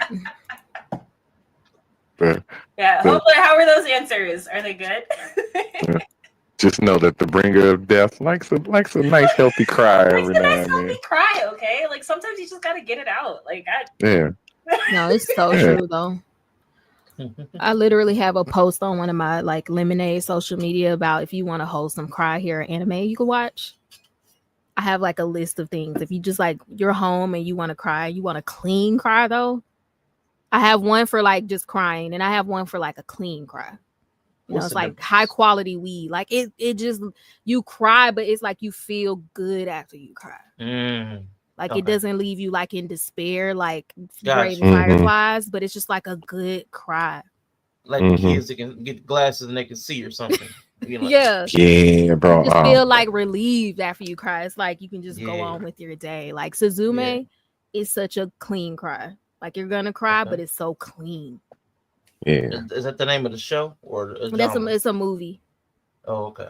Yeah. And the main difference is like, why are you crying? Like, are you crying because there's some resolution that's like resolving, peaceful, or are you crying because like this kid died from like a nuclear warhead radiation poisoning? Right. Yeah. Right. Yeah. That's true. the difference. That is fucking true. Damn. I watch them all though. I got the other night. I ain't even gonna lie to you. It was about 2-3 o'clock in the morning. Cause you sharing that dinosaur. I wish I would have never knew that. I didn't know the dinosaurs sitcom ended like that. Oh yeah, Bree didn't know how the dinosaurs. I think I deleted it from my memory. There's no way I couldn't have known, but I feel like it was traumatic, and I feel like I tried to not remember it. And then you gonna just show that to me after I woke up from a like nightmare. He's like, "You want more things to cry about? Here." Yeah. A terrible person. I mean, I'll just keep him with it.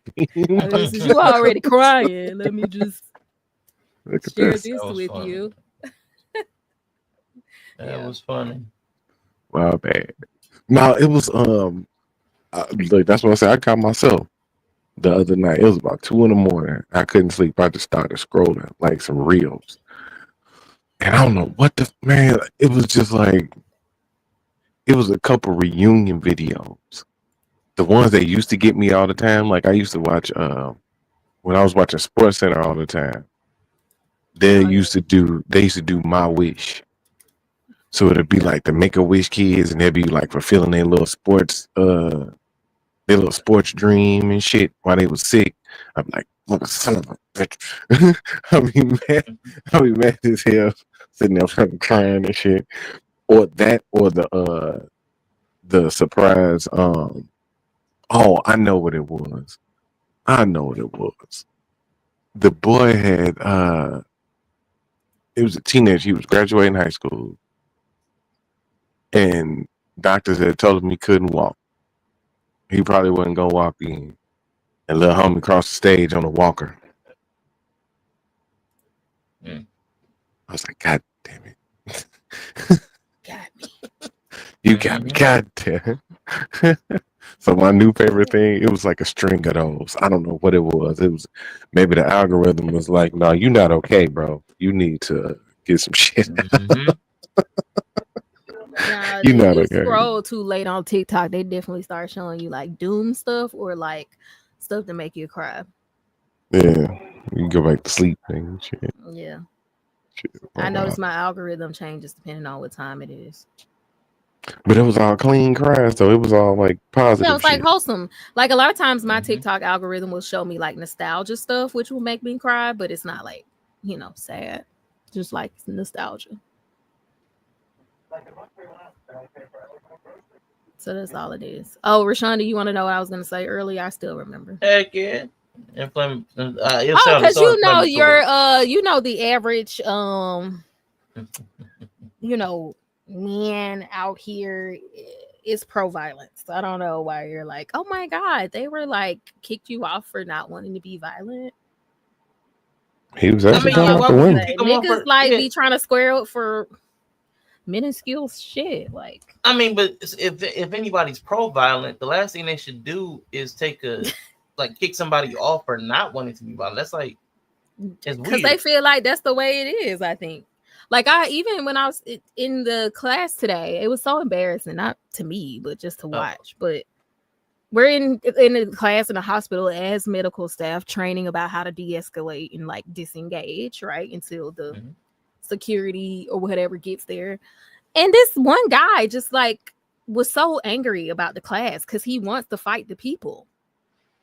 He's just like, well, if I get away, if someone touches you, they are intending to harm you, and I should be able to do whatever I feel is necessary. And I'm just like, why do you keep that? No, that's not. First of all, that's not true. And second of all, you're gonna get sued. Like, you can do what's reasonable to de-escalate, to disengage, to protect your person. But if you break away from somebody, push them away with reasonable force to get space, and you then proceed to go after them and attack them, you're no longer self-defending. So, but to like keep getting mad at the instructor because he's not like including you pummeling somebody because they touched you, it was just very strange. And like, it was a black guy, and I was just like, why are you doing this? Like, I don't care. I'm gonna swing, sir. You like, Can we fire him now? Like, can I report him to CNO now? Because you're not cut out for this. That's fun. You can't beat up patients. And everybody Can who we fire touches him you, now? right? Like, and everybody who touches you is not intending to kill you. Or I've had a patient bite me.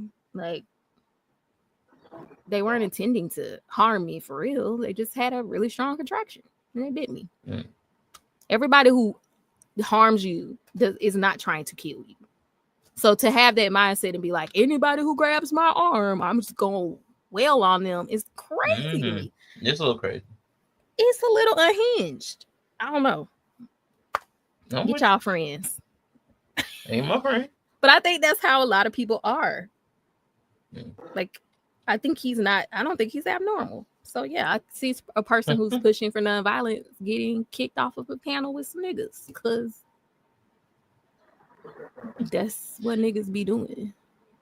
I mean, okay, so Now, hold on. Hold on, wait. I was saying that. What if I told you that his disagreement was with the women? Women can be niggas too. Okay, I thought so. Carry on. Because my issue is, if somebody's pro combat, then somebody who is confronting you should not be removed because you're pro combat and confrontation. So even if the confrontation that you're facing, somebody saying, I don't think you should fight back, it feels weird to try to remove the person who's coming against you if you're pro combat. Like, I want the smoke. I want the smoke. I don't think you should smoke. Nah, get out of here. Like, now it's and that's also not why he got heated off the So why he get yeeted? Come on. Yeah. So what was the yeeted? What's the yeet that broke the camel's back? We was talking about some dating situation. Did some music stop playing? Oh, I was like, wait, I hear it now. I was like, bitch, are you having a stroke? Auditory hallucination. So yeah, tell us what happened while this music plays. I was there. I think it all. What the fuck was being a dick? No. It was him and Ashton was talking, and I guess what it looked like, he might have been over talking. Ashton was trying to talk.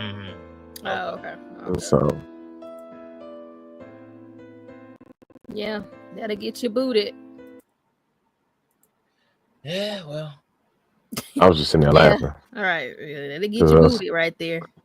So I was like, okay. Is my not arguing better? Or I still need more practice? I need a little bit more practice. I'm gonna have to go back and watch it. I have it in my watch later. I'm gonna watch it and let you know what was going on. I'm gonna be an observer. Yeah, no, it wasn't a hidden thing though. That was actually we was actually all agreeing on that. I think the argument more or less so was where do you need to correct it at? Because we was talking about the Sha'Carri Richardson thing. Yeah. And criminal.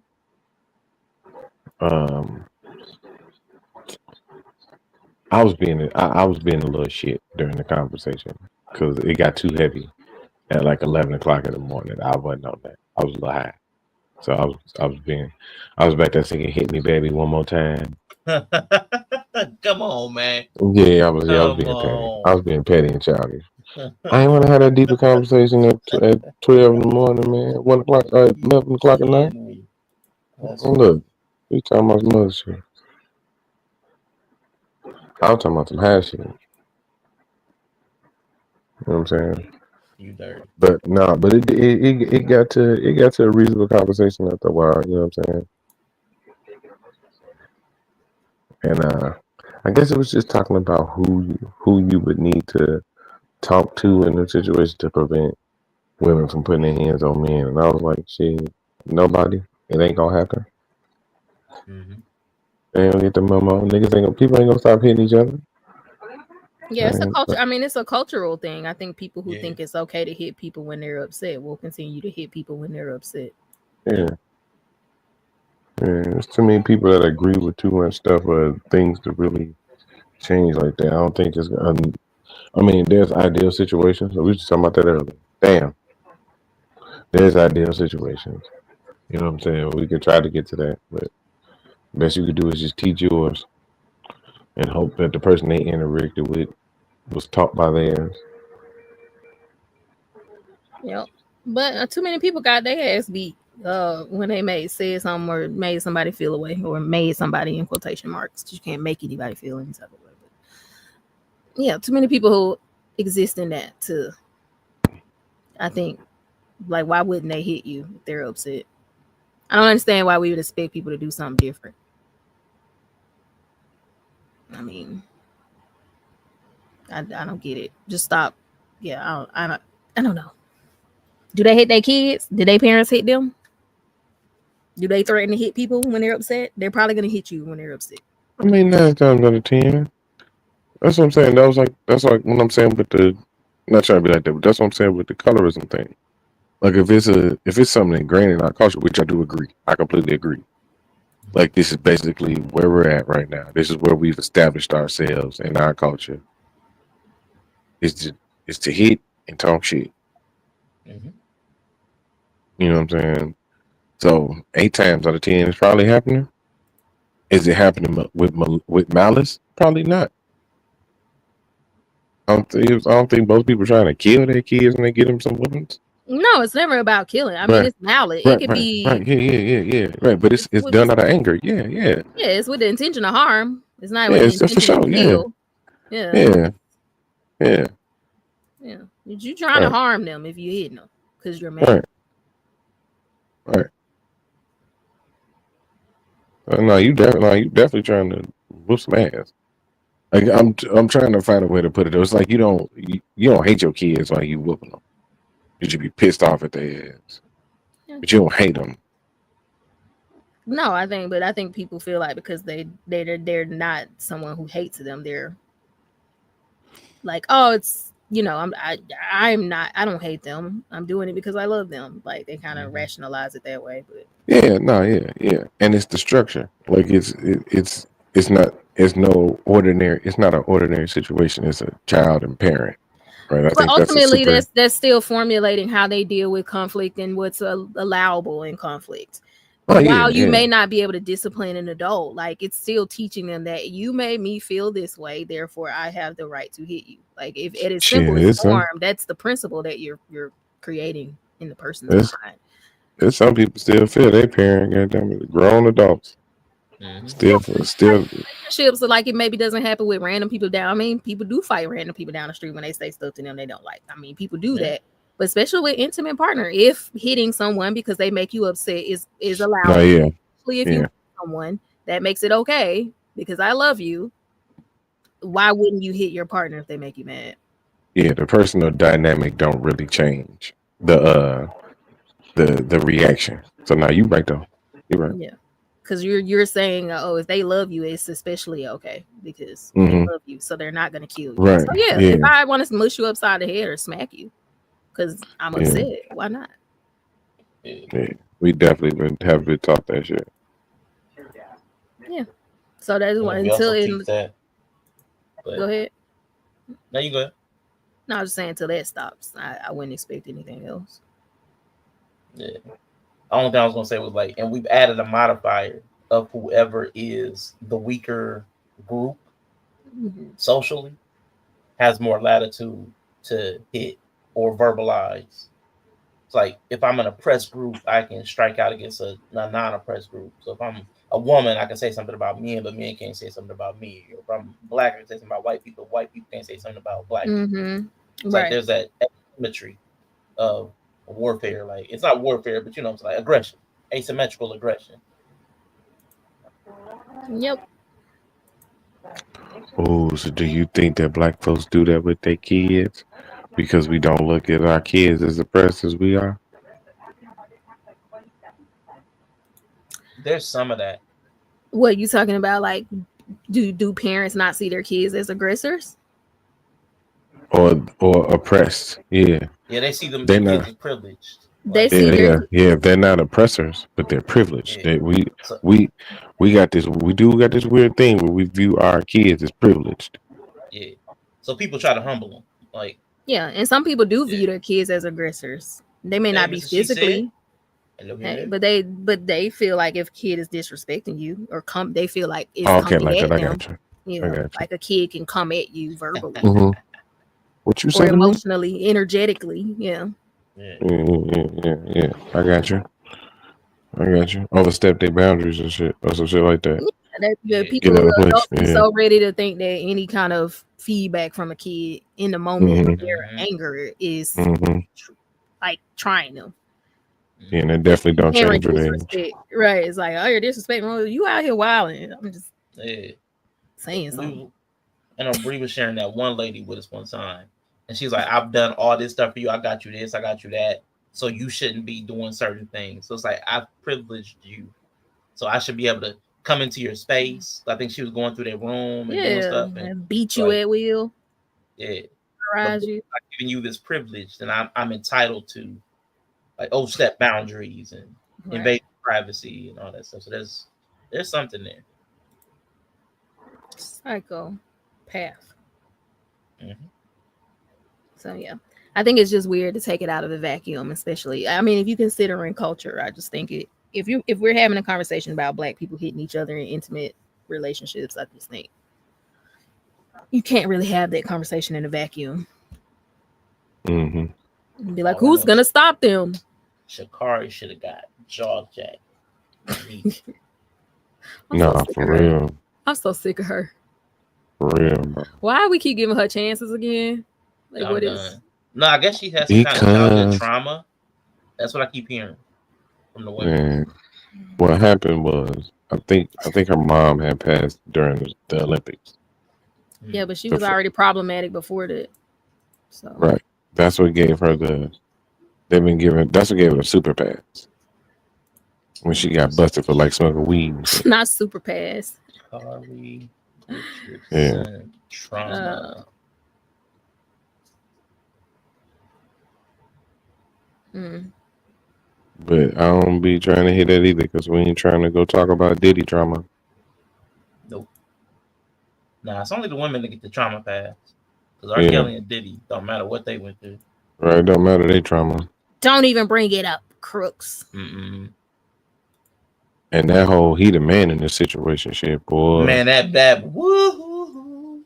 Man, bro.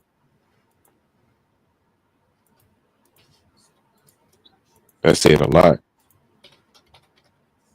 And the fact that ain't none of y'all and you don't see none of these overreacting on protect Black women channels. None of them got this going on. None of them covering it. Covering what again? Sha'Carri Rich. Being abusive. Now she said something in her statement. Let me see. I apologize to Christian. He came into my life and gave me more than a relationship, but a greater understanding of unconditional love from what I've experienced in my past. Due to my past trauma and pain, I was blind and blocked off to not only receive it, but give it. I love him, and to him, I can't apologize enough. I don't know what the trauma and pain is supposed to be, but Lord have mercy. Okay.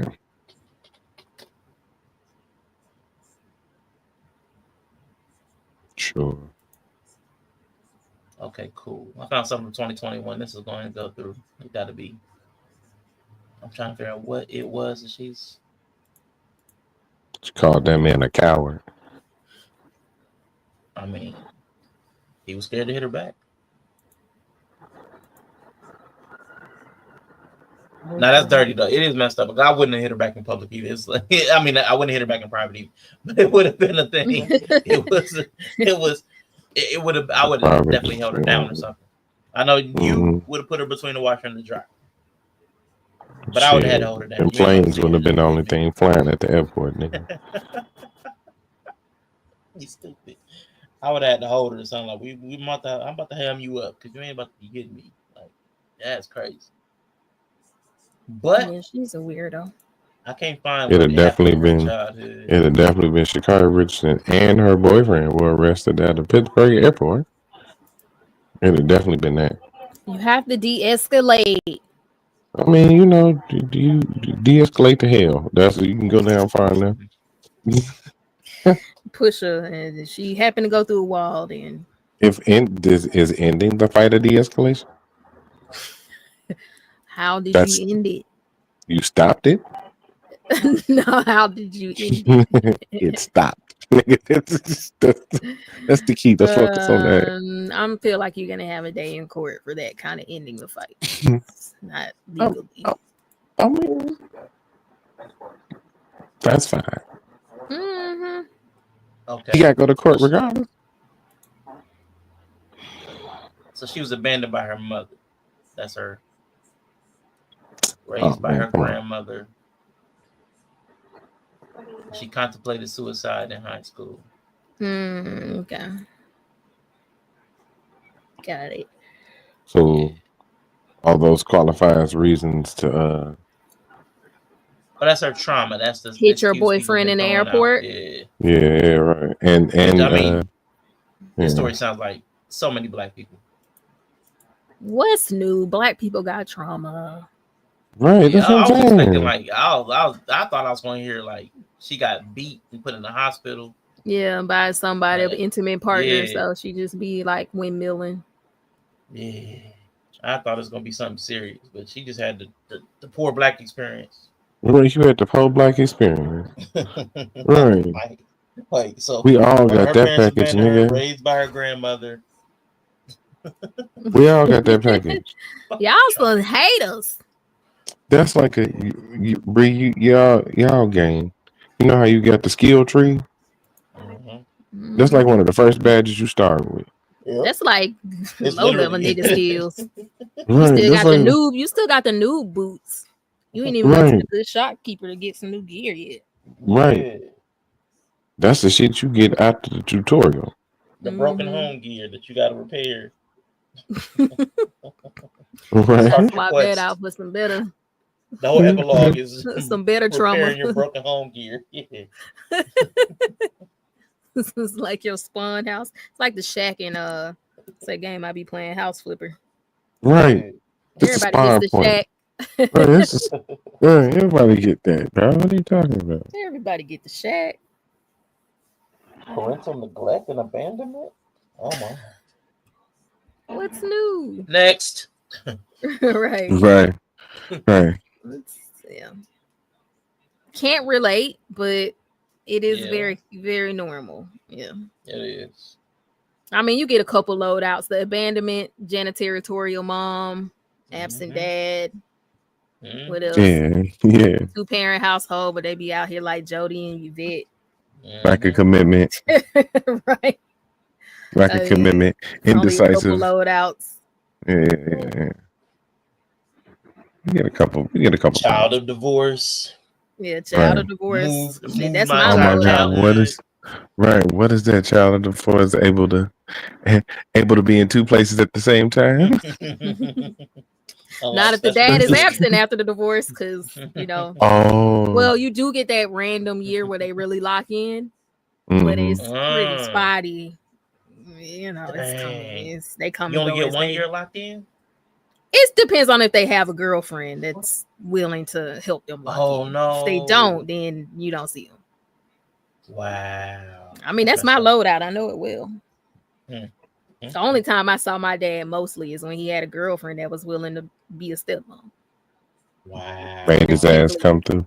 Yeah. Yeah, I mean, because if yeah. he wasn't finna bring us over to his house and actually take care of us, like, what do you Mhm. mean? I'm not gonna cook for y'all. I mean, it's Just not. nigga. Like, so if he didn't have a girlfriend to cook for everybody, you gonna see that nigga? Well, Who's gonna you do know my what, kids' Bert? laundry? You have a new achievement unlocked. You can now beat King. I can beat him. Why? Yeah. You can domestically violate King. Because so that was valid trauma. I can now hit people. That was valid. Yeah, absolutely. Mm-hmm. Yeah. Dang, I didn't know I had that achievement. Yeah. You can't beat Yeah. kids, but you can beat King. It's like You can't prestige hit you back. mode. Yeah. Yeah. You accidentally pressed RB and LB at the same time and found out you could do some cool shit. Oh wow! I had this the whole time. I do tend to gnaw on his shoulder sometimes. That's acceptable. I'll allow. You'll allow it. Okay. That could go either. That could go either way. That could be good. That could be bad. I don't know. I think it's definitely annoying. So. And there's something about women they like to. So weird. There's something about women they like to bite the man they love. They really just like to chew on them. Yeah, it's true. Nothing wrong with that. Yeah, it's like a chihuahua or something. Just small people. Yeah, so that's my loadout. I mean, I got the divorced parents loadout. Y'all really ain't gonna convince me these niggas ain't shit. I don't know. It's just me. It's just me. I got it too. So I hear you. You got a divorce loadout? Yeah, hell yeah. I think that's part of why I hated being a woman so much. It's to hinge seeing your own children on the ability of a woman to do shit you should just do. It's just that's crazy. You can't be bothered to do it. So you have to get a woman to be around or else we just don't see you. When he got married, I think when he remarried, we started to see him a little bit. But then they moved to another state because he was selling Jesus dope. Christ. Yeah. That went that. So we got to go there. Well, we got to go there. It was a really nice house, but that wasn't happening too often because he was in a whole other state. Yeah, that's how my pops was. He was in Minnesota, so it's like I didn't get that's part of the divorce loadout. Fuck. Yeah, they go to another state. God, they go to another state. Like they just become unreachable. Yeah, they do. I guess they gotta have a valid excuse for being ain't shit. Yeah, I come get you, but I'm in another state. Yeah, damn. I'm going to have to have said that. I'm going to have to say that at least once. Fuck. I just thought about that. I'm going to have to say that statement at least once. Not that loadout. Yeah, the divorce loadout. Couldn't come get you because you was in another state. And now that it's not valid, but it's divorce kid loadout. Yeah, that's wild. Fuck. Not fuck. That's the curse of the loadout. Rashawn, which loadout did you have? I got that abandonment neglect. No divorce. Okay. Abandonment neglect, yeah. That's a hell of a loadout too. Yeah. And it's also, I don't know, there's like a modifier. I want to be respectful of my mother. I love my mother. Yeah. I'll say friendly. Okay. The friendly mom loadout. Because me and my two sisters have different dads. Like it's like three different dads. So like whatever you want to call that. Yeah, I see what you mean. Yeah, spread thin there's perk. Yeah, the spread thin perk. We'll call it spread. that. Definitely some spread. The spread thin perk. Yeah, definitely some spreading. There's a lot of spread. I got Us Against the World. Okay. Because it was just me and my mom. You turn into the Us Against the World perk. Yeah. Turn into the Us Against the World perk. Yeah. I don't know. Let me see. What did my mom? I got an older brother. Like I got an older brother, but he's older, so he was grown by the time it just turned into me and her. I see. Nice. Yeah. Revolving door. That's what I call it. Revolving door for me. Yeah. Revolving door. Yeah. Us Against the World. I don't know what Lois turned hers into. She really locked in. That's dope. Because I don't really think she wanted to be with that nigga in the first place. That is dope, though. So I feel like once he left, she was just like, I could do what I wanted to fucking do from the get-go. God. Couldn't wait to get rid of that nigga. Like, so I don't know what perk that is. We call it recliner. Lazy boy. Yeah. Relaxation adds 200 to your hit points. She really did not want to be with him in the first place. So she did not have a very negative response to it. He didn't really carry anyway domestically, so she wasn't missing out there. So she just turned it into a business. Positive trait do y'all think y'all got from y'all's loadouts? From the divorce loadout? Yeah. I don't know if I got a positive trait. I might have went to a negative skill tree. I'm sure something positive came out of it. It might have been resilience. It might even be your nonchalance. Like maybe you've been able to take indifference differently. Yeah, my therapist says that. Yeah, so you're probably right. The nonchalant multiplier. Yeah, as opposed to like crashing out because of that. 'Cause, like some people take that and be like, "Oh my God, no, why don't they love me?" Yeah, or they seek a lot of validation. Yes, yeah, become needy. Yeah.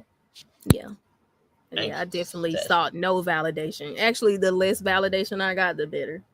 Yeah. So yeah, definitely.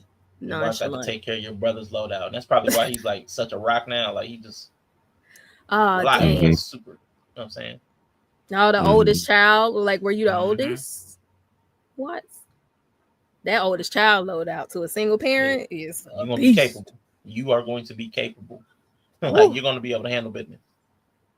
You parenting your parents sometimes if you get the oldest child loadout growing up with the parents skill tree.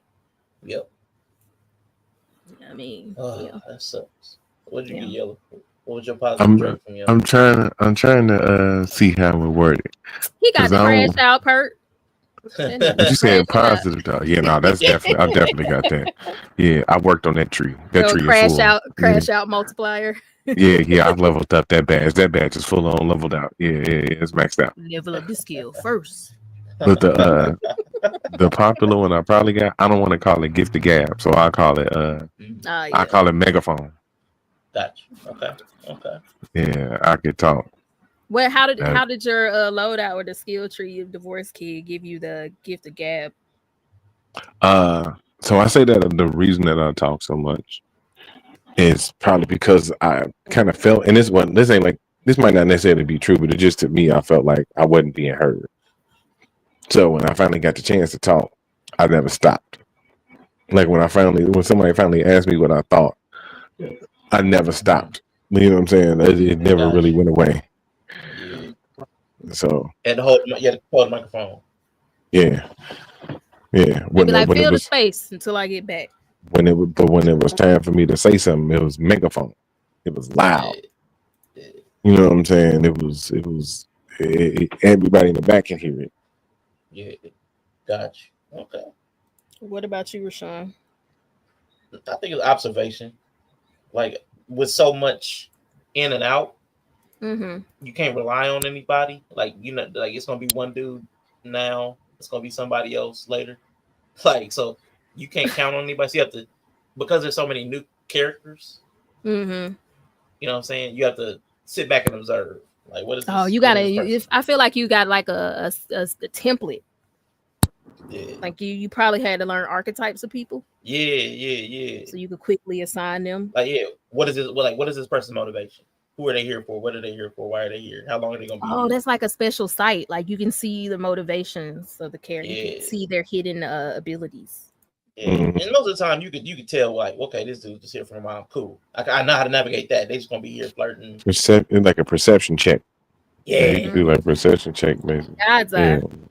What Sanjay and Wu had? You Sanjay and Wu, you cheating. You got the little system that show you the colors over the bosses. So you know if they can whoop your ass or not.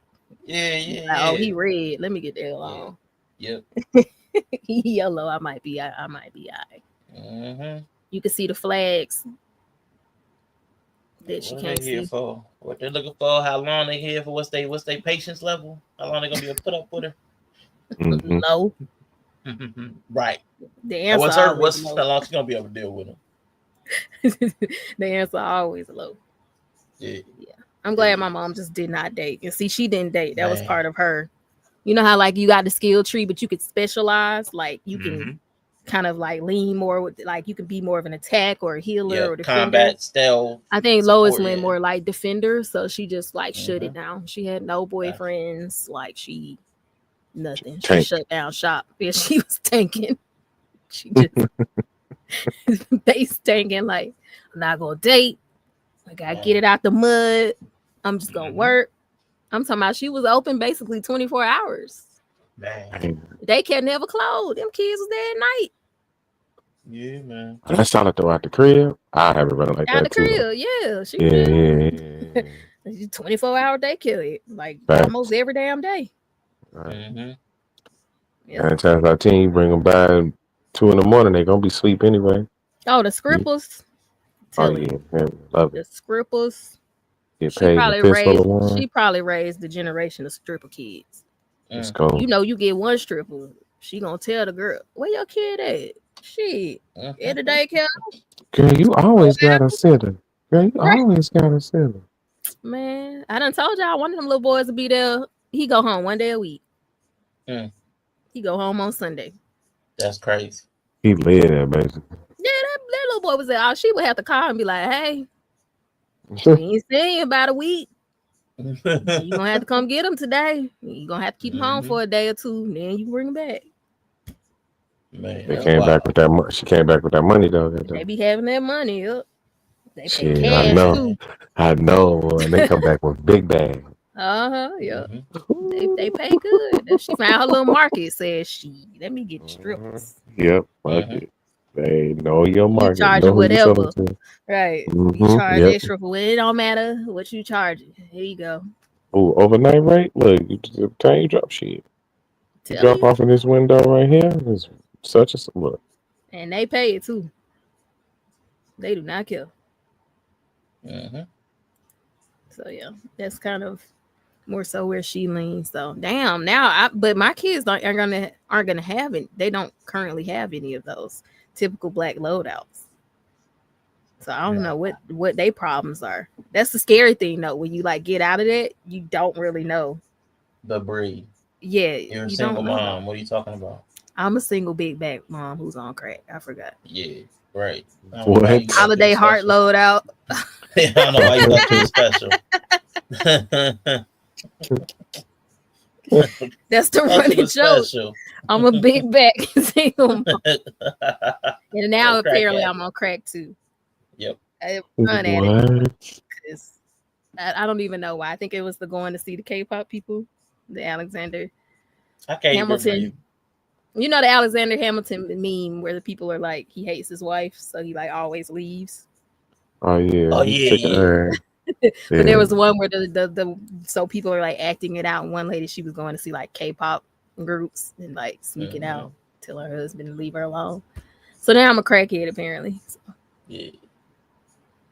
Down bad out here in these streets. Yeah, man. That's what it is, man.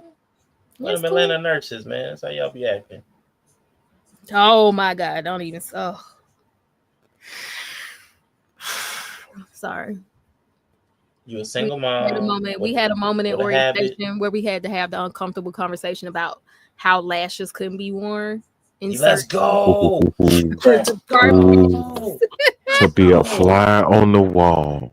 That's part of orientation. Lashes are part of orientation. Oh my God. To be a fly on the wall. Yeah, by far the community that we serve and the population of the staff that we have compiled, definitely. I can see why it came up, it's like no nails, no eyelashes gotta be under, because you in surgery. Did they give y'all a measurement? Like no longer than 30 millimeters or anything like that? It didn't say that, but it just it felt like a newer policy because it's kind of like within reason. Let's go. And it was just like, what they trying to this feel exactly. I was getting ready to make fun of it, not that somebody would. This feel like this is targeted. Because it is. Because it is very much targeted. And guess what? Bullseye, bitch. Now, guess what? Bullseye. Somebody was like, they just. Go ahead. Right. I was gonna say there's this thing going around with these teachers wearing these form-fitting dresses. Oh, and like the scrubs too. And the teachers like they're like teaching. I guess the guys are in the comments. I wish I had these teachers when I was in school. But you're objectifying these women. Their dresses are to their ankles, and you're still making it sexual. But they're painted on. Their dresses are painted on, and they got BBLs. Like, come on, man. Of course, somebody's gonna see sexual here. Yeah. Like, why? Yeah, we had the same problem with scrubs now. With scrubs, yeah. Come on, man. Wear a size bigger, and a lot of that goes away. But you want everybody to see your curves, and you're in elementary school. Come on now. It's weird. I mean, we wear Yeah. surgical scrubs, so they're quite loose, you know, anyway. But some people pick the small ones. Like, why you pick them smalls? I mean, the mediums was right there. We There is a in thing- surgery. Everything's not professional. Everything's not professional. We in surgery. The patient sleep. Yeah. Who are you doing this for? Who is you trying to bad bitch for right now? Yeah, man, come on. The baby daddies? Y'all want to act like everything's professional. No, all lash links, nail links, clothes tightnesses, links, everything's not professional. Stop. Yep. I don't know. I'm like, who you trying to look cute for? Ain't nothing in here but women having babies and niggas. That's With right. women having babies. And the niggas with the women. And the doctors, but they be assholes. And they don't even be cute most of the time. Mostly women now. And old men. And Habibi Ali Booty Bali Bali Right. What I they mean, huh? So he's racist. I'm just saying. And I mean, I work Not at wrong. LMP. There's nobody in there to be looking cute No, you for ain't wrong. at all. So yeah. Anyway, but yeah, that was interesting. The eyelashes is getting drug at the hospital orientations. They clocked it. That is beautiful. Clock it. All right. So before we go, I'm asking. I see Yellow putting a game in the chat. He asking Watts if he ready Yeah, for and I Madden. got. So I want to ask y'all. I need y'all to put me on game. Now y'all heard. I know y'all both heard about that CEO. They got caught cheating at the Coldplay concert. That's old news now. So I know y'all both heard Right. about it, right? Mm-hmm. Okay. So I need y'all to put me on game because Yellow's a finesser. He got the Riz, and Bree is she's sneaking out to see Asian men. So I need y'all. I'm not really sneaking, so That's carry even on. worse. That's even Not worse. sneaking. Not sneaking. She's fangirling. That's true. Publicly. So I need y'all to put me on game. So how can somebody play themselves out of that situation? How can you lust after somebody and make it okay? Like how could you what I'm saying? I need y'all to help me because y'all both got the magic. Bree can publicly lust after these Asian men, and Yella, you go on a panel full of women and you can flirt with two of them and neither of them get mad. So help me and the CEO. Okay. Put us on game. How can we get away with what y'all get away with? Am I getting away with anything? I think it's just the reality of how in reach is it. How far away is the lusting happening? Theoretically. Yeah, it's at work. It was his. Not literally. Yeah, I mean, because at work is too close because you can they're regular with you. They work with you, so you can smash them if you want to. Okay. Probably just one. But is a concert? Is going to a concert together? No. Is that too disrespectful? Oh well, they went to it. Yeah, they were on a full-fledged date. Right. So you can't lust after people you work with. One, that's sexual harassment, and two is probably fraternization if he's a CEO. 3, you can be smashing them in the bedroom. So yeah, I'm squaring up. I'm not really the jealous type, but let me find out. I'm not the jealous type, but I am the type to pop up. Okay. So nobody will work because it's too close, and if you find out, it's over with. It's Kurt. It's not necessarily over with. Curtains for who? Somebody getting them paws put on. So it sounded like in your voice. You want to let somebody know you ain't. Yeah, I'm a peacekeeper. I wouldn't put my paws on nobody. We don't want evidence of assault. Shikari. We would probably No Shikaris. poison them. No Shikari. No Kari. He said, "Oh, yeah, I'm not gonna have evidence that I assaulted somebody." Okay. All right. And what about you? So you can lust after celebrities. You can lust after celebrities and shit. Okay, celebrities. Yeah. Okay. Nobody at work. Yeah. Okay. Yeah. What about you, Yellow? Same. Yeah, basically. Nobody you can actually get in physical contact with. Yeah. Okay. So definitely don't take them to a concert or to dinner in your town that you both live in. They was cheating. Like he invited her to a concert. They was already smashing. I don't know how long they been smashing, but date energy. Damn, love. Like he might leave his wife. Yeah, it was like you going to a Coldplay together, concert together, hugged up in the suite. Like what you Yeah, talking he about? fuck around, leave his wife. Yeah, I don't know. He close. Men ain't that romantic. Yeah, for real. No. Yeah, Man, they ain't was that hooked up at a Coldplay concert. He performing for something. He don't even have to perform. If he really was just trying to fuck, like he the CEO, like he done already got it. He could just smash her at work. Yeah, he ain't doing this to smash. He's smashing and doing this. And doing romantic gestures like taking you to Coldplay concerts. And it was all yellow. Right. Like, y'all got a song and shit. Like, babe, this is our song. This is her song. Like, he doing the most. Yeah, man. He liked it, huh? Mm-hmm. He would have got beat up by a crackhead when he left. Dang. You don't know where he came from. Random crackhead just attacked him. To her crackhead buddies. I'm paying a crackhead. The fuck you look. And my nigga, it probably went viral before he left the fucking before he left the concert. That's crazy. Oh my god, I just know his stomach dropped.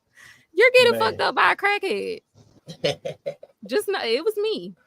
It'd be like the Game of Thrones moment. She was like, it was me. Like it was me. I sent the crackhead. You could pay him what? You probably pay a crackhead $50. You gotta pay him. That's probably overpaying him. I do it. Yeah. I'll give you 20 right now. Crack don't cost 50.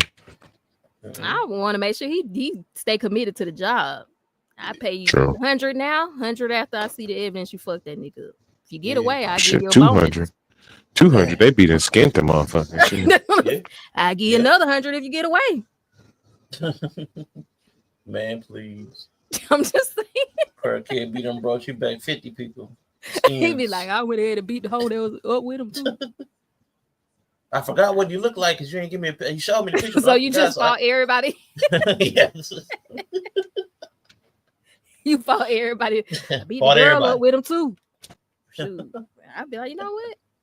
I whooped everybody there. 100. I whooped everybody Right, in just- the vicinity.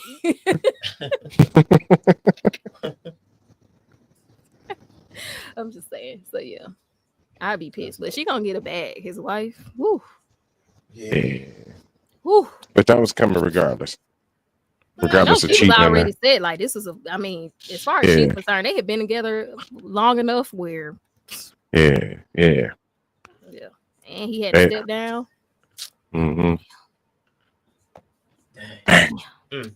Why he had to quit his job though? He Like, ain't even goddamn. Because he was fraternization. Yeah. Oh yeah, right. It can't be was fucking it was people somebody below working you. there. I forgot it was somebody who worked there already. And she wasn't even cute enough. Nope. Wow. Let me stop. Bree was about to do it. Bree's a facist. I'm not. I just thought, wow, for that. I'm telling y'all to be a white lady, it was solid 4.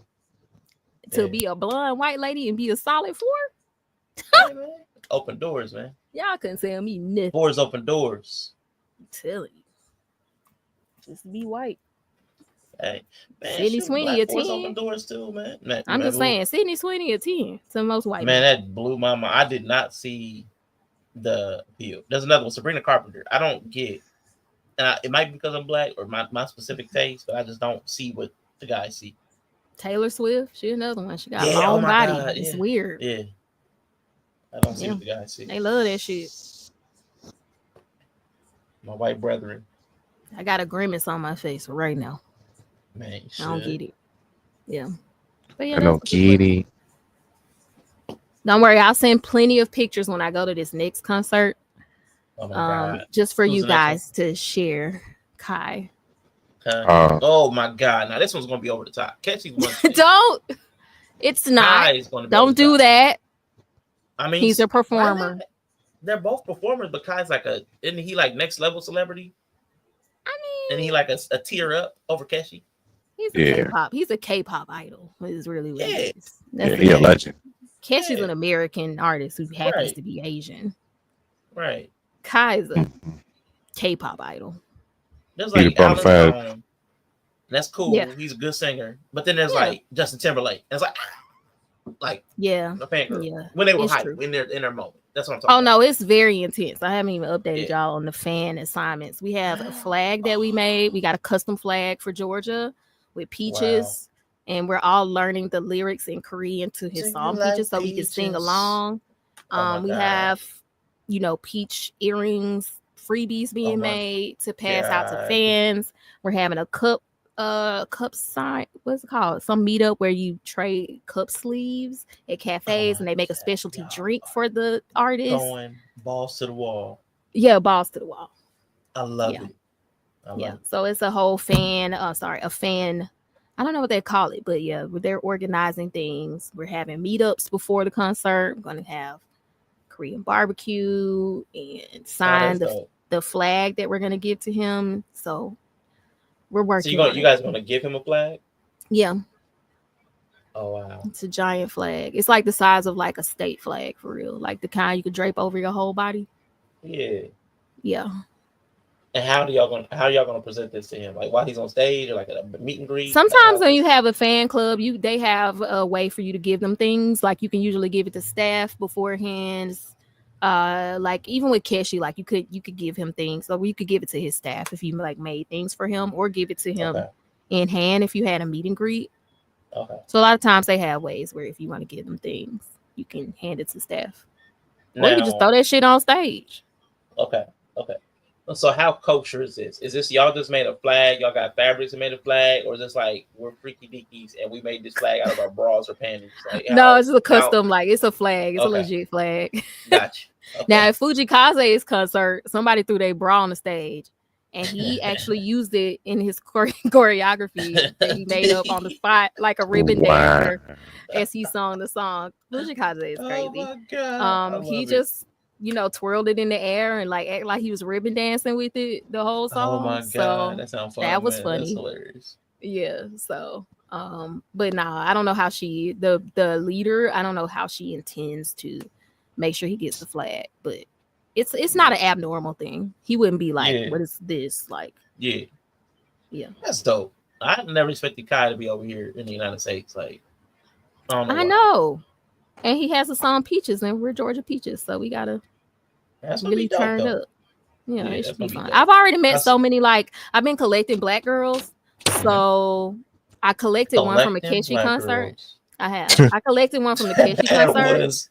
Oh wow! Because she ran the fan page the stop before mine, and I ran the fan page in the Atlanta stop for Keshi. So he has an official fan page, and I took over and I like posted the whole day on his fan page. Okay. She did the stop before me, and she was black, and so we started talking, and then she was like, "I'm coming to see Kai in Atlanta." I was like, "Girl, me too." So we're gonna meet up. And then I just been collecting black girls off TikTok who like Keshi. Mm-hmm. And then like a lot of them like Kai, so I've just been collecting them like Pokeballs, and then we're all gonna like meet up. Go bad bitches, go. Right.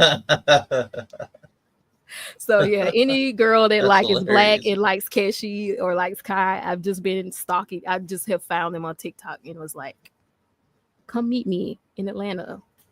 I'm probably gonna be carting people around to the concert in my van. Like it's probably not safe. Mm-hmm. But we're all fans, so we're just hoping it works out. Yeah, but I feel like this fandom is probably the safest place that you can do that. Yeah, for sure. K-pop fandoms are pretty pure. Yeah. So I was like, I have a van. Like I feel like if a man said that, it would be creepy. But I'm like, I got a van. Super creepy. Yeah. I can take. Yeah. Boy, creepy. Girl with a van, W. Guy with a van, L. Different vibes.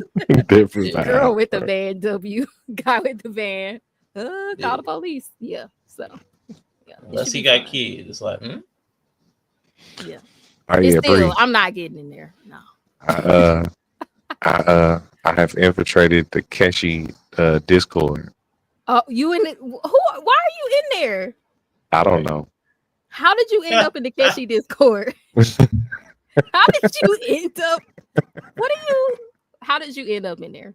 Right. I don't know. I clicked too many buttons. Did you click my cult tag on my name? I did. Okay. It was like, what the fuck is this? And when I went there, it's like, oh. Okay, we've been trying to wrap up for like 3 hours, but what did you think of the Keshi Discord? Dude, it's a whole channel where they just comment Just say Keshi. Keshi. Right. I was like, yeah. You said they what? Dude, it's a whole text channel. It's a where they text just channel. say You just come in and They say just say Keshi. Keshi? You just say and then Keshi. the emote comes up. You just say Keshi. Yeah, you just say Keshi. Okay. Like, oh shit. Yeah, what else? That was the first thing I seen. The Keshi chat. Okay. Don't do that. Don't do that. Yeah. So I think it's broke down into like his albums or whatever.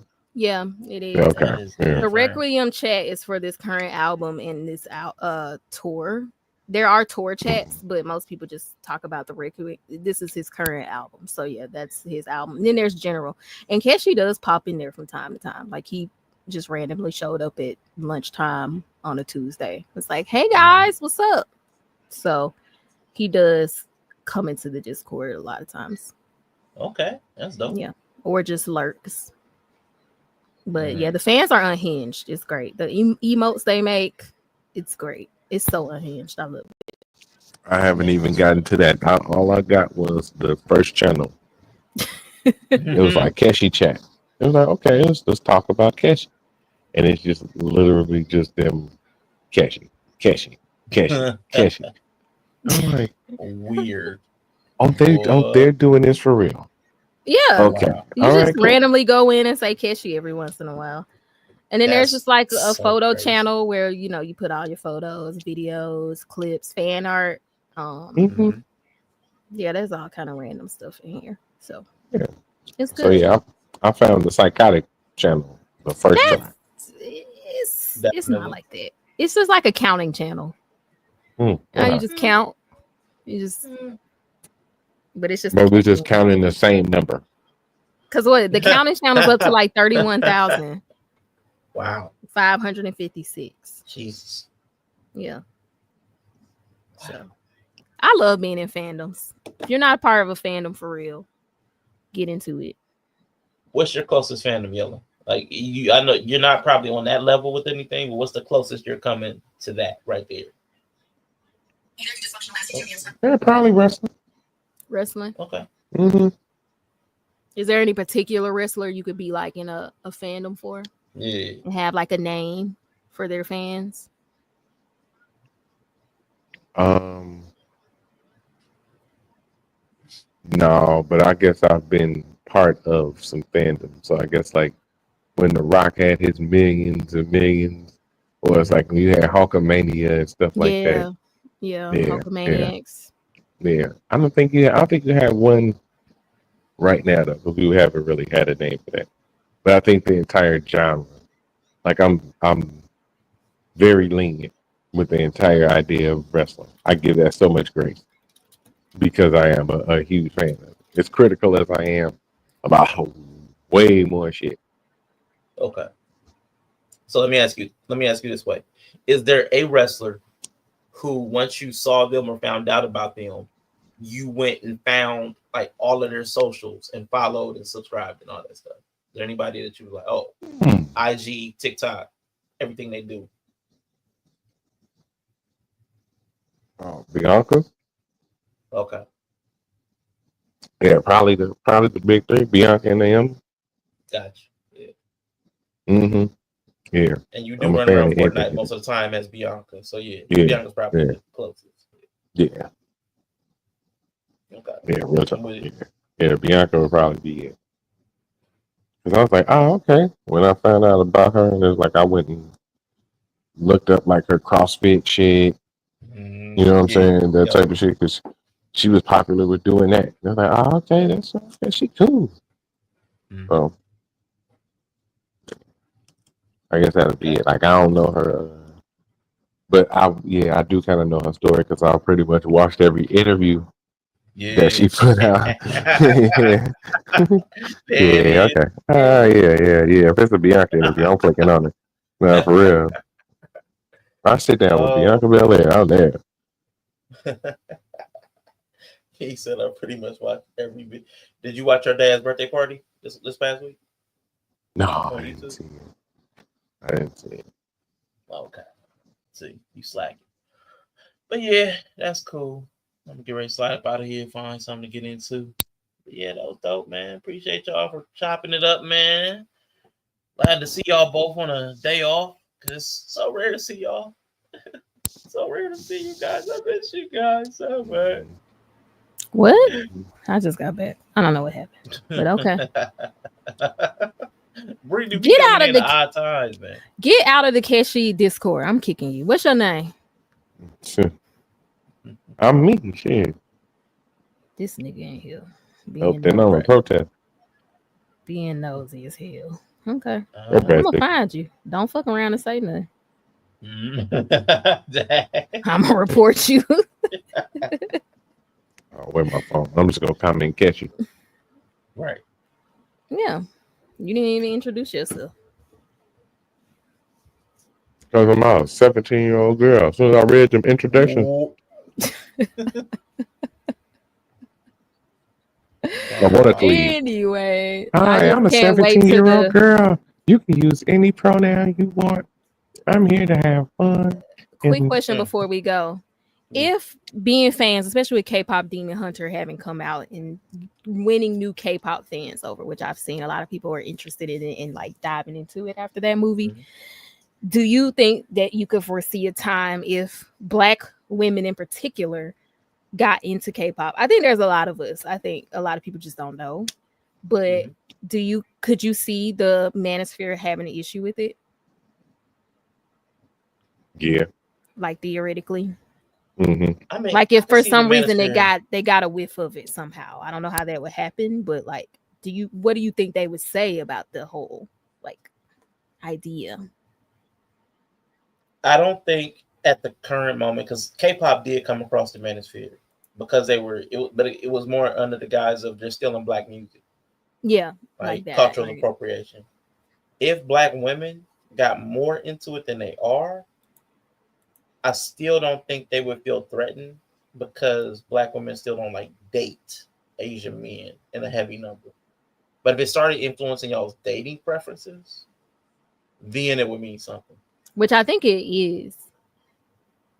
Like, I think it's significant though. Yeah, I don't think it's significant because like most people don't even know. Like most Black people aren't even fucking with K-pop. Know people who like K-pop, and the people who like K-pop find other people who like K-pop. So it's kind of like a bubble still. But I was just thinking like if it really started expanding, and I do think K-pop is changing things for even Asian American men. Like Manny, I don't know how to say his name. He can't. I don't know how to say it. The Asian guy who was on the Acolyte. Okay. Yeah. Like him being lead in a romantic comedy or being seen as a sex symbol. I think he made it on like Sexiest Man Alive. Okay. We know historically they were never like making it on those lists. But I think K-pop being more prevalent in America and having fans is changing that. Not just with Black people, but just across the board. So I could see it eventually like maybe hitting the radar, but like you said, it would have to be bigger than it is right now. But I do see it going that way. Like with K-pop Demon Hunters, kind of doing like my niece is like in love with these like animated Asian men. Yeah. And because of that, she's now listening to K-pop. So I never thought I'd see the day where like a young girl, her first crush will be like this K-pop artist, like a Black girl in America. So I do think it's changing. True. Yeah. And then still it's like that the influence over time is what would matter. Because young, like you gotta remember like TRL days. There was a lot of Black girls that was all into the Justin Timberlake's 98 Degrees, all that stuff. But still, when it came to dating preferences, a lot of them still end up dating Black. So it's not Black 100%. women are It's still just, a lot like race loyal. So it's one of those weird things. Like if that trend like carries them from like into their boy band phase and they into adulthood, they still prefer Asian men. If that starts growing, I can see something. But right now, I just can't see it. I mean, I you hope saw the your way people- Zach got played on. Who? Zach got played. Zach with a K. Oh, Zach A. Because he's yeah, there's a lot to that. But yes, he's not, you know, it wasn't giving what it was supposed to give, you know, in live action. But yeah, I always think it's interesting because I think a lot of times the knee-jerk reaction, not just from men, is just like, that's weird. Like I'm starting to see posts as K-pop gets bigger with Black audience because of some of the a lot of the R&B influence, and it's like I've now run into a discourse on Twitter about why Black people listen to K-pop, like we got R&B at home, kind of like that kind of stuff. And I was like, do we? Because the niggas ain't yarning like they used to. I don't know. Yeah. It's not sounding like it used to. So Niggas ain't nailing like they used to. They sure don't. yeah, that's kind of how I feel about it. So, but They it's stuff like that. They be KUing. They be KUing. For real. So I mean, that's kind of, but that's how it always, you know, that's kind of some of the comments like, why y'all listen to that? We got our, it's always the come back over here kind of commentary, like very subtly, like, why are you over there? Come back over here. So that's kind of how it always starts. And I always notice it in real life. I haven't noticed it online as much lately, but I'm starting to see it like on Twitter. No, I mean, 'cause even when the dudes got into anime, and I guess regional and like familial. Like, are you in an area that's more hostile towards non-Black stuff? Because you know, the Black dudes been in the anime for a little minute. Like, and they even got before roasted like for that Blurs. Yeah, we got roasted for it. But it was Yeah. one of them things like I like it, and I'm not gonna like stop liking it. I would just like it in the closet. You know what I'm saying? I would be like the closet in the Yeah, exactly. You got shamed for Yeah. and that's what I kind of feel like would happen. I don't think it'll stop the fans from engaging with what they like. Nah, but I definitely feel like there'll be some shame around it, like that Yeah. subtle like community shaming you for liking outside stuff. Yeah. So Because I'm Black wondering. dudes started wanting the Goku and the Vegeta. No one out here didn't do that. It was Oh my God. hilarious. But we was doing it. We was gonna figure out a way. The Naruto run. You man, listen. It's still shamed a little bit, even in like, you know, like Black culture. So that's why I always notice that as somebody who like other stuff, I'm always shamed and encouraged to come back. I haven't gone anywhere, but it always feels like that. Why are you over there? Come back over here, kind of energy. Yeah. I'm trying to think. We didn't really shame in our school or like our area or whatever. We didn't really shame the people who watched the cartoons or like watch the anime shit. We all kind of watched it. But the nerds though, like the geeks, Yeah, the fans. Yeah, the real fans. Yeah, that's that's what it was. Yeah. You was definitely not telling people you watch wrestling for real. Yeah. Yeah, that's what I mean. We always have to hide our like passions, fandoms, or it's like shames. So I'm curious to see how this plays out because as y'all can hear, these fandoms are intense. Yeah. I mean, I would say, but there's always been intense fandoms. It's just which ones are permissible. Yeah. And for Black women, y'all were okay. It was okay for y'all to be in the boy bands and like singers. But like K-pop dudes, it's gonna be different. That's what I feel like. That's what I'm like. I don't know if they're gonna, because it's gonna be a weird experience. I think if a woman is like fanning over Chris Brown to some degree, it's like okay, you know. I think a guy can, even if he goes, it's like okay, it's Chris Brown. I can vibe to this. I get it. It's R&B. I get it.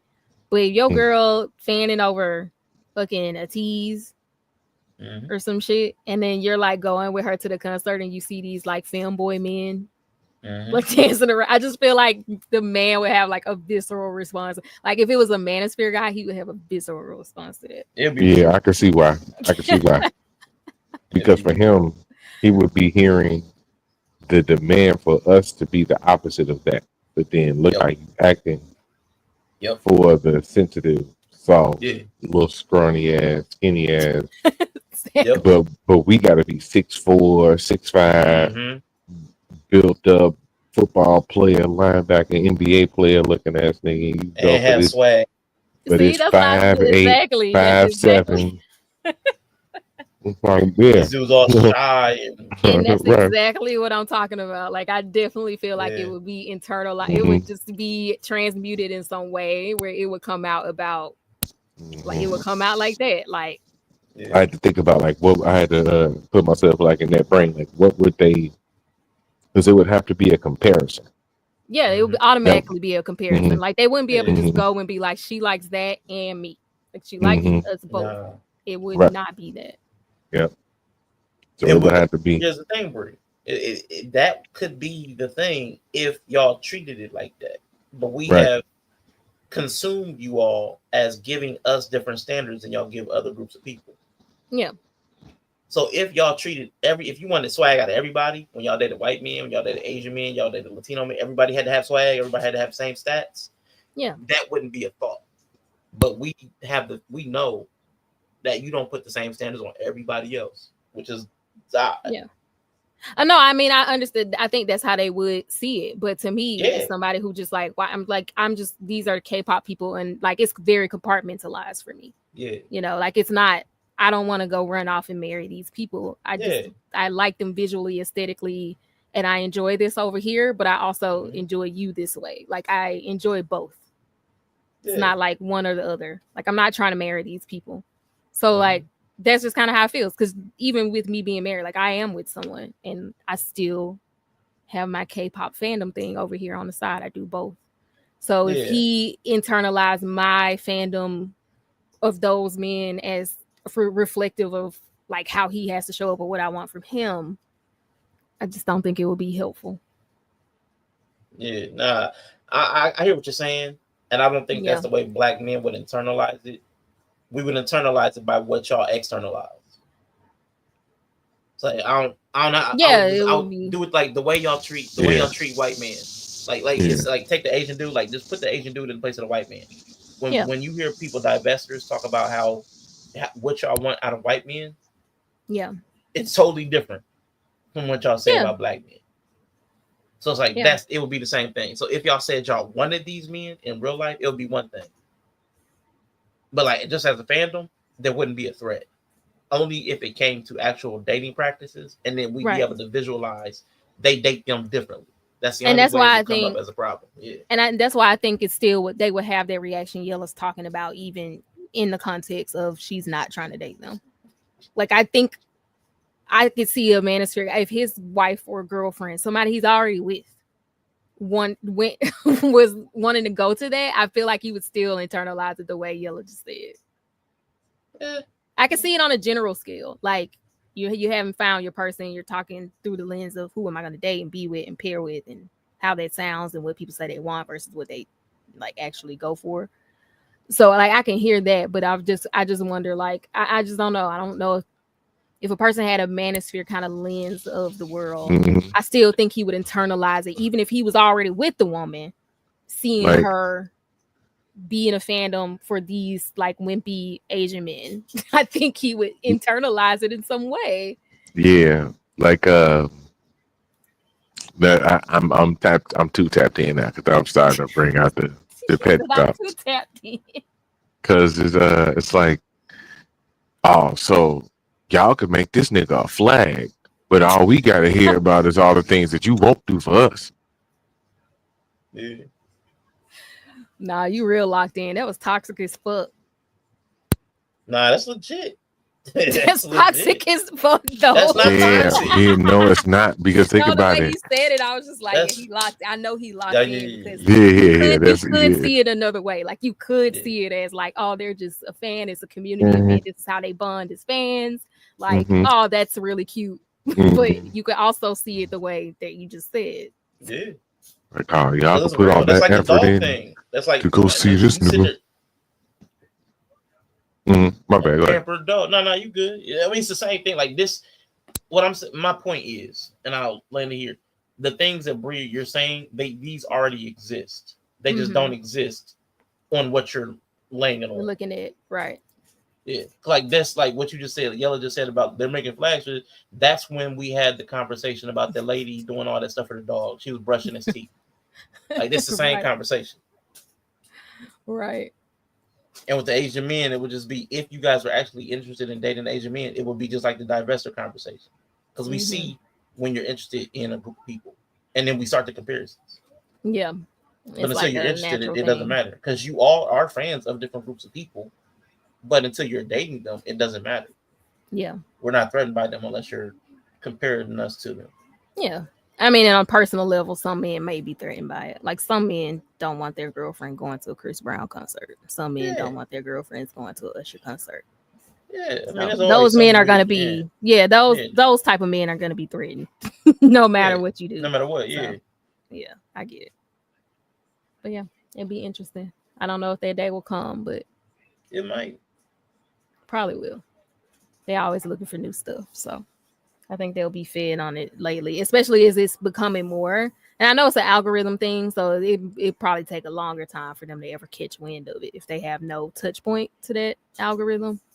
So it might be a while. But yeah, that was it. Thanks for indulging.